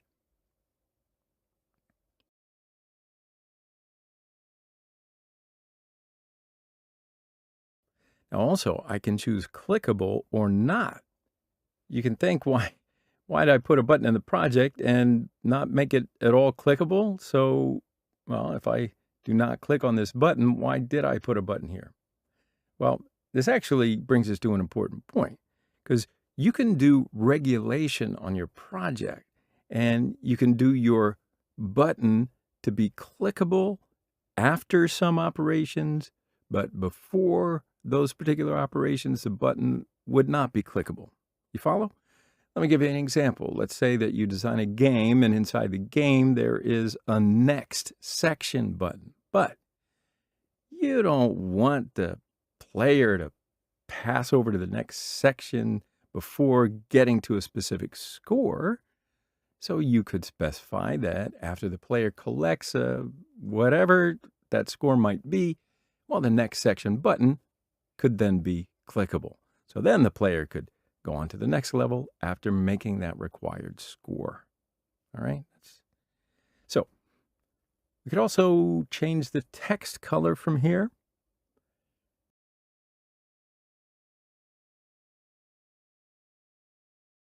Change the text size, of course, from here. Oh, also another important thing, we can make our button visible or invisible. Yeah. If I choose the invisible, well, the button's not going to be seen. So this feature can be used, well, for the same purpose that I mentioned about being clickable or not clickable. Obviously, context will dictate whether you use which. All right, so we're going to need to give an ID to these buttons to make sure they work on the Kotlin side. Android Studio gave this button an ID. Now, it is button. And of course, you could change it if you want. I am going to change it, and I'm going to make the ID do magic. Yeah. So now the ID of this button is do magic, and the text of this button is do your magic. All right. So let's give an ID for the second button, and I'll write my button here. And now I will need to define the buttons and the text view component in the design area. So first I'll define the buttons. I'll write late init var here. And of course I'll need to give a name to this button to work on this button. So I'll write do magic, but you can put in whatever name that you want. After putting the colon, I'll write button. Select the button option that is offered to us by the code editor. And that way we'll import the button class in our project automatically. And the same way, I'll just define the second button. I'll write late init var my button. After the colon, I'll write button, and then we can define the text view component. So I'll write late init var my text. And then after dropping in a colon, I'll write text view and select the text view option that is offered to us by the code editor. Very generous. And that way we import the text view class into our project automatically. Pretty awesome. Now also I'm going to need to match these components with their IDs inside the onCreate function. All right, so for that I will write do magic equals find view by ID. After I write find view by ID, I will write inside parentheses r.id.doMagic, because the ID of my first button was do magic, right? All right, so for the second button, I'm going to write my button equals find view by ID. And after I write find view by ID, I will write inside parentheses r.id.myButton. For the text view, I will write my text equals find view by ID. After I write find view by ID, I will write inside the parentheses r.id.textExample. All right, so now I've defined the components on the Kotlin side. I can do everything in here, and I'll write do magic, and after the dot, look at all the operations I can do. I'm going to add a click listener and work inside this method. So I'm going to write set on click listener and select this option and press enter. So after that, everything that I write inside the curly braces will be executed when I click on the button, right? So I'm going to write do magic dot set background color. And inside the parenthesis, I will write color dot black. So this code's going to change the background color of the button after I click the button. All right, so let's run that and let's watch it work. All right, so you see that it's magic. Well, okay, so you see that it's working anyway. We can do some operations on the other components from here as well. For example, we can change the text of the text view from here. So I'm going to write my text dot set text.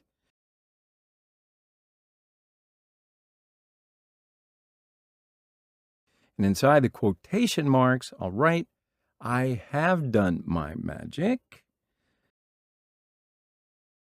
And let's run the code.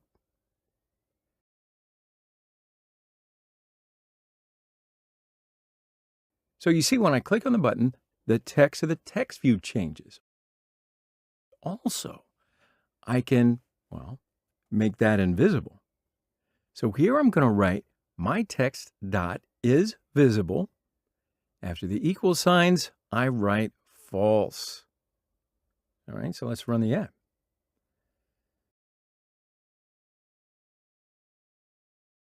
So here the application's open. Click the Do Magic button, text view and button 2 component disappears. Also, the Do Magic button moved upwards. Whoa! Did you expect that? Well, I did. Why is that, though? This is because the constraints we define in the design area. If you can remember way back, we automatically define the constraint values of the components, right? So for this reason, the top constraint of the Do Magic button was pinned with the bottom constraint of the text view component. So when the text view component became invisible, the position of the other components changed too, all right? So now I'm just going to delete the constraint of the Do Magic button, pin it to the bottom of the screen, and let's go back and test the app out one more time. So the application opens. When I click on the Do Magic button, the text view gets, well, disappears. So now I'm going to do the invisible Do Magic button itself.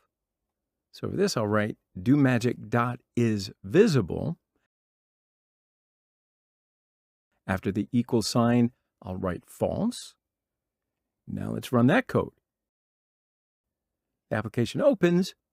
Now I click the Do Magic button, and as you can see, the button and text view are invisible now. So you can see here, there's another button, but when I click it, it's not working because we didn't write any code for this button. So if you want to, let's go ahead and make the button and text view components visible when you press this button. So first, we'll add a click listener to the button. Here I'm just typing my button dot set on click listener. Inside the curly braces, I'll write my text dot is visible equals true. Similarly, I can write do magic dot is visible.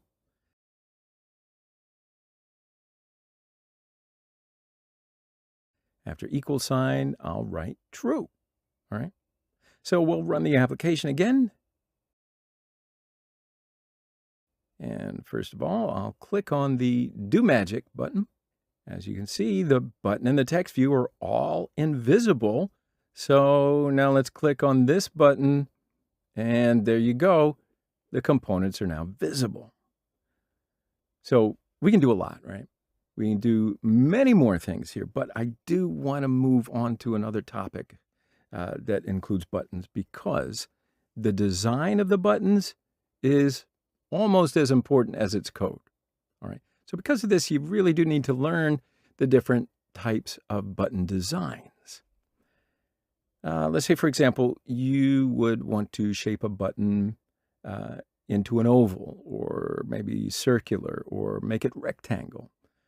So when we want to change the button design, we do need to create a new XML file under the drawable folder. All right, so I'm just going to right-click on the drawable folder. After that, I will choose New Drawable Resources File. And all this will open a new window. And I need to give a name to this new XML file, right? So I'm going to name it button_shape. All right. So now that we have this new XML file and its name is button shape, there are some codes in here. And these codes are about when we click on the button, what its design will be. All right. I'm going to delete these codes. I'm not even going to worry about it right now. I will change its shape. So now I'm going to define the shape by writing Android shape oval.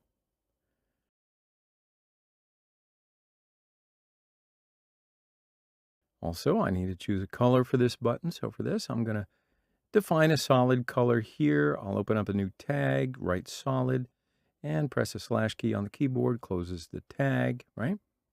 So now I can define the color of the shape. And I'll write the color and select the Android color option. I will choose the color teal 700, but you can, of course, choose whatever color you want. So we've defined the button shape, but has anything changed on the main activity XML page? Well, we do need to set it as a background because we created the button shape XML. So how do I accomplish that?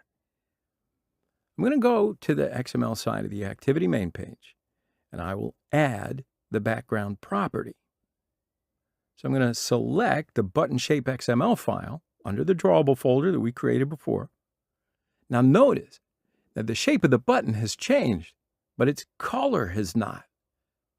So for this reason, we change the app background tint property to null. Otherwise, the shape of the button will change, but its background color will not. All right. Now you see that the button has taken its oval shape, but we define width and height wrap content. We need to change that too. I'll change both of them to 150. All right, so the button takes the shape of a ring, and you could make it square or rectangular. That, my friends, is up to you. But now you see what's going on. All right. So sure enough, that's how you use button components in Android Studio. And really, I think that's enough for this video, don't you? So let's take a little break, and I'll see you in the next video. Hello, everyone. All right, welcome to the next video. So we're going to talk about edit texts in this video. So edit texts are Android components, and these are basically used to get data from the users. You can see edit text in many Android applications to get data from the user, such as the name, the last name, the password, address, whatever that might be. Now, there are different types of edit text, and we're going to see these different types in this video and practice with them. So let's go to Android Studio. All right, so naturally, I created a new project for this lesson. The name of this project is Edit Text. All right, So you can also create a new project, and you could also continue from the previous project, whatever you want. You could probably be teaching this course already, right? All right, slow down, not so fast. That's okay. So let's have a look. You can see Edit Text here on the left side of Android Studio in the palette window. Under the text section, the name is Plain Text. Cool? So under this plain text, there are other types of edit text, such as password input, email input, phone number input, multi-line input, time, date, all these, right? So before we start edit text, we got to change the constraint layout to linear layout. All right, so this way we can learn to work with linear layouts at the same time. So I'm just going to delete constraint layout from the XML side and write linear layout here.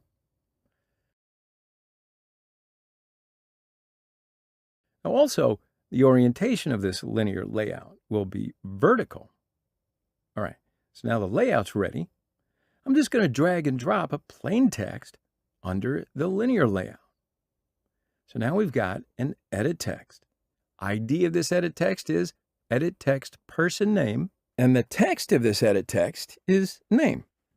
So when we run this application, users will enter data from here, such as name, right?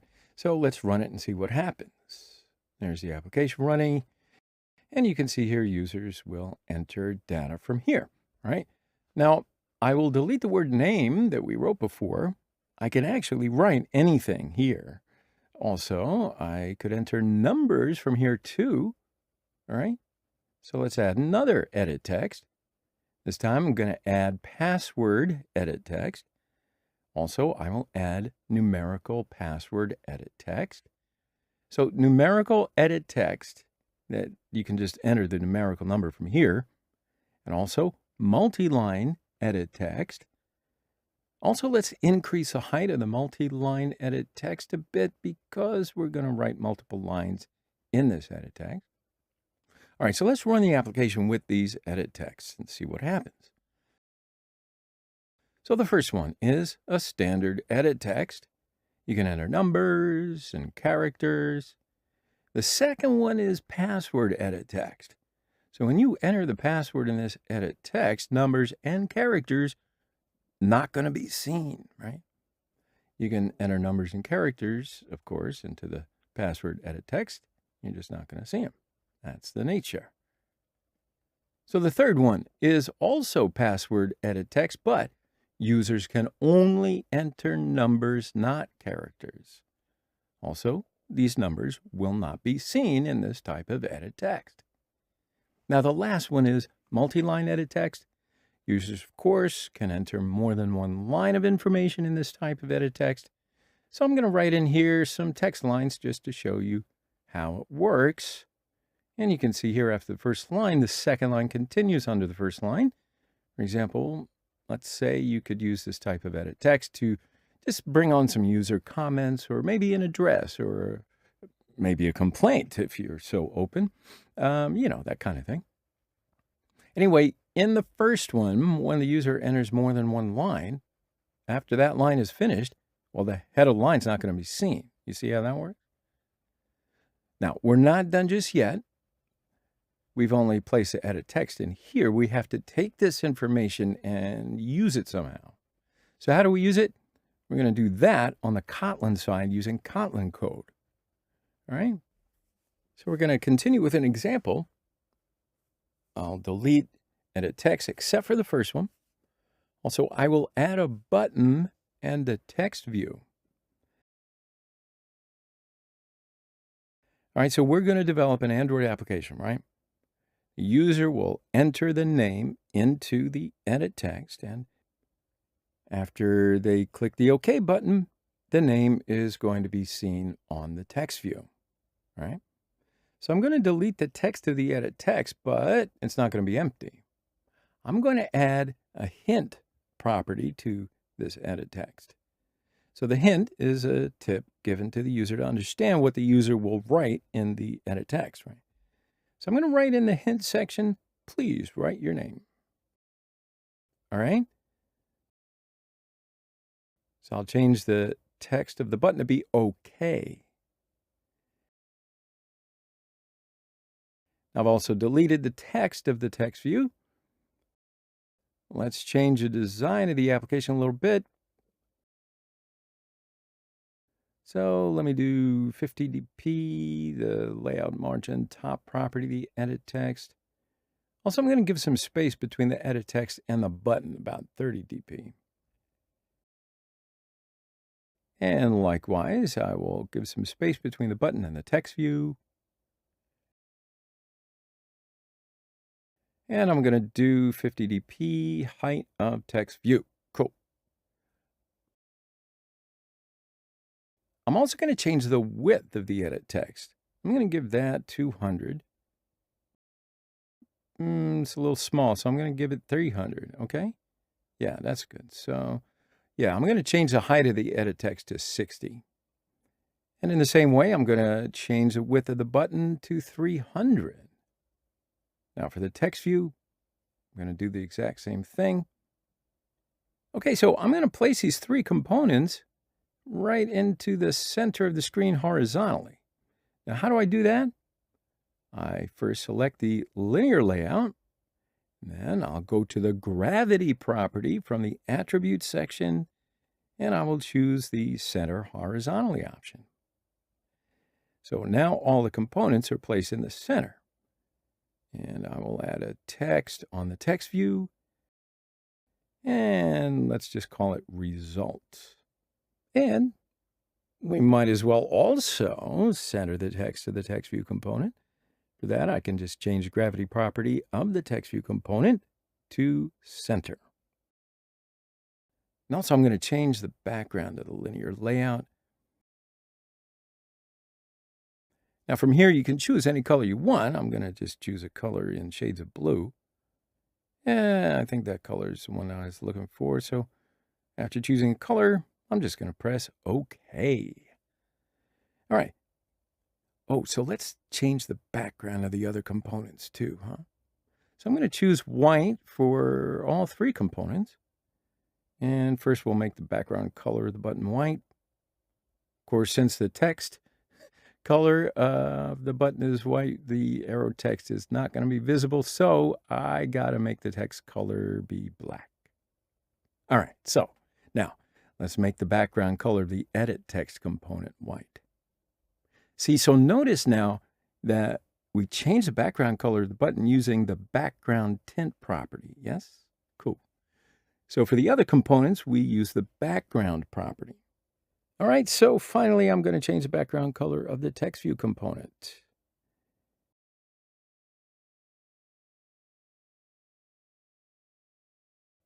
Yeah.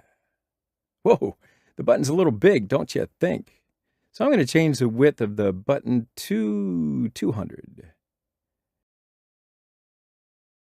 All right, so now I will give an ID to these components. For the edit text component, I'm going to write edit text name.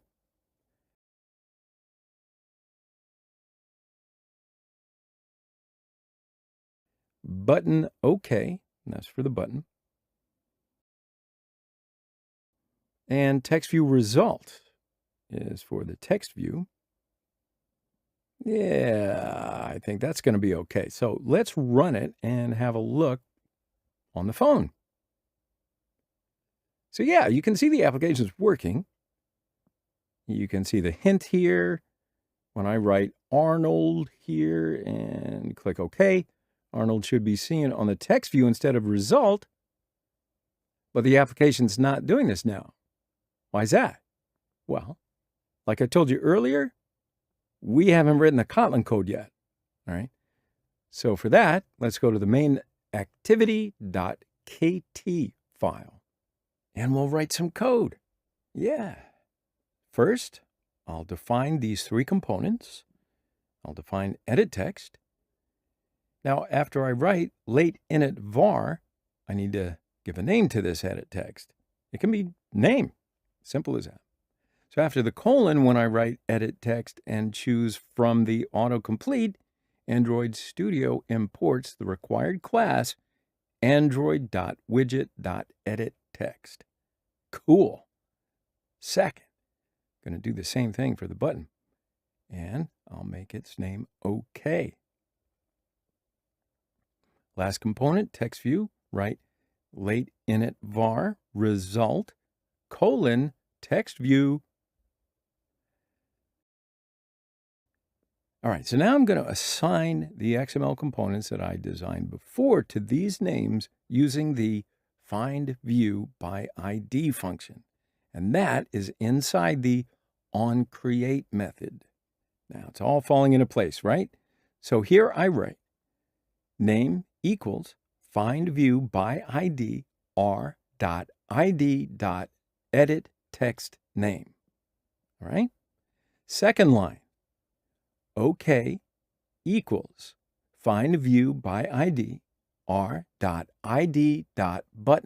OK. And just like I did before, result equals find view by ID r.id.result. You with me so far? All right, because so far so good. So I'm just going to add the click listener to the OK button. All right, OK.set on click listener. I'll choose the click listener that's offered to us by the code editor automatically, and then autocomplete will take care of the rest. And I will write code inside curly braces. Cool? So now we can start coding. So first, I have to get the data that the user enters in the edit text. How do I do that?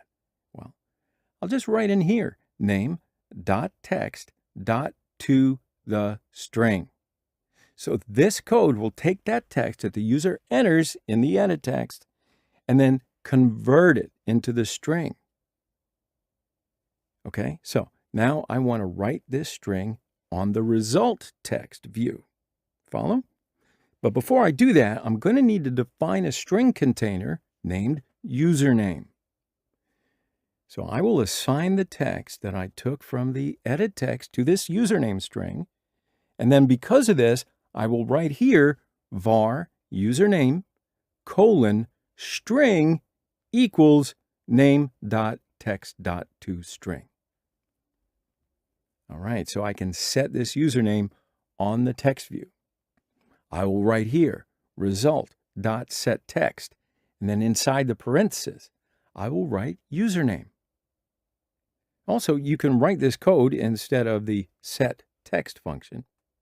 Result.text equals username. Now, I know it's a bit complex.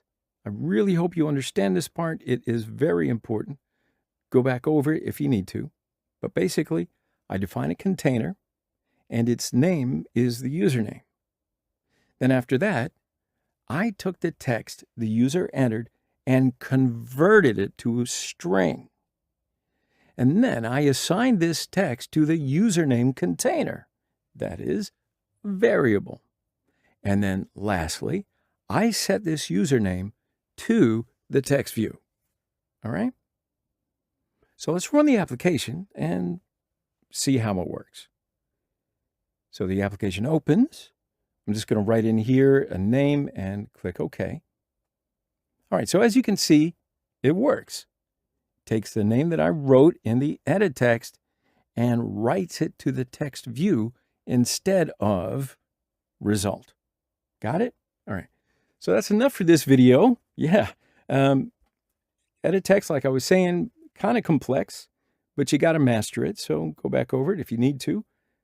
And I will see you in the next video. All right. Hello, everyone. So we're going to talk about image view in this video.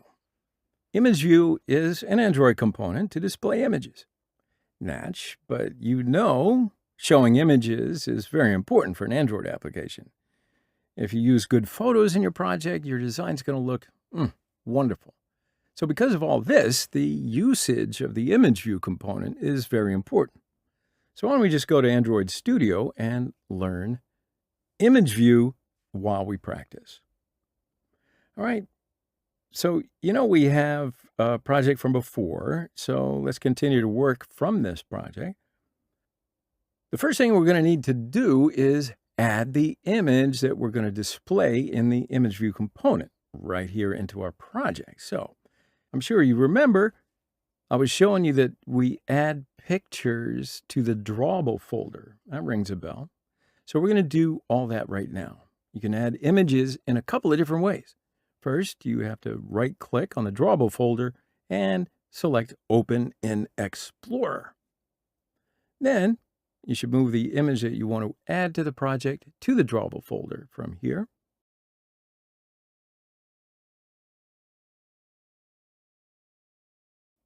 All right, so that's the first method. You already know that method. So now let's have a look at the second method. So this way, you got to copy the image that you want to add to the project. After that, you just right-click on the drawable folder and select the Paste option. And from here, you just select the drawable folder, not the drawable V24 folder. And then also, the name of the picture that you're going to add to the drawable folder has to be lowercase letters. And if it's longer than one word, no spaces whatsoever. You can, of course, use underscores to separate words, so that's not a problem. Otherwise, you will get an error. You just can't forget that, that's all. Unless you like getting errors, I don't know. Anyway, and there you see it. Using both methods, you can add any images that you want into your project. So, now that we've done that, we can learn about the image view component. All right, so adding an image view to this project. First of all, where is image view? Well, it is inside the palette window, and it's under the widgets on the left-hand side of Android Studio. So I am going to drag the image view and drop it under the linear layout. So that puts it as the first component. This is a linear layout and its orientation is vertical. So because of this, all the components are going to take a place from top to bottom. So when I drop the image view, a new window opens up. And this window is the resources window. So here I need to choose a picture for this image view. See how that works. I'm going to select the image that I just added to the project, click OK. So now I can see this picture in the design area, but there is a problem. Do you see it? Well, because I cannot see other components. All right. Now, what's the reason for that? The height of the image view, wrap content, also the size of my image, way too big. So when the image view uses wrap content for height, the image covers all the screen from top to bottom. So I need to change the layout height and layout width to 300. Okay, so now you can see all the components in the design area. Also, if you notice, and when you pay attention to this, okay, so the image view component is in the center of the screen horizontally because I choose the layout gravity property to center horizontal. You remember that for this linear layout. Last video. And that way all the components are placed center of the screen horizontally. So if you look at it carefully, you can see that the image is placed inside the center of the image view. Now, if you want your image to cover all the image view component, well, you should choose the size of the image exactly the same as the image view. Right? You know what I'm saying, right? I'll give you an example. If the size of your image view is 300 by 300, the size of your image should also be 300 by 300, or vice versa, whatever. But we could also do some arrangements within the image view. So I'm going to go to the scale type property, and that's in the attribute section, and choose from here a few options. Now, if I were to choose the fit start, the image is going to take the place from the start position. If I choose the fit center, image will be seen in the center. And if I choose the fit end option, it's going to take its place from the end position. Now, what happens if I choose fit XY? Well, the image is going to cover all of the image view, but the image will be enlarged and it might not look very good. So because of this, the fit center option is often a very good option, but naturally it's up to you and what the image is. All right.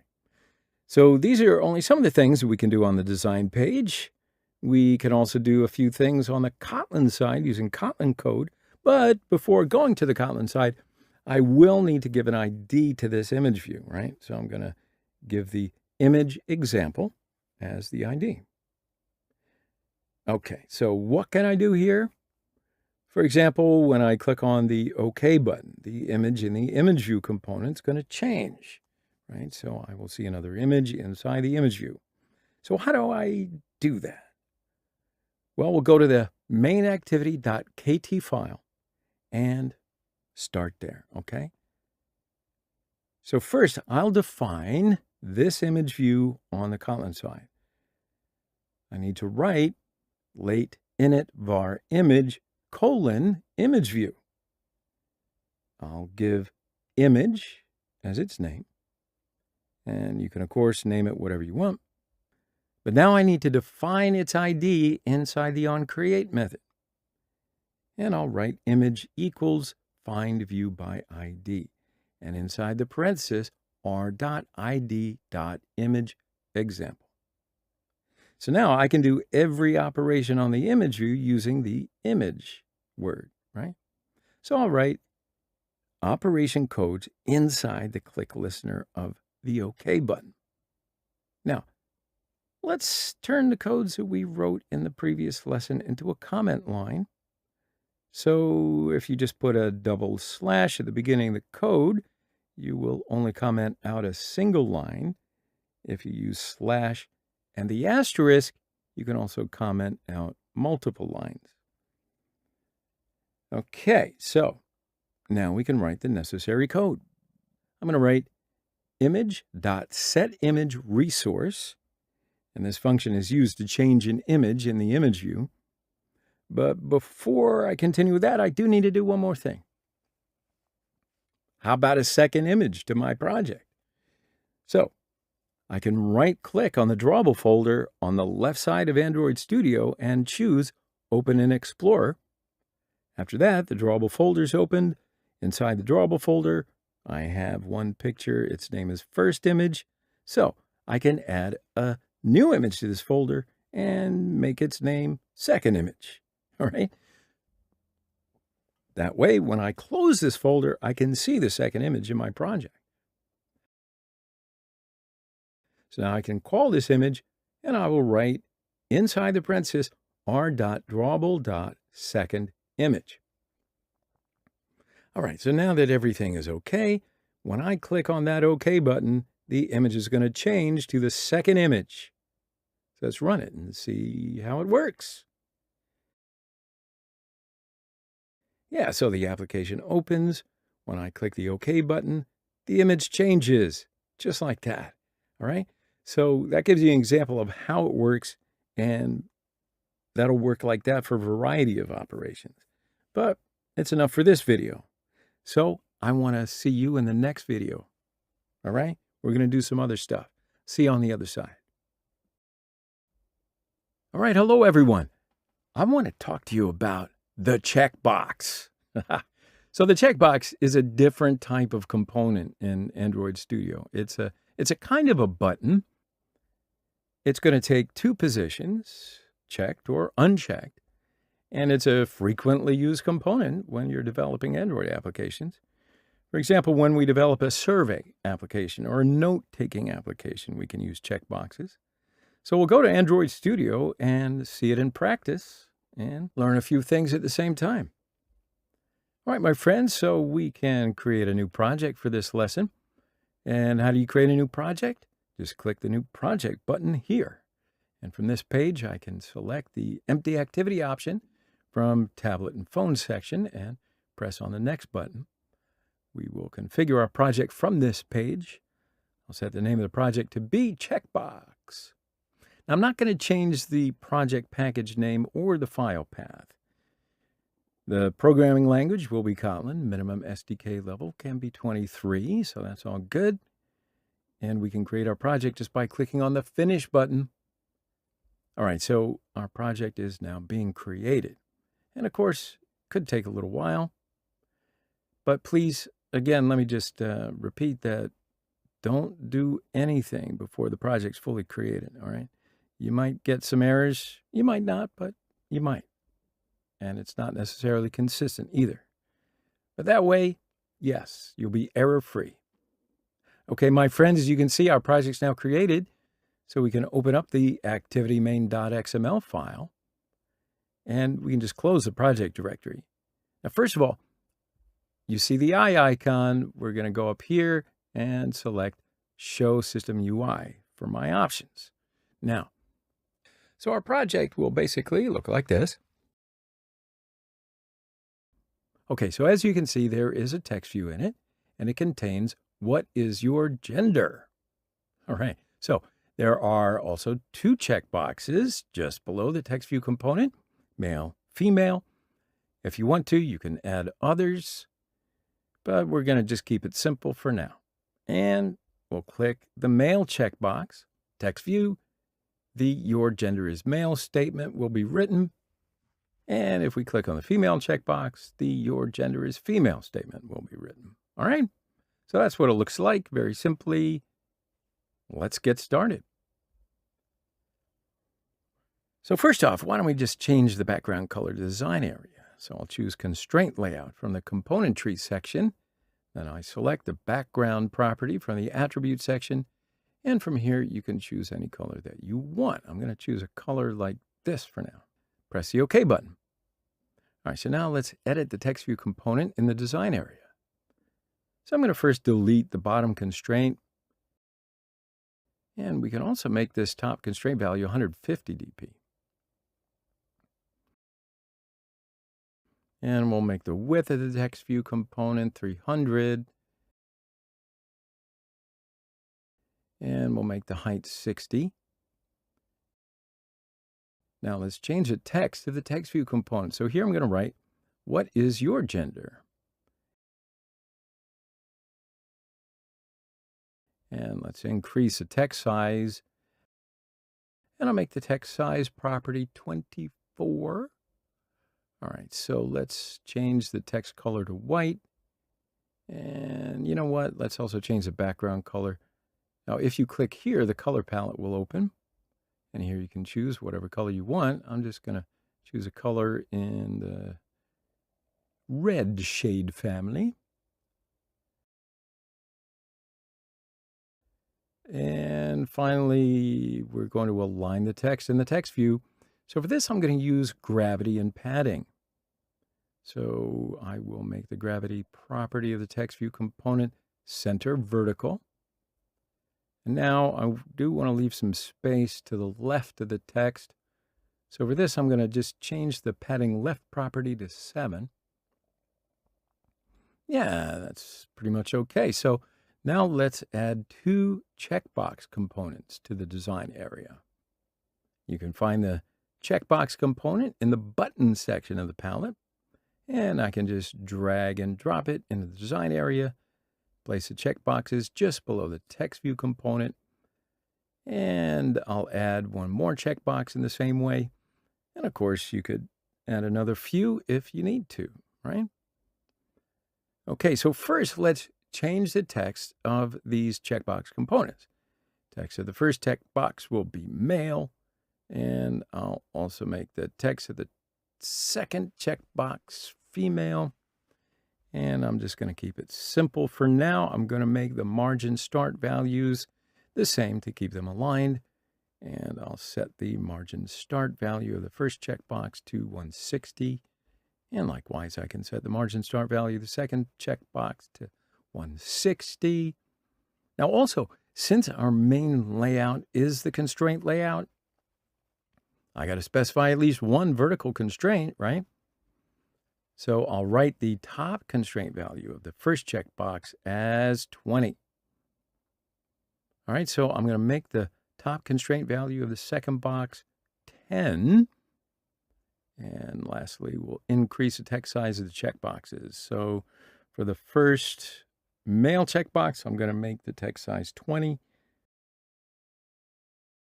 The second checkbox, I will also make the text size 20.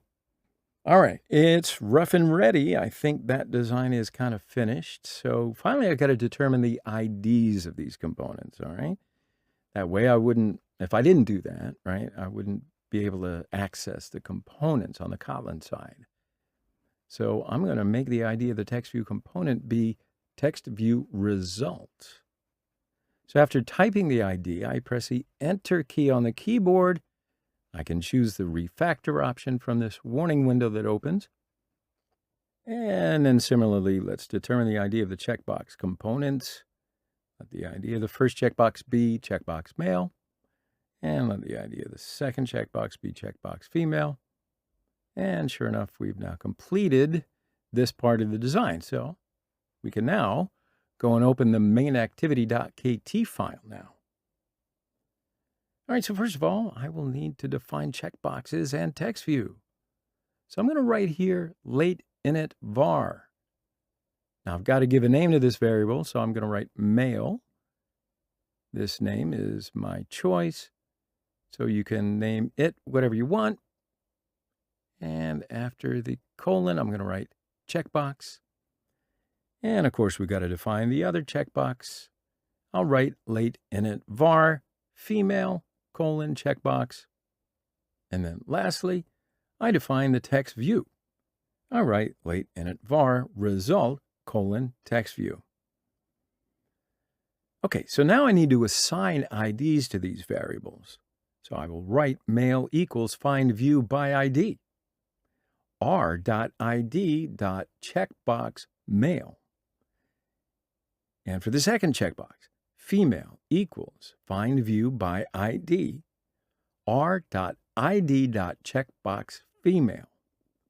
For the text view, result equals find view by ID. r.id.textViewResult. All right, so after that, I'll just add the click listener to the checkboxes. That way, when the user clicks on the checkbox, it's going to do some operations. So I just write in here mail.set on click listener. Now I can write my codes inside the curly braces, and there are two options for the mail checkbox, checked or unchecked.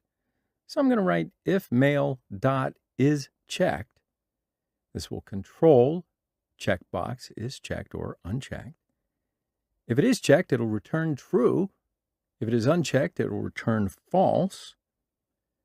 So if it is checked, what's going to happen? I want to write your gender is male on the text view. So I just write in here result.text equals your gender is male. Now, why did I write the result? Because we gave the result to the text view as a name, right? We don't want to say result. So if it is unchecked, I will write again the question. And for this, we need to create an else block. I will write else inside the brackets, result.text equals what is your gender? All right, so I'm going to do the same for the female checkbox. Female.set on click listener inside the curly braces. If female is checked, result.text equals your gender is female. If the female is unchecked, result.text equals and question again. What is your gender? All right, so that's it in a nutshell. Let's run it and see what it looks like.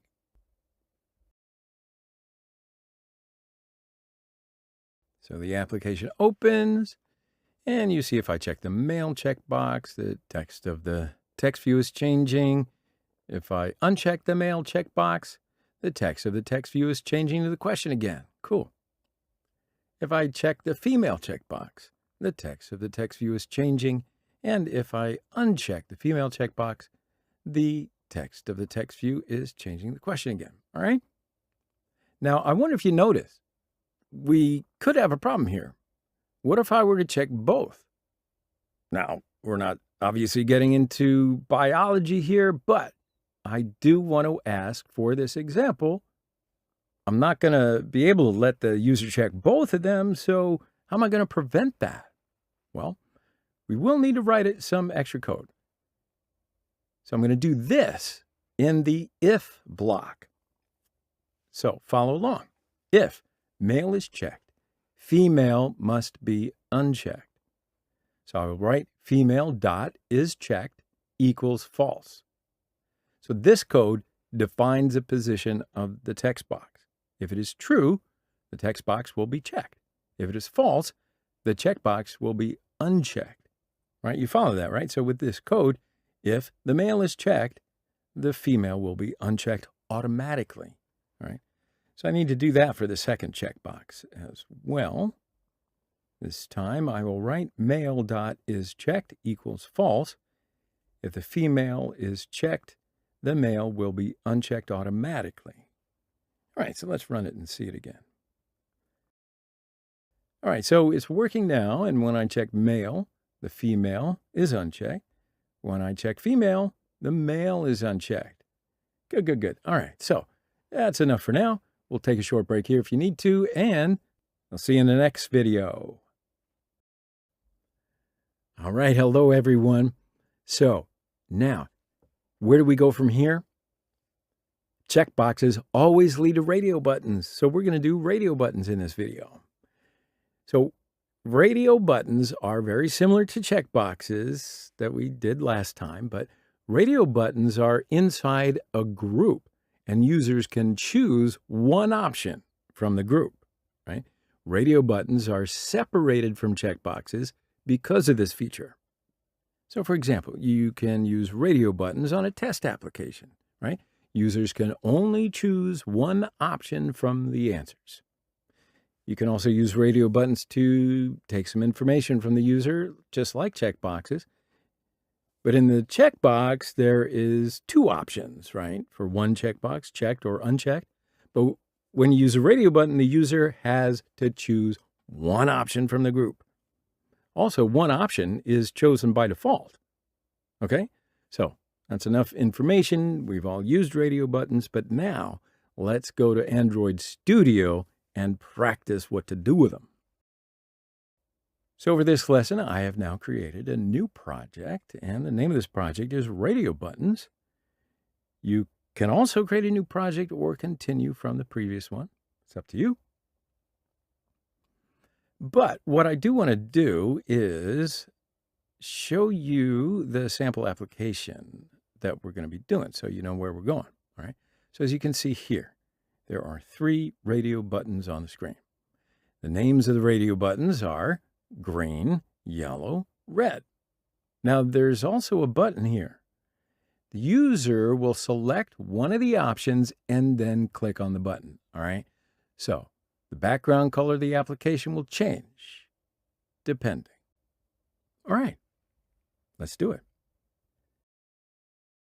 Now, if you notice, our main layout is constraint layout, but I'm going to use a linear layout in this lesson. So my goal here is to learn how to use both the constraint layout and the linear layout. And you'll just know it backwards and forwards, all right? So remembering, of course, that we've used the constraint layout in the previous lesson, I'm now going to change to the linear layout in this lesson, all right? So let's go ahead and open up the XML side and change the constraint layout to linear layout. I just write linear layout here. Now, also, I'm sure you remember that we had to specify the orientation while we were working with the linear layout. So that means I'm going to just make the orientation property vertical. And let's go ahead and create the application design completely using XML code. I think you're ready. Come on. As an Android developer, you should know how to use XML code. Okay. So first of all, since I'm going to add the components into this linear layout, We should also close the tag of the linear layout as follows. So I'm deleting the greater than and slash right here. Now I'll close the tag by pressing the shift and less than keys on the keyboard same time. All right. So now I can add the component that I want to into the linear layout. So what we'll do first is change the background color of the linear layout. Now, you do remember, right, that we were using the background property for this? So when we start typing background here, the code editor does offer us some options. Cool. So from here, I select Android background feature, press enter. Now I can choose a color, and you can write the code of the color that you want, or just add it directly with a hashtag at the beginning. You could also choose any of the colors defined in Android. For this, I'll just type Android in here and select the Add Android option here. And there you see the code editor offers us a host of colors. So here, just choose any color you want. I'm going to choose color Hollow Blue Dark. And as you can see, the background color of the design area immediately changes. All right, so now let's add some of the other components into the design area. So first, I'm going to add radio buttons because that's what we're doing. Now, of course, we should not add radio buttons directly to the design area. Remember? First, I need to add a radio group. Then I will add the radio buttons to this radio group. I'll open up a new tag, pressing the less than key on the keyboard. Then I write radio group in here and press enter. I'll make the width and the height of the radio group wrap content. Now I'm going to close the tag of the radio group and add the radio buttons inside. I press shift and smaller than keys on the keyboard. And I need to create a new tag for the radio button. So I'll press the less than key and type radio button. The width and the height of the radio button can be wrap content. Also, let's change the text of the first radio button. So I'll type text, select the Android text option. Let the text of the first radio button be green. All right, let's also change the text size. And here I'll just type size, select the Android text size feature. And the text size can be 20. Let's change the text color. I'll type color and select Android text color property. All right, so here you can specify any color you want, of course. I'm just going to choose white, defined in the color.xml file. Now, when we type white in here, we're presented with the color white option. So I'll choose it. And as you can see, the text color of the radio button has changed immediately. All right, so now, yes, we have created the first radio button. Yay. But we're in a group, so we've got to create 2 more radio buttons. But all I need to do is copy and paste the code here twice, right? Because radio buttons are going to have all these similar properties. So as you can see, we have now 3 radio buttons in the design area. Of course, there is one thing left to do. I got to change their text. So the text of the second radio button is going to be yellow. Text of the third radio button will be red. All right, so there's our radio buttons. Now we've got to create a button, okay? Of course, we've got to create this button outside of the radio group and inside of our linear layout. So for that, I will open a new tag and write button. And the width and the height of the button can be wrap content. So now let's change some of the properties of the button. For example, we can make the text size 20, and we can use the Android text size feature. And we'll change the text. For example, we can write change background in the text of the button. And now if you pay attention to this, all the letters are written in capitals on the design area. And you can also change that if you want. So we use the text all caps property for this. So if you set this property to false, it's going to appear in the design area the same way that you specify the text of the button. All right. Finally, let's change the background color of the button. Now, if you remember, we use the background tint property for the background color of the button. For the background color of the button, let's just write a color code this time. Now, again, you got to be familiar with this usage, right? So for this, I'll just write the code of the color that I want to add after this hashtag sign. For example, I'm writing the following code in red tones. Of course, you can get these codes just by doing a simple search in your favorite search engine to scour the World Wide Web. You don't really need to memorize these codes, but when you use them enough, you tend to remember what your favorites are. Anyway, we've created our components. Let's now arrange the location of the components a little bit better in the design area. So I will now make the gravity property of the linear layout center horizontal. That way, all the components will be centered on the horizontal plane, right? Now let's move the radio button component down a little bit. For this, I can set the margin top value to, let's say, 75. Also want some distance between the radio buttons themselves. So for this, I can use the margin top feature. I set the margin top value to 5 for the first button. And now I can just copy this line of code and I can paste it into the other two radio buttons. And there you see that there's some distance between the radio buttons. All right, so that's cool. Now, finally, I'm going to make a margin top feature of the button 50 dp. Yeah, so there you can see the design looks a little nicer.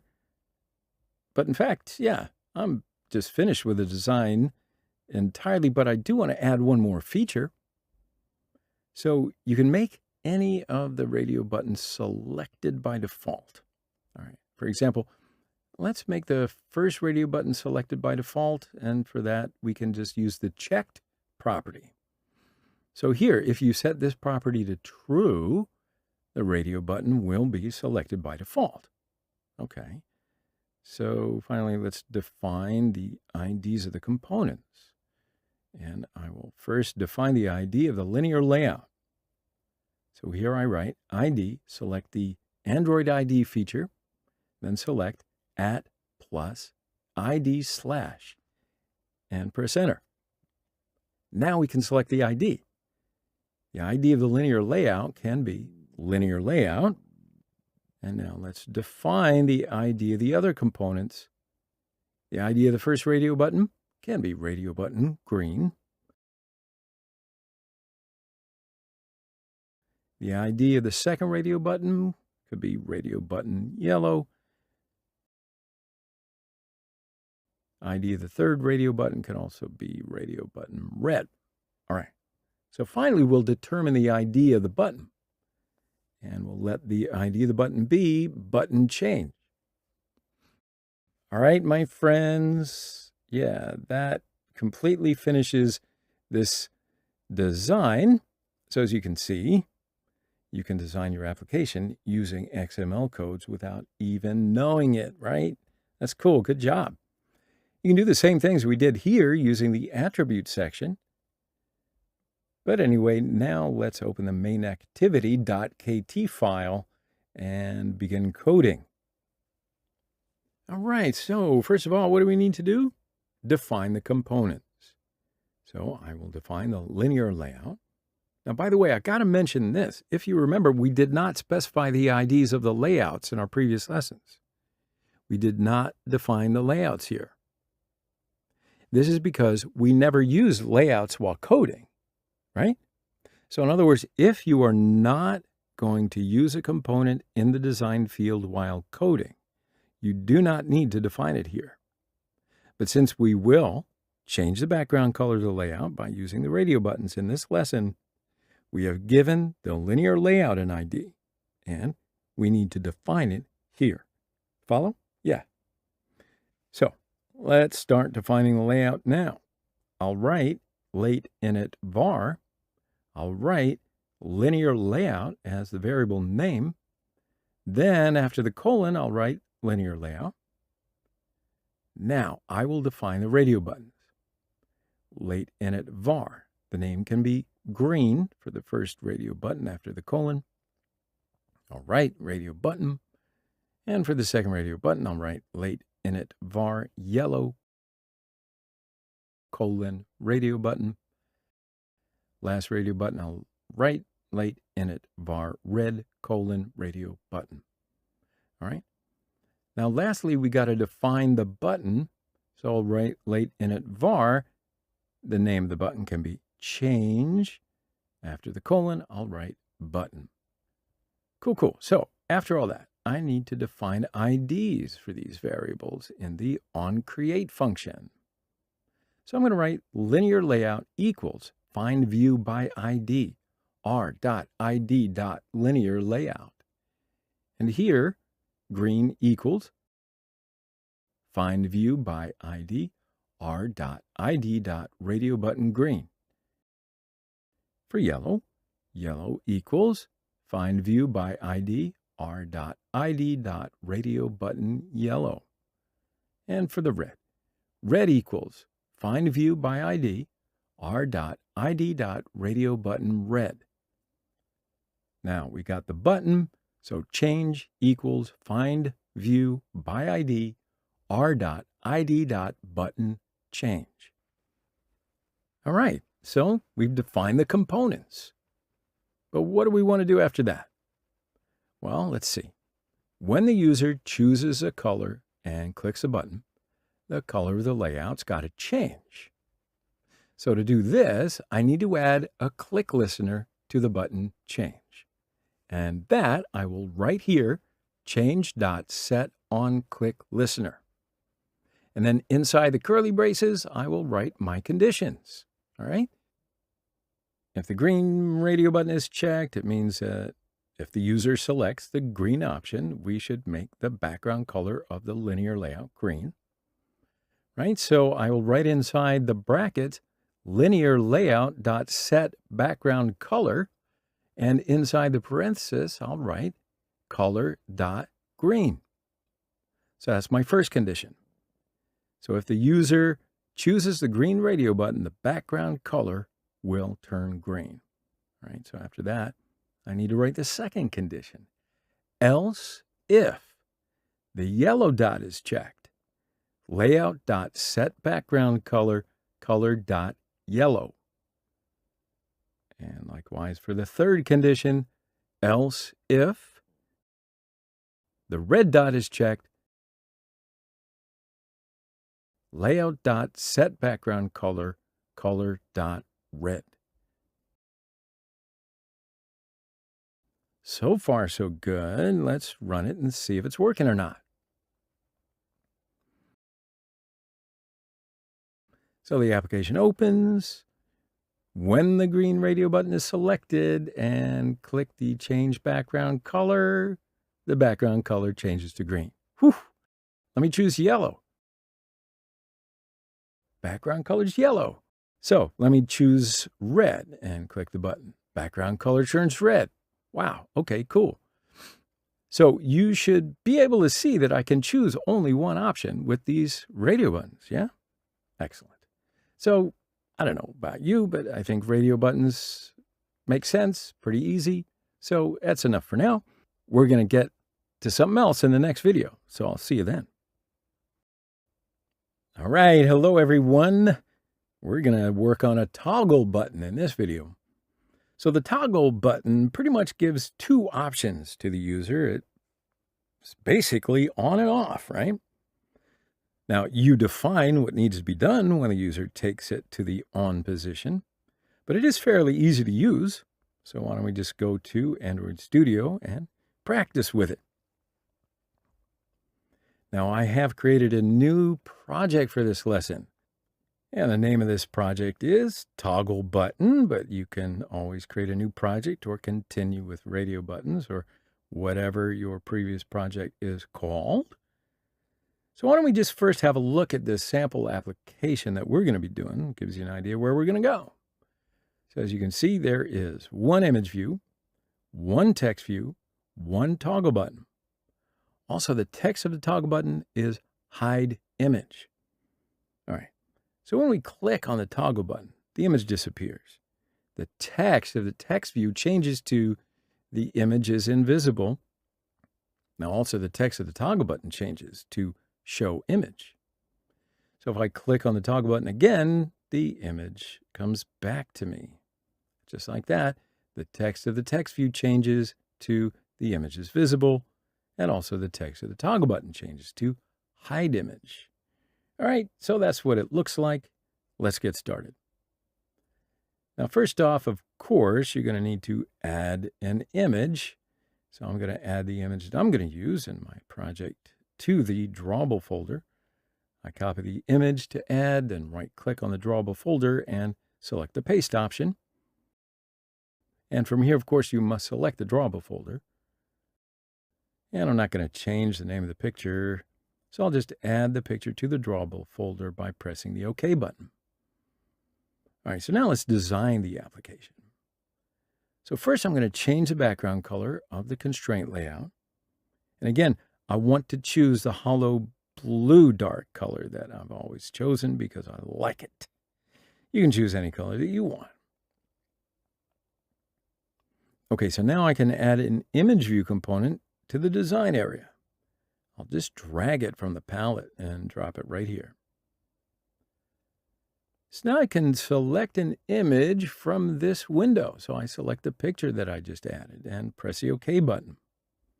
Of course, the size of the picture was so large that it took up the entire screen. So I'm going to need to make the width of the image view component 300. I'm also going to make the height 200. All right, so now let's add a text view component. I'll make the width of the text view component 300, and I'm going to make the height 50.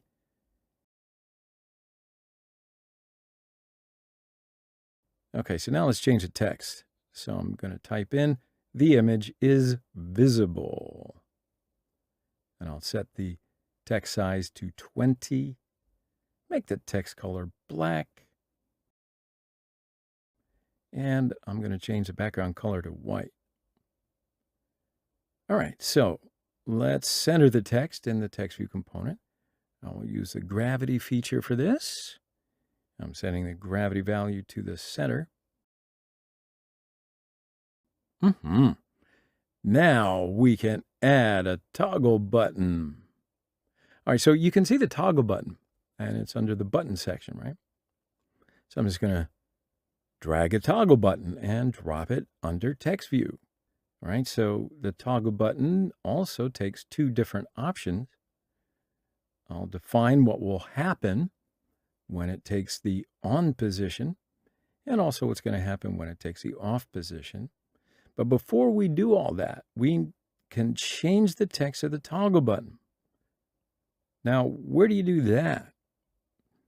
Well, you know that we've changed all of the text of the buttons that we've done from text attributes, but we're not going to do this for the toggle button. There's an other text attribute. It is the text off, the text on property. All right, so we're going to define a text in the text off section so that when the position of the toggle button is off, text off. Also, we'll define the text when the position of the toggle button is on, and I'm going to write hide image for the text off and the show image for the text on. All right? Now, since our main layout is this constraint layout, I've got to determine the constraint values of the components. So first, I will center all three components horizontally. After selecting the image view component, I'll press the Control key on the keyboard and select the text view and toggle button components. All right.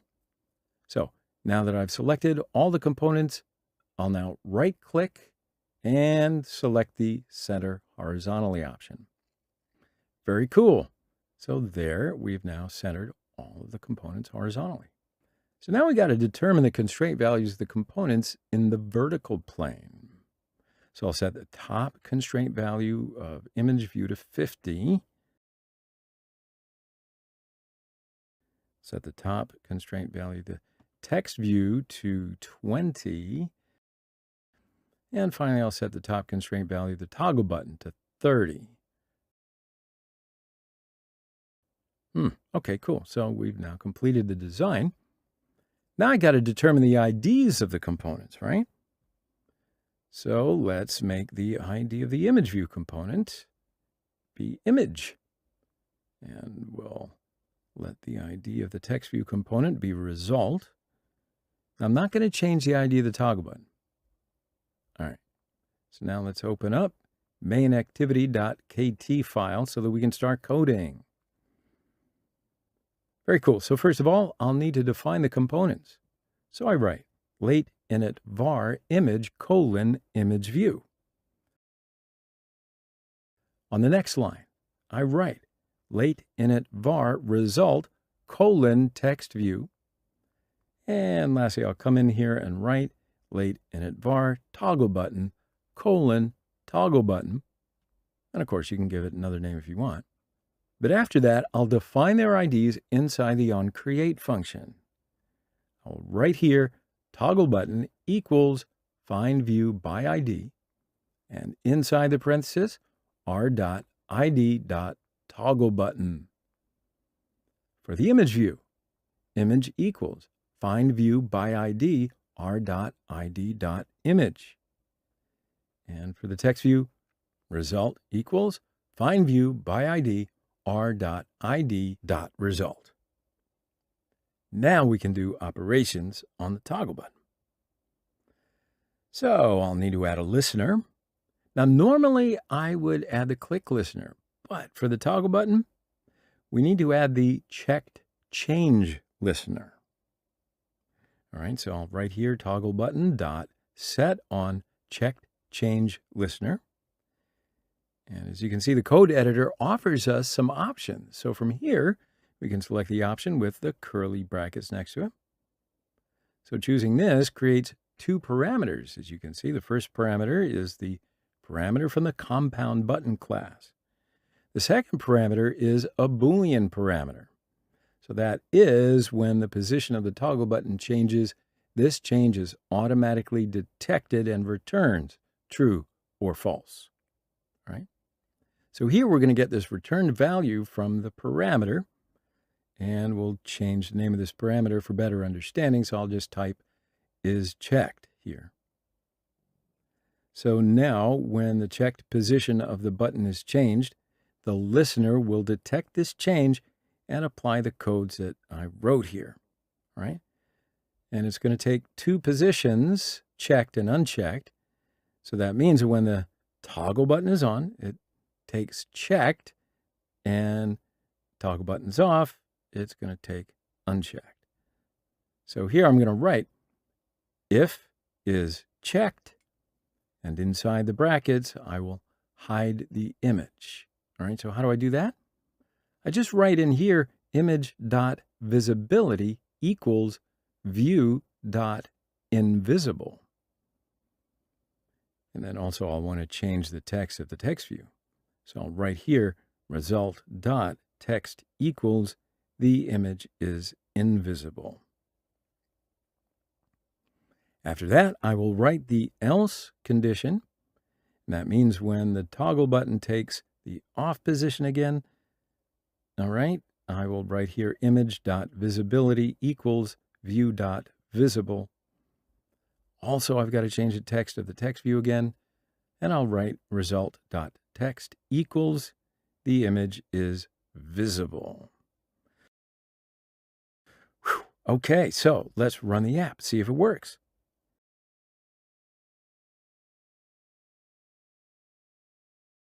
So now when the application opens, you see the toggle button. The text is hide image. When I click on the toggle button, the image is hidden and the text of the text view changes. Cool. So also the text of the toggle button changes, right? So when I click it again, the image is shown, text of the text view changes again, and so does the text of the toggle button, changes back to hide image. All right, so it's kind of easy, right? I think it's enough for now, so we'll take a short break, and I'll see you in the next video. Well, hello, everyone. So we're going to talk about Spinner in this video. So Spinner is an Android component that we use in Android application development. Spinner opens a list, and then users can choose an item from the list. And when the user selects an item from the list, certain operations can start up with this selection. So why don't we just go to Android Studio and learn how it works. Now I've created a new project for this lesson. Name of this project is Spinner. You could also create a new project or continue with the previous one. It's up to you. Now we're going to do an example in this video. So the example project is going to go like this. So there's a list of countries, right? So when the user selects a country from the list, the country name will be written on the text view. For example, if I select Germany, on the text view, it's going to write Germany. So if I select the Netherlands, on the text view, you're going to see Netherlands, right? So that's pretty much how a spinner works.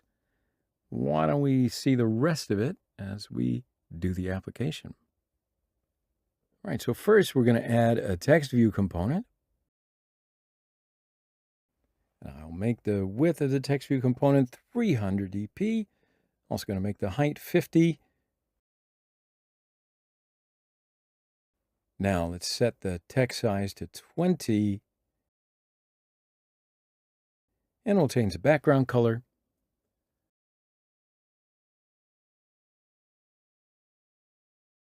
And why don't we make the text color white? All right, so finally, let's center the text in the text view component. And I want to use the gravity property for this, so I'll set the gravity value to center. Yeah, so we can add a spinner to the design area. So spinner is under the containers section. Now also, I'm going to change the width of the spinner to wrap content. So now we have a text view and a spinner. And we will need to give an ID to the components. So for the spinner, I'm just going to write spinner country.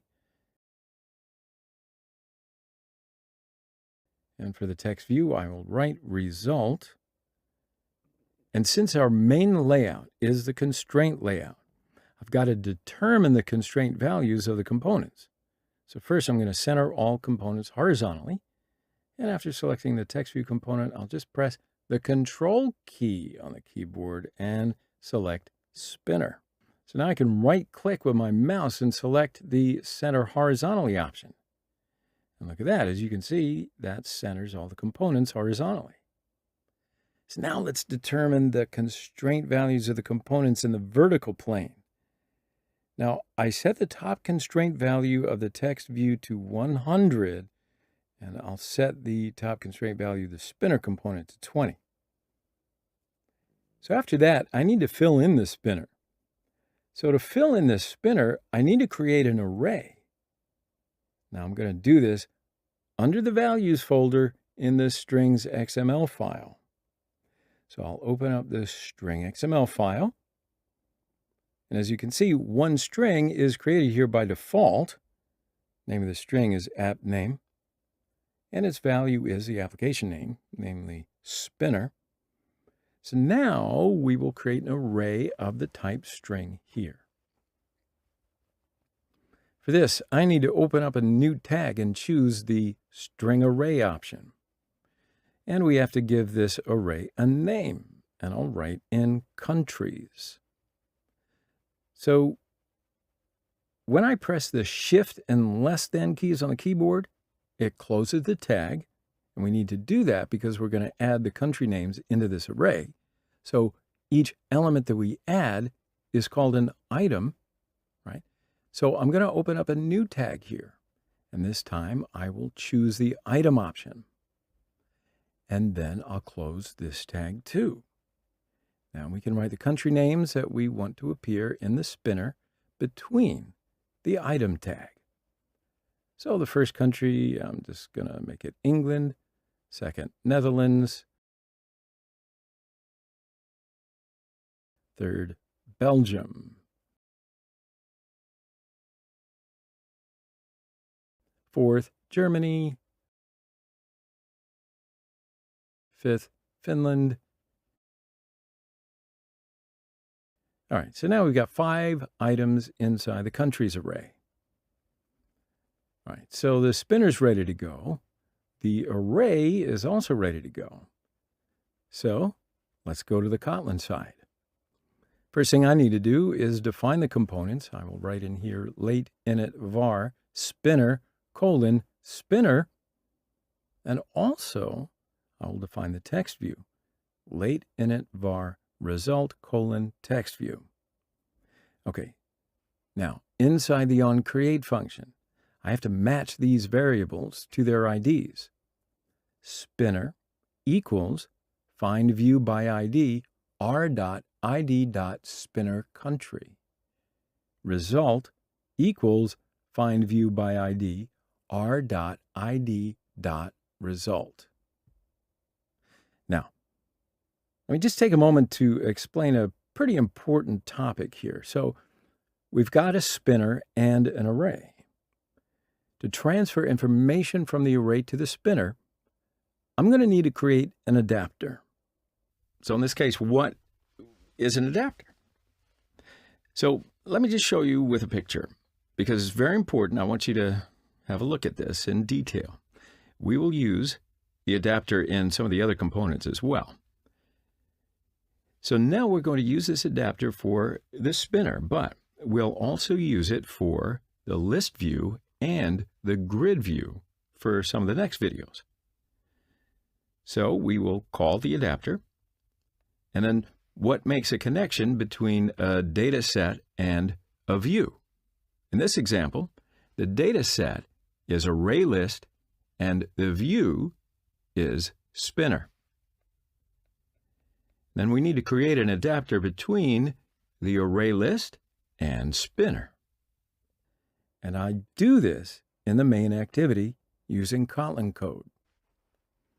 All right, so in the onCreate function, I will write var array adapter equals. After the equal sign, I will write array adapter dot create from resources. The create from resource function allows you to create an array adapter from the string array. All right, so I need to define 3 parameters in parentheses. First is context. I'll write this here. So that means this adapter will work in this class. Also, you can write application context or this at main activity for the context as well. So the second parameter is array ID. I'll write r.array.countries. I defined array ID to the adapter. Okay, so the third argument for this method is a layout resource that defines how the selected choice appears in the spinner control.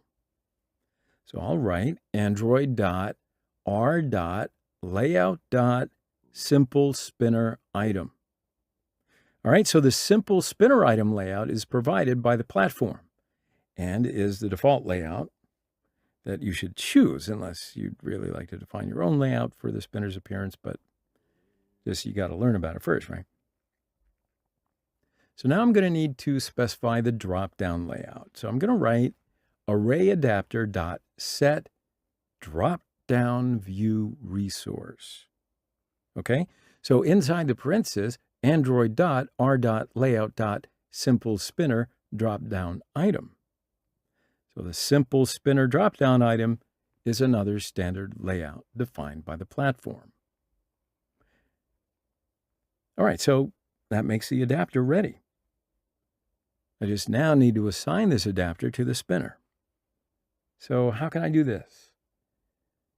What if I write spinner.adapter equals arrayAdapter? So then these codes will fill in the spinner with a countries array. All right. So let's just check, see if we've done it so far so good. The application opens, and you can see the spinner is filled in with the country names. So let's just go over what we've done here. Do you know what we've done until now? We've created a spinner and a data set, and then we connected these spinner and data sets using the array adapter. So then after all of that, we need to do just one more thing.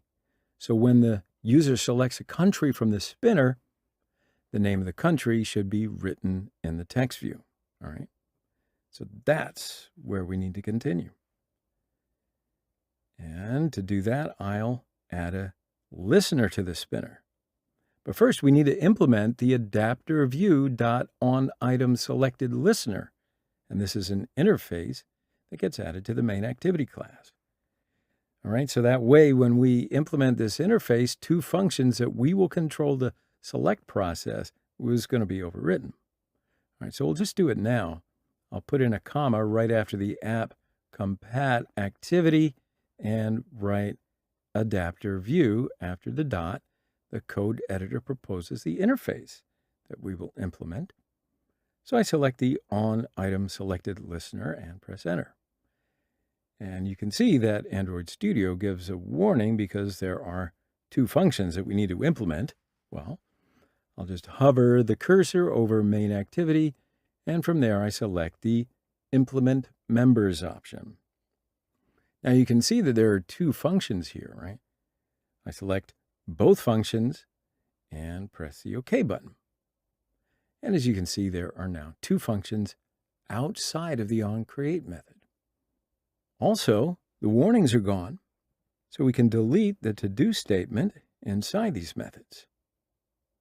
All right, so let's examine these two functions.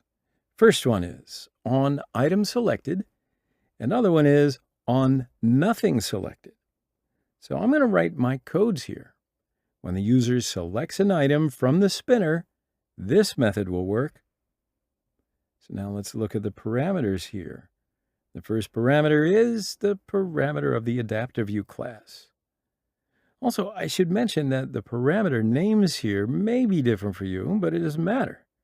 You can change these parameter names if you want to. You can even change the whole thing. I just write parent instead of P0. All right. Second parameter is an object of the view class. So we can also write a view here.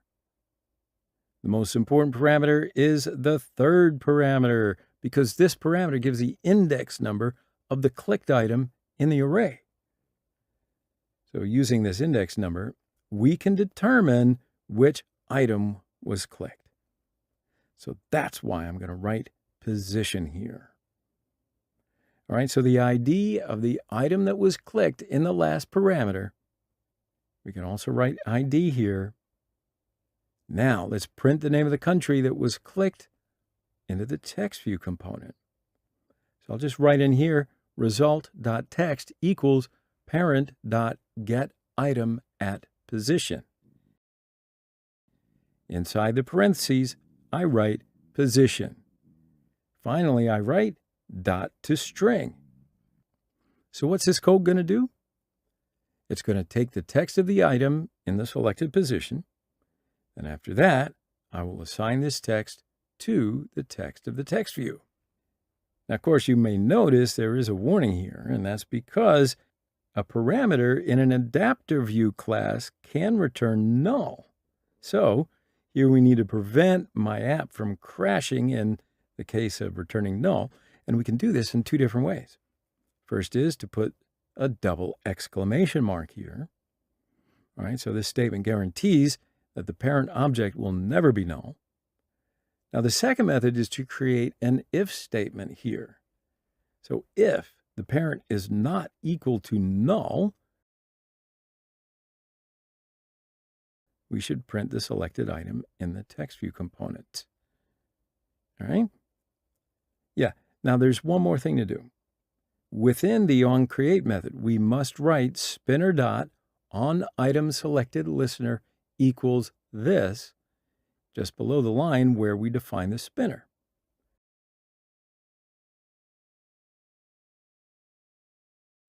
This keyword here is an instance of the interface that we're implementing.